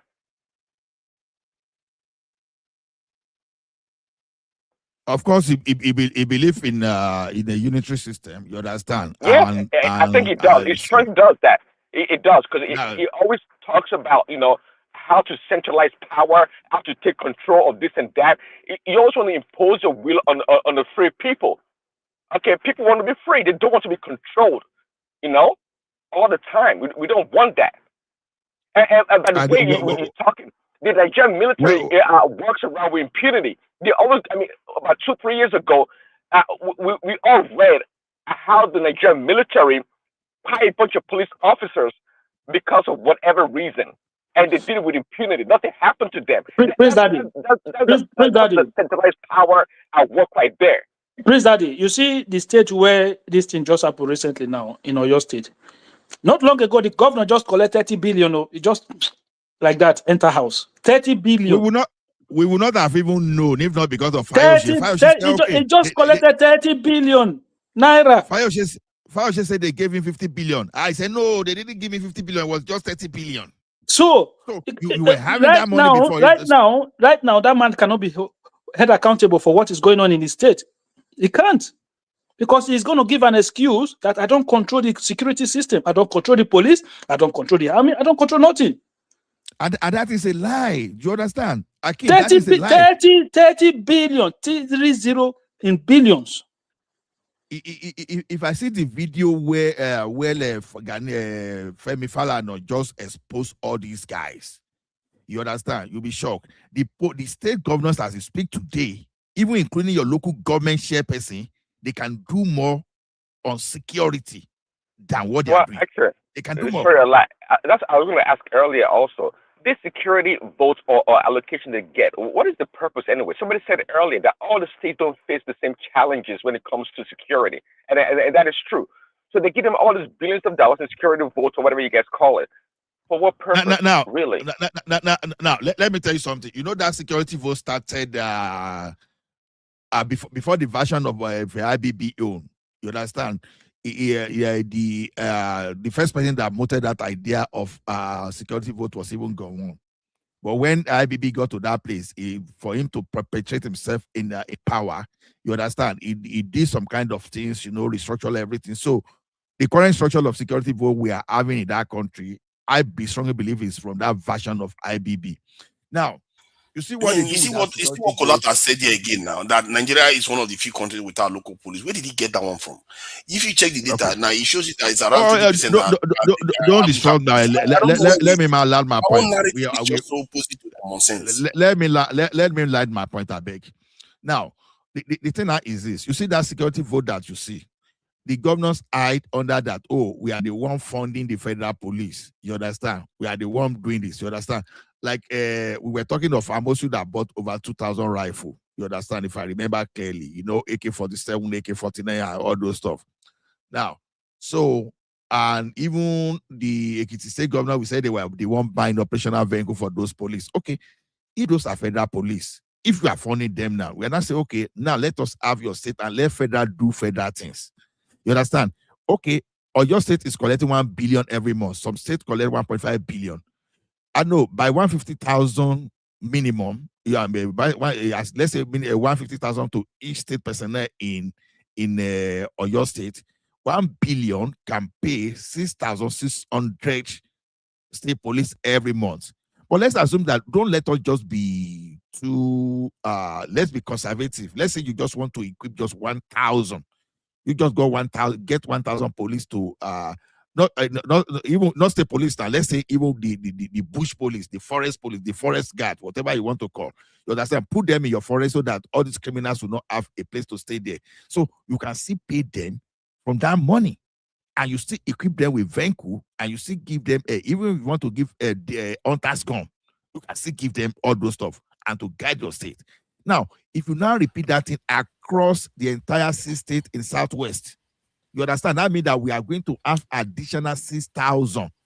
Your additional 6,000 forest police that will just occupy our forest. Those are the things we are suggesting. And I now brought an idea. I said, look, we've witnessed this thing before.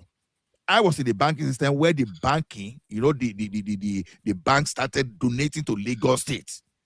Before they bought the armor personnel carrier, all those stuff, you understand? They started donating to Lagos State as security votes.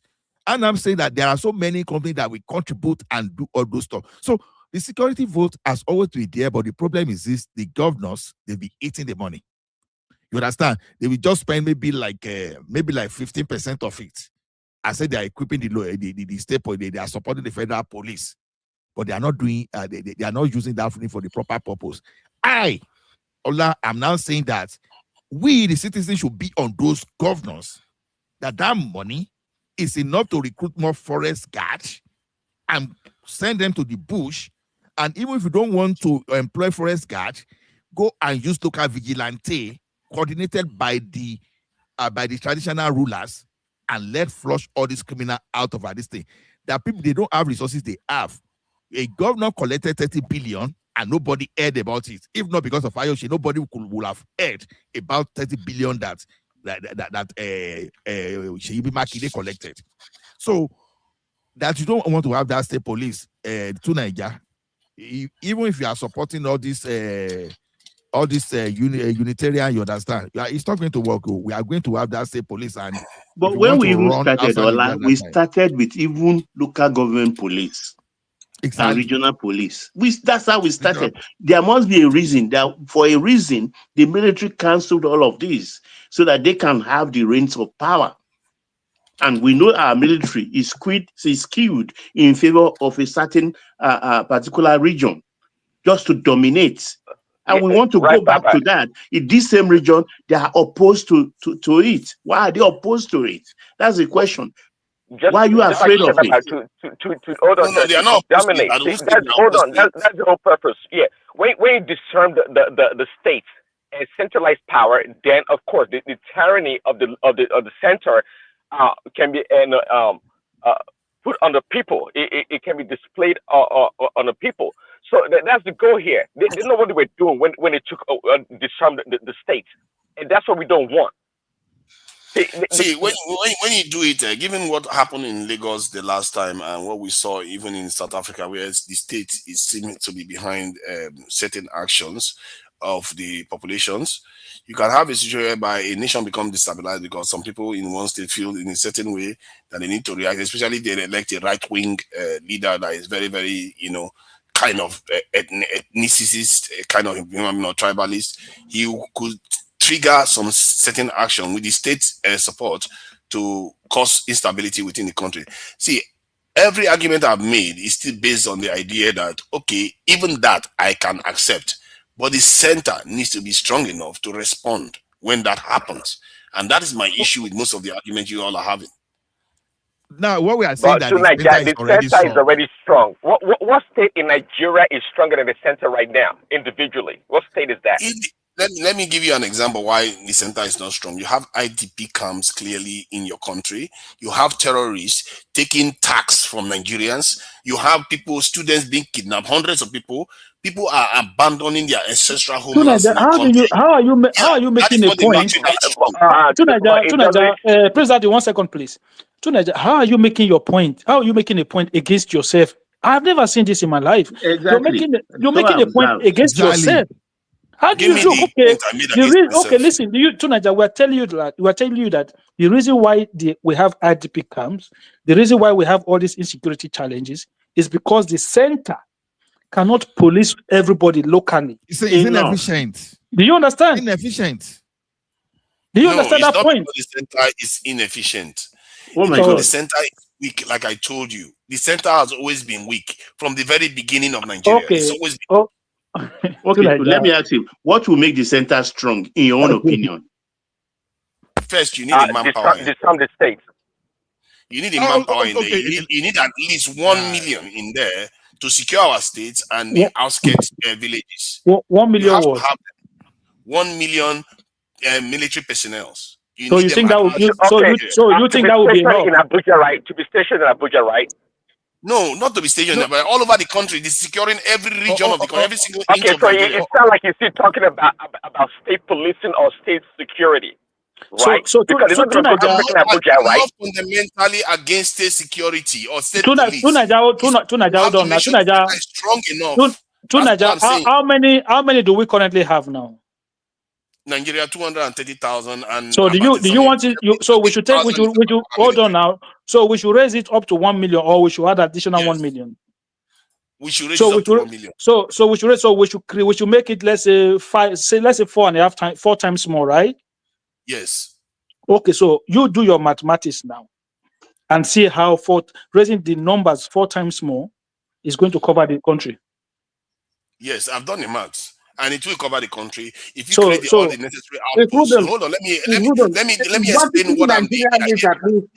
At least 3 million police officers. At least. Like this guy, man. Look, I'm telling you now. You're talking about police. I'm talking about military and intelligence officers. If you want to,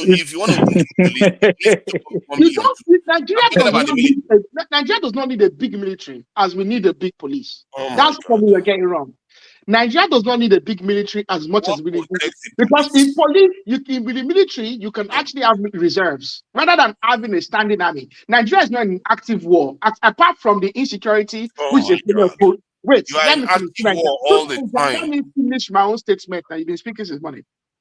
Insecurity in Nigeria is a consequence of the dysfunction of a society and the failure of the policing system. Okay, we have a lot of spaces that are ungoverned because there are locations where there's no police, there's no adequate police. Thank you. Wait, let me finish. And you need to put people there. Let him finish his point now. Please calm. It's not been speaking. So, Baba Mokiyo,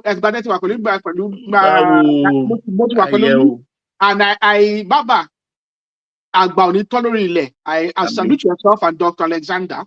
Like you said, it is an affront and it's a slap on our face, and I think this is due time for us to adequate and proportional response. But to the matter of policing, we don't need a standing army as much as we need a proper functional policing system that covers the entirety of our society. A policing system that includes the society and carries the society along. Now, Nigeria does not need a standing army that is that big.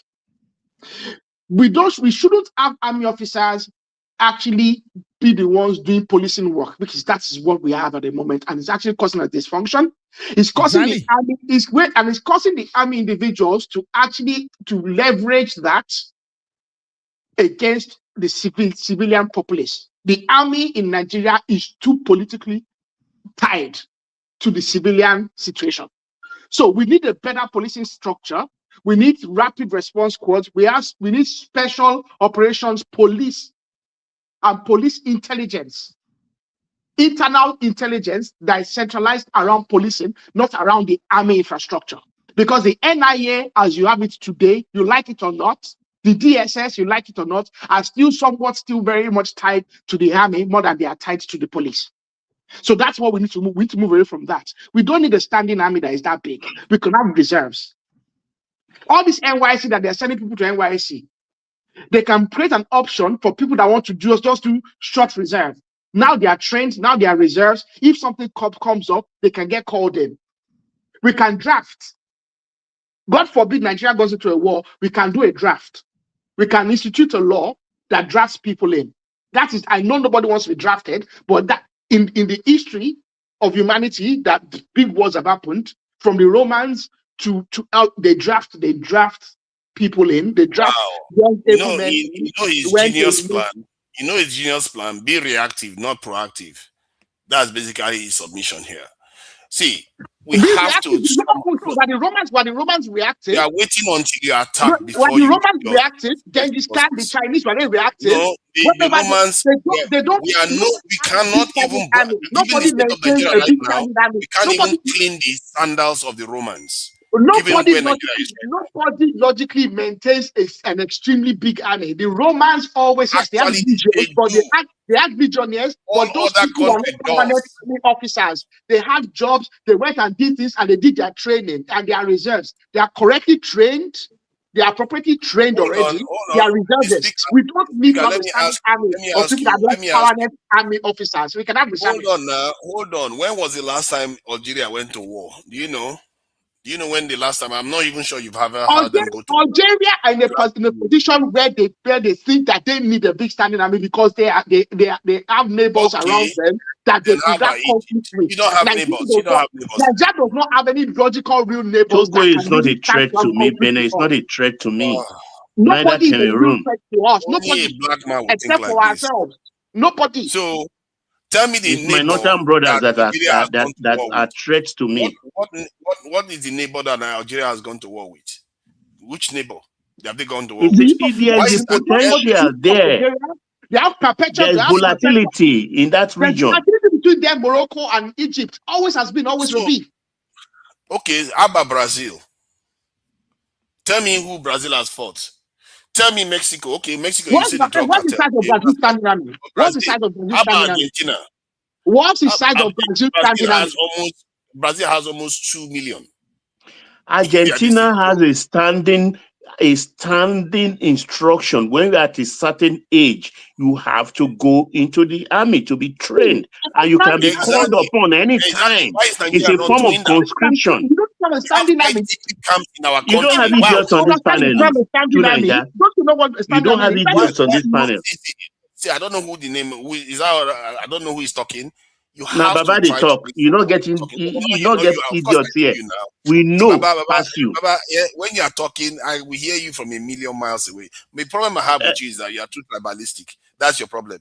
Thank you. Tribalistic. I wear that badge of. It's a badge of honor. I wear it with pride.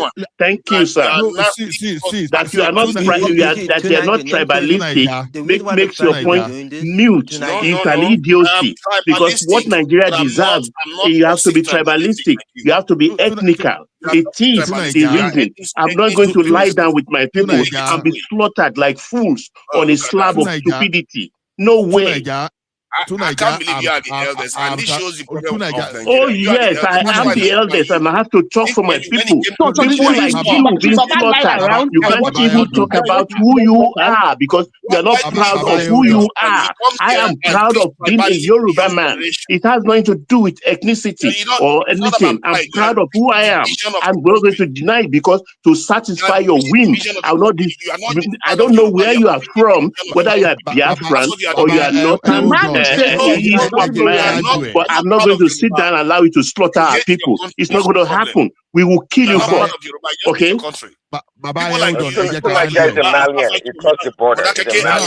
It's always going to this rat hole all the time.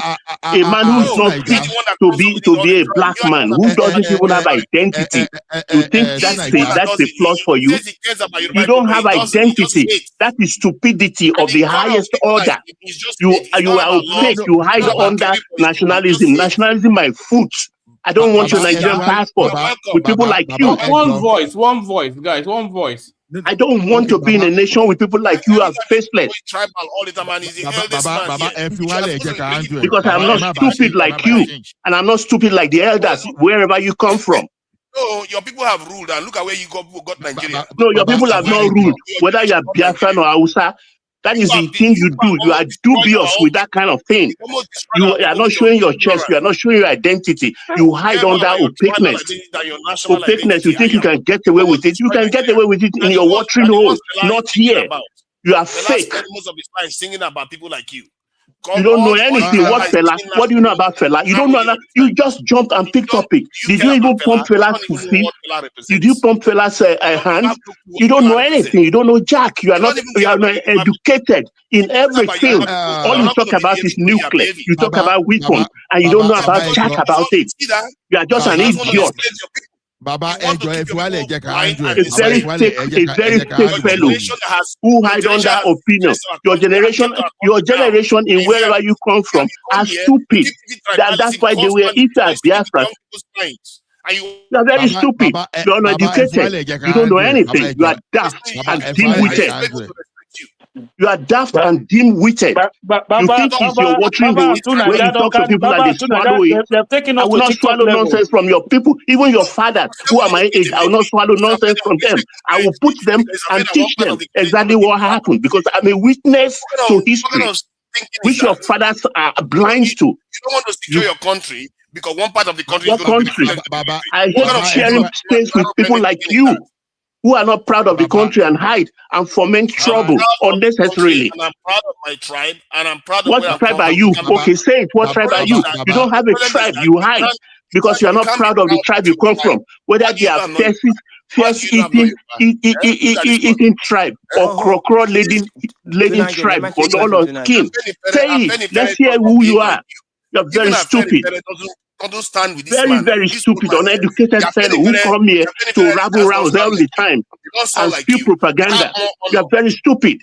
Your fathers, wherever you come from, don't hold a candle to the Yoruba race. You do hear me? Your fathers, wherever you come from, don't hold a candle to my race. I am steeped in history, even before Jesus Christ. Don't be naive. You come here and we try to have a discussion with you, and all you want to do is that these people, your father, your mother,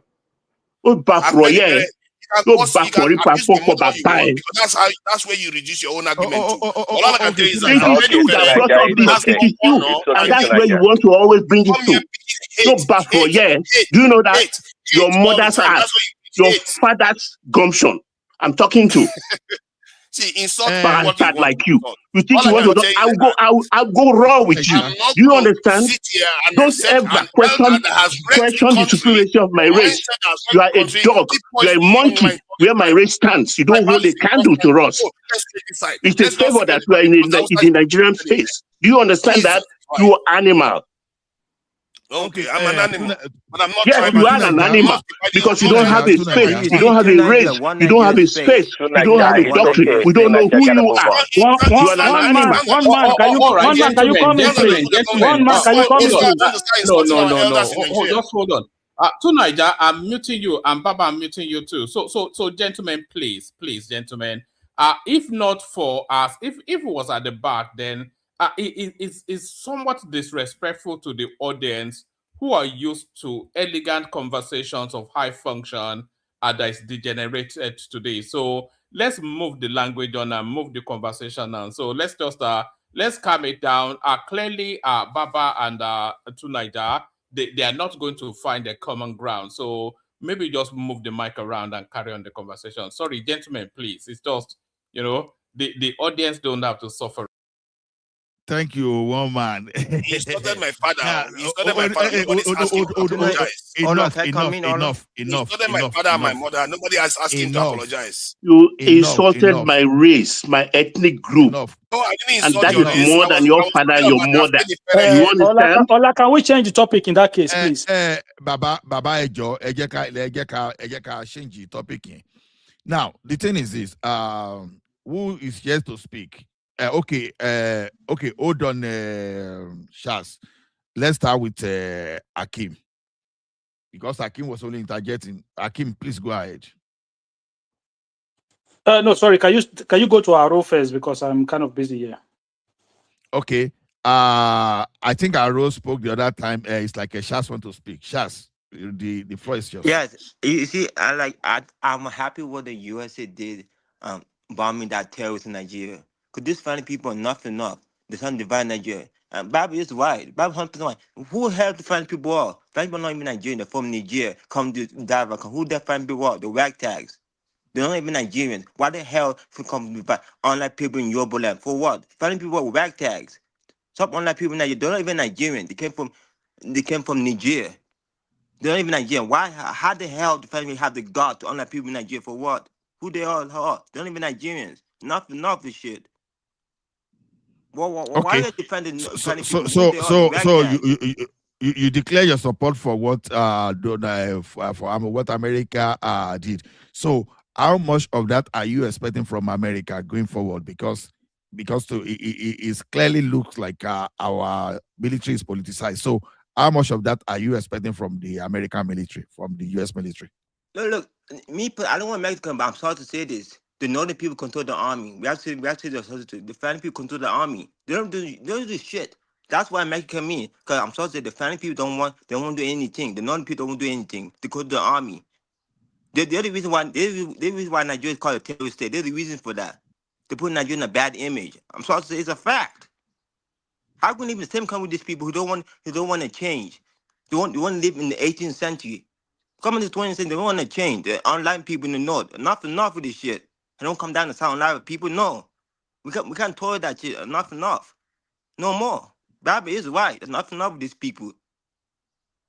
Okay. We can say 18th century is even better because I think what they are doing is even more barbaric than what happened in the 18th century.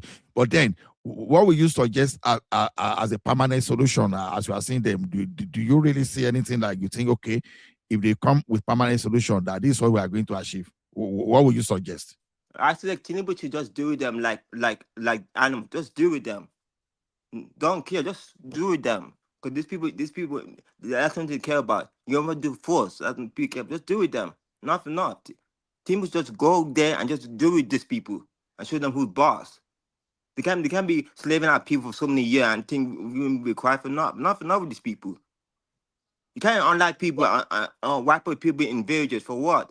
They're doing Kawa State. Online people, they are like Muslim and Christian for what? What's the gain? Okay, but when you say Tinubu is going to deal with them, Tinubu cannot be in all the states. You understand? So, what mechanism, like what tools, what instruments should Tinubu use to deal with them? But all you have to be like Tinubu is the first president in Nigeria that go head with these people. The first president in Nigeria history to go head with these people. That shows you something. The first president in Nigeria to deal with these people. The first president in history of Nigeria to deal with these people. Oh, but look at what happened in Oyo State. You understand? Look at what happened in Oyo State. Tinubu will not be there. You understand? Then should we scrap the state structure that okay we know that okay Tinubu will now be the one to go from Abuja now and be dealing with the local issues. So how is Tinubu supposed to handle what happened in Oyo State? Tinubu is the president. I think Nigeria should have not moved the capital Abuja. They should have left the capital in Lagos. They should have moved the capital Abuja. That was the worst mistake we ever done. Move the capital Abuja. Because these people don't want to change. They don't want to change. These people never want to change. They want to pull us backwards. We have to say the truth. The South Nigeria is better than all these people in the North. They don't want to change. Not the people. They don't want to change. I'm happy that also people are waking up. I'm happy that also people are waking up. And we have these people are pulling down. The also people are finally waking up to these people. They say enough. Okay. Thank you, Shaz. Arogidigba, do you want to have your own floor? Do you have anything to say? Do you want to take like 5 minutes? Aro. Okay, Aro's not. Yeah, Baba, I will just take my time now. This is not Baba. Sorry, Ola. So no. Sorry, I know your voice. Sorry, that was a mistake. Okay. Sorry. Yeah. So basically, like I said before, right? For me, there's only one solution, and that is what I believe in. I'm somebody who believe in reforms. I think we've held on to the military structure for far too long. In terms of every facet of that country's developmental and security stride.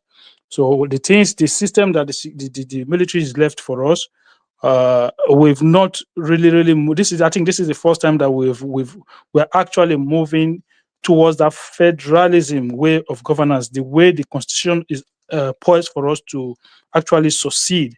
So in my opinion, Tinubu have started with the local government financial autonomy. It started with the removal of subsidy, with the removal of, with the unification of exchange rate. So I understand, because him as a governor was one of those people that created they started the RRS system in Lagos, because they know that they cannot create state police due to the constitution. And in my opinion, they now have the numbers in terms of state governors, in terms of state house of assemblies, in terms of the national house of assembly. It has a number. There's no need to slow down on this state policing. This is the thing that we need to do now. And if we don't get it now while he's in office, trust me, I'm telling you today, power goes to the north, forget it. If you're not careful, they will bring back subsidies of fuel. I'm telling you today. Because you see this, except if Tinubu is clever enough and just leave the power in the North Central. The day power go back to those core Northerners, that bottle Akim, feeding, yeah. somebody said when I said before also that they may bring back subsidy. They said if Tinubu put it into the law that they can't do it, and is that true? Because yes, you're right. When the Northerners take power, they can do whatever the heck they want to do. No, of course, because they believe in this handout, this handout economy, this bottle feeding economy, this one that you have to give. They believe in those kind of economy, those communist mindset. So, except Tinubu is just smart enough and just look for somebody from the North Central who is not a core Northeasterner or Northwesterner person, because if you just imagine, I want you to go back, right? When Obasanjo left office, he was the one that go and pick Yar'Adua to come and be in office, to come and be president. Obasanjo had privatized the refineries. What did Yar'Adua do? Took them back. He reduced the price of petrol. Everybody was happy, not knowing that in those moments we were actually burning away our futures, money that should have been going to subnationals, to help us build schools, hospitals, good roads.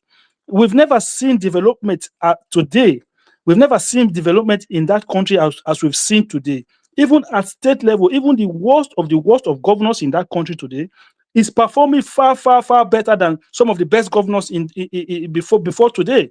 That's because the level of revenue that is going to these subnationals is helping them to do things that we were not able to do before. You go to a different state across the country, see the level of infrastructure that is going on. Even at federal level, see the level of the standard of road that they are constructing. So it's a common sense. Okay, we all cannot be poor together. Give people, look, you go to America, California have more money than many other states in America. That is how it works. Some states in Nigeria now, within the next 5 years, 6 years, they're going to have 24 hours electricity. If you decentralize the police, within another 5, 6 years, some states will have a full functional police system. So when there's an issue, the governor can easily redirect manpower to area of need. The governor can decide if he needs 5,000 police officers or he needs 10,000 police officers. They'll be able to decide or hold police officers accountable when they misuse power.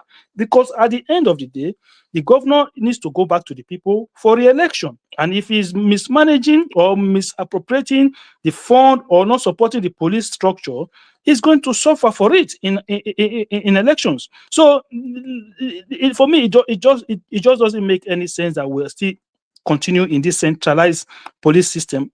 I'm not saying states should start to have army. No, policing is local. When you recruit police officers, they live within your local citizens, residents. So they finish work, they go home like everybody. Forget all this nonsense police barrack. a police officer lives in that lives in your area, it's almost like another form of vigilante entirely. Because he probably grew up in that area. He probably know all the bad boys, all the bad guys in that area. So when something goes on in that area and somebody come to the station or they ring the station, he can easily say, okay, you know what, this thing happened in this area. I know the kind of people that are in this place. I know what they can do. So it's another form of intelligence in its own. How you bringing somebody from Zamfara to come and be a police officer in Oyo? Does this even make sense to anybody? First of all, you have to understand that it's going to be sympathetic to this Fulani Janjaweed in the first place because they are his people. But if it's an Oyo man that is a police officer there, it doesn't like, and you come from Niger Republic, he's going to kick your ass away because he doesn't know who you're going to attack. That could be his own child that is going to school, so he has a stake in it. It's common sense. I don't know why is this even a challenge for us to understand. Decentralize the police system, and all of this insecurity slowly will die. If we don't do it, it will not even get better. It will get worse. No government have come into office since 1999 and reduced insecurity. Every government coming one after the other is getting worse, and there's a reason for that. There's a simple logic to that. So it's not going to get better until we do the needful. And that is going back to state policing. Thank you very much, Ola. Thank you, Akim. Arogidigba. Arogidigba, are you there? So, okay, sorry. Midwest. Can anybody hear me? Hola, I'm hearing you. Good evening, sir. I greet everybody, welcome, my Baba. brother. I greet you. Just watch this. This is a very sad news about that teacher. May so rest in perfect peace. No Nigeria that deserve to die that way at all. Even in his own fatherland, haven't served his people. And no, it's so heartbroken to see that, my brother. Very, very bad. It really touched me. Those kind of video, I don't like seeing them anymore. I've seen the other one the other day where Huma was just taking like as if the way they offer goats some were young to maybe in the festivals period. So painful. But however, we that are majorly in this platform, we are the southern part of Nigeria. 99 Southern president for 8 years, northern leader for maybe 2 years, if I'm not mistaken, or 2 years, a little bit plus there, or if not, that is even up to 2 years. That Yaradua, I can't remember. Then we got the power back to the south, given to Professor. He ruled 2 years. And today we also have power back again, and power went to none, and we have it back in the south. Now the question is, our leaders with their level of education, are they not seeing something worse than this coming and coming fast? That they have to do something urgently than instead of them just sitting there, and at the end we blaming the northerners for everything. So we are in a very serious mess. It's not going to get better, as Mr. King just said. Since 99, I think everything is getting worse, from bad to worse every day, So if you look at our street, the children growing up, they've lost that moral compass completely. No role model to shape them. So I don't even know what lies ahead when I look at the future, because for me it's very dark. The children are our future. You go back when I was growing up, I think in this part we had what have we seen? I only see Igbo and children who smoke that. Our parents will tell to stay clear away from them. And not even our age mate in the secondary school level, at least some grown-up boys like that, so that they don't spoil us. But today, young people in Nigeria are now taking the one we call white. So those days we saw it on television, sometimes when we watch them, if when we are watching these some of these American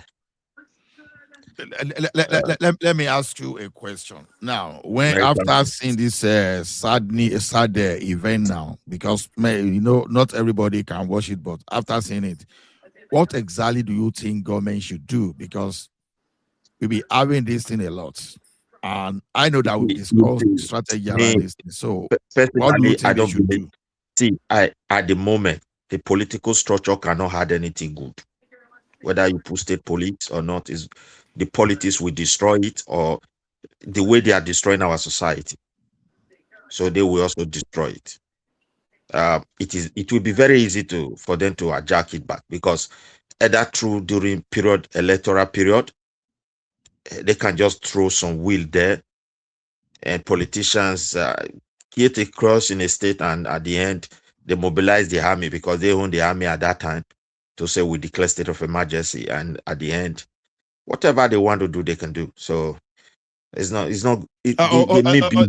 Okay. The point is this. The point is this. You understand? You are talking about politics now, but we have innocent people and some locality that are not secured. And all these mean terrorists, they go to all those areas to kidnap people. So what I'm saying is this: are you saying the government should just leave all those people insecure, and there should be no police posts around those places to secure people, even No, temporarily? I'm Is not. that what you're saying? I'm not saying that. You see, I believe in solid structure to govern a country or to develop a country. This is a country that have sub-nationalities, and since the colonial people came in, I think they destabilized us. And when we were asking for independence, I think Mr. Mike always asked that question: who exactly were they giving this continent to? Because they took it from kings, civilized people. They told us they forced them to sign documents, isn't it? And some of them have history of running themselves for close to 500 years, 800 years. And they also testified to it. So the question is, okay, let me use my own state as an example, because the distrust among Nigerians is getting bigger every day. I watched the election today. People are more divided. People I grew up to meet, seeing themselves as one, highly united, and now fragmented along rotted political system. My brother, if you have your Yoruba region today, as this Mr. Akin said, within that Oyo, you can create a local vigilante or local police. Get the traditional leaders involved with laws and properly arrangement. Get indigenous people involved. Not just this central federal state, something where state governors and everybody abuse. Okay, hold it there. Hold it. Let me draw your attention to something. At a particular point under Jonathan, you understand, they used OPC and some Niger Delta boy to guide the pipeline. Because people keep talking about abuse. And during that time, our pipeline was secured and everything was okay. So now, if you know that DRT did not escalate, it didn't escalate into any kind of insecurity. So why don't you think they can adopt that approach, especially in those communities where there are no police posts? So why can't they just adopt out-of-box strategy like Jonathan and just use all those OPC, Niger Delta guys to just guide all those community where there are no police posts? So what do you think about that? It's also, you see, like where I was going. If you have the local people to really give them power to discuss this issue, because within even ethnic nationality, there is the nationality. Everybody must have that sense of belonging. Let it be a foundation so that you can ease the political tension first. I will use my state as an example. If you mobilize some people to say we need 5,000 people there, you come to Edo South, which area? Take this one, bring his own. You train them majorly on those local areas, and also create a chain of fast deployment in case if anyone is trying to overpower them. You see, that will go a long way to make people to know that they are governing, they are protecting their land. Because even the state they created, it was forced on us. They were not discussed. And these are the genesis of this problem. Because I tell you, Nigerians are getting more fragmented the way things are going, and it's very dangerous. Ola, I told you, even when Trump came, with some information. People were lobbying because they just hate the president. And to get their own part, trying to carve people to themselves because they were close to some power that is big. Tomorrow, if they want to finish the whole country, they will harm those same people and give to other people. Everywhere we messed up, we bust off. So we are having a very strong dimensional problem that can no longer benefit the indigenous people, except we have to do something fast. If you create the state, not that it is not good, it may help us to some little level. The same political structure that have destroyed Nigeria will destroy it. To me, it will. During election, things will start happening. We need to discuss our future. Midwest, sorry, 1 second. I want to quickly say something. Ola, were we all not alive? We were all alive when Ogbeni, right, Akeredolu, right, may so rest in peace. When he told Malami to go and do one, he told Malami where to go. And he told him, Ondo Forest is not for Janjaweed, it's not for banditry. Okay? And we were all here when Oshoko, Fayoshe, told them, if I see anybody roaming around cow in my state, I'm going to deal with them. What? This thing can be done. Did we not see the force that those guys use to command authority? To say, no, we cannot allow this in our society. What is Sheyi doing? He's busy running for president. What's going on here? Akim, you see, all these politicians are ready to sacrifice anybody for the altar of politics. Take it or you leave it. See, recently they released how many numbers of repentant Boko Haram. Now, the president of today, if you look at his caliber of person, do you think if other players, powers, actors that we cannot see are not behind those things, you think Tinubu is the man that we allow that? We are in trouble. We must see this thing beyond these nonsense people doing whatever they like everywhere. Look, let me add this one to it. When Gumi said the best person to invite is Turkey, didn't you see Turkey coming? The president you have, may God forbid bad thing. They say, nah, this is international something today. What do we have to protect him? So he must play some along politics. Everybody that doesn't see this picture will be thinking the new president will come and do magic. It's like we are past that level. We have to look inward. It's like a continent captured through Sahel. That's what we want to find ourselves now.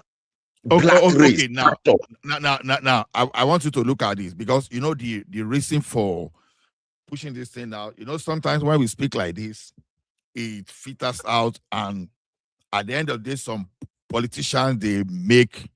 Because I won't lie to you, I've seen a situation whereby something similar we discussed, just all of a sudden we are seeing a bid that is even looking like that. You understand? Now, the thing is this. I want you are saying the political structure we are hijacking. There's a difference between Nigeria political structure as a federal state and as a federal and when you have one in the state. Now, let me give you an example because I'm from Ekiti and I think I know something about Ekiti to some extent. You see, that thing that Akim mentioned, August 2016, just a year after Buhari took over power, Fayoshe passed that law, anti-grazing law. They call it a prohibition of cattle and other ruminant grazing in Ekiti state. That was it became an act. You understand? In August 2016. Now, what happened immediately that time, you understand, like I said, when this guy just made that declaration, all those experts, they disappeared. They were not even carrying AK-47, no. These were hunters, so no even state police or nothing, no. You understand? Then later, Benue State followed. Others followed. So this matter of state police we are talking about, you understand? It depends on the way you structure it. Because what I'm saying basically now is this. The federal police we have now, there are some villages and communities today that they don't even have the presence of the police. They are just like that. And all these callous people, they go there and pick them up. You understand? So what we are saying is this. the state police that we are talking about, it can be done in such a way that you can even allow every local government to even present their own police and join the state police structure. You understand? Yeah. That is what we are talking about. You understand? So yeah, and we've used this federal police for a very long time, and it hasn't worked for us. Why should we still stick to what hasn't worked for us for a very long time? For me, the first comment I make, I was talking about long-term solution. I'm just tired of these things. I'm telling you the truth. This back and front of a thing. They hold the country hostage so that we can never develop. No matter the policy you are putting, you are just wasting time. Okay. Because give this example. Let me quickly land this. I want to give you topic to talk about. Hold on. I want to give you a topic. I don't want to give you a topic to talk about. That's what I want to do. Now look at it this way. Look at it this way. To look at how irresponsible our governors are. They've taken the issue of correctional center out of the exclusive list. No state has domesticated that, to the best of my knowledge anyway. Let me put that caveat. No state has created correctional center for the state. That on, you understand? Now, the idea is this: if you create a state police, if you arrested a bandit in your state, the idea of state police is that you will now have that power of prosecution. And you'll be able to detain them in your correctional facility. If you want to give them maximum, maximum sentence, you can do that in your state and you take care of that. You are not going to have arrest bandit and someone will now hijack it from you from Abuja. That's the essence. So you are saying if some people want to pardon bandits, they can do that in their own state. That's what we are saying. But in Ekiti, in Oyo, we don't want. We want to sentence them to death by hanging, and that would be the final. That's what we are saying. So when you do all those things, every state we have to decide on what, at least banditry, because they don't want to call them terrorists. Banditry is a state offense that the state can handle. So I will even like that word banditry for the state, so that because if you call it terrorism, it becomes federal matter. You understand? So let's say it's the banditry, like all these kidnappers and they are banditry. You understand? You can decide to take them to your state and pay all of them. That's what we are saying. Are you saying this is too much to ask? I agree with you when it comes to state police, like as Akim said, but there is an issue. You see, when it comes to this structure on ground, because look, the problem we are having, if powerful people within the politics and decision making of Nigerians are not involved with these guys, this man would have still be alive today. Take it or you leave it. It's just like a national saboteur, and they are so powerful. It's like they're dribbling everybody. So when you create this state police, yes, as you said, if we are able to go to those critical thinking from day one to say, look, it must be this, it must be this, not just like what the local vigilantes are doing. You polish them out like the police when they arrest somebody and they want to persecute people. Like what a lawyer, this guy that I used to come here was. I was so surprised. Like you want to persecute somebody, they will be telling, no, it is Abuja that have to do that. It's like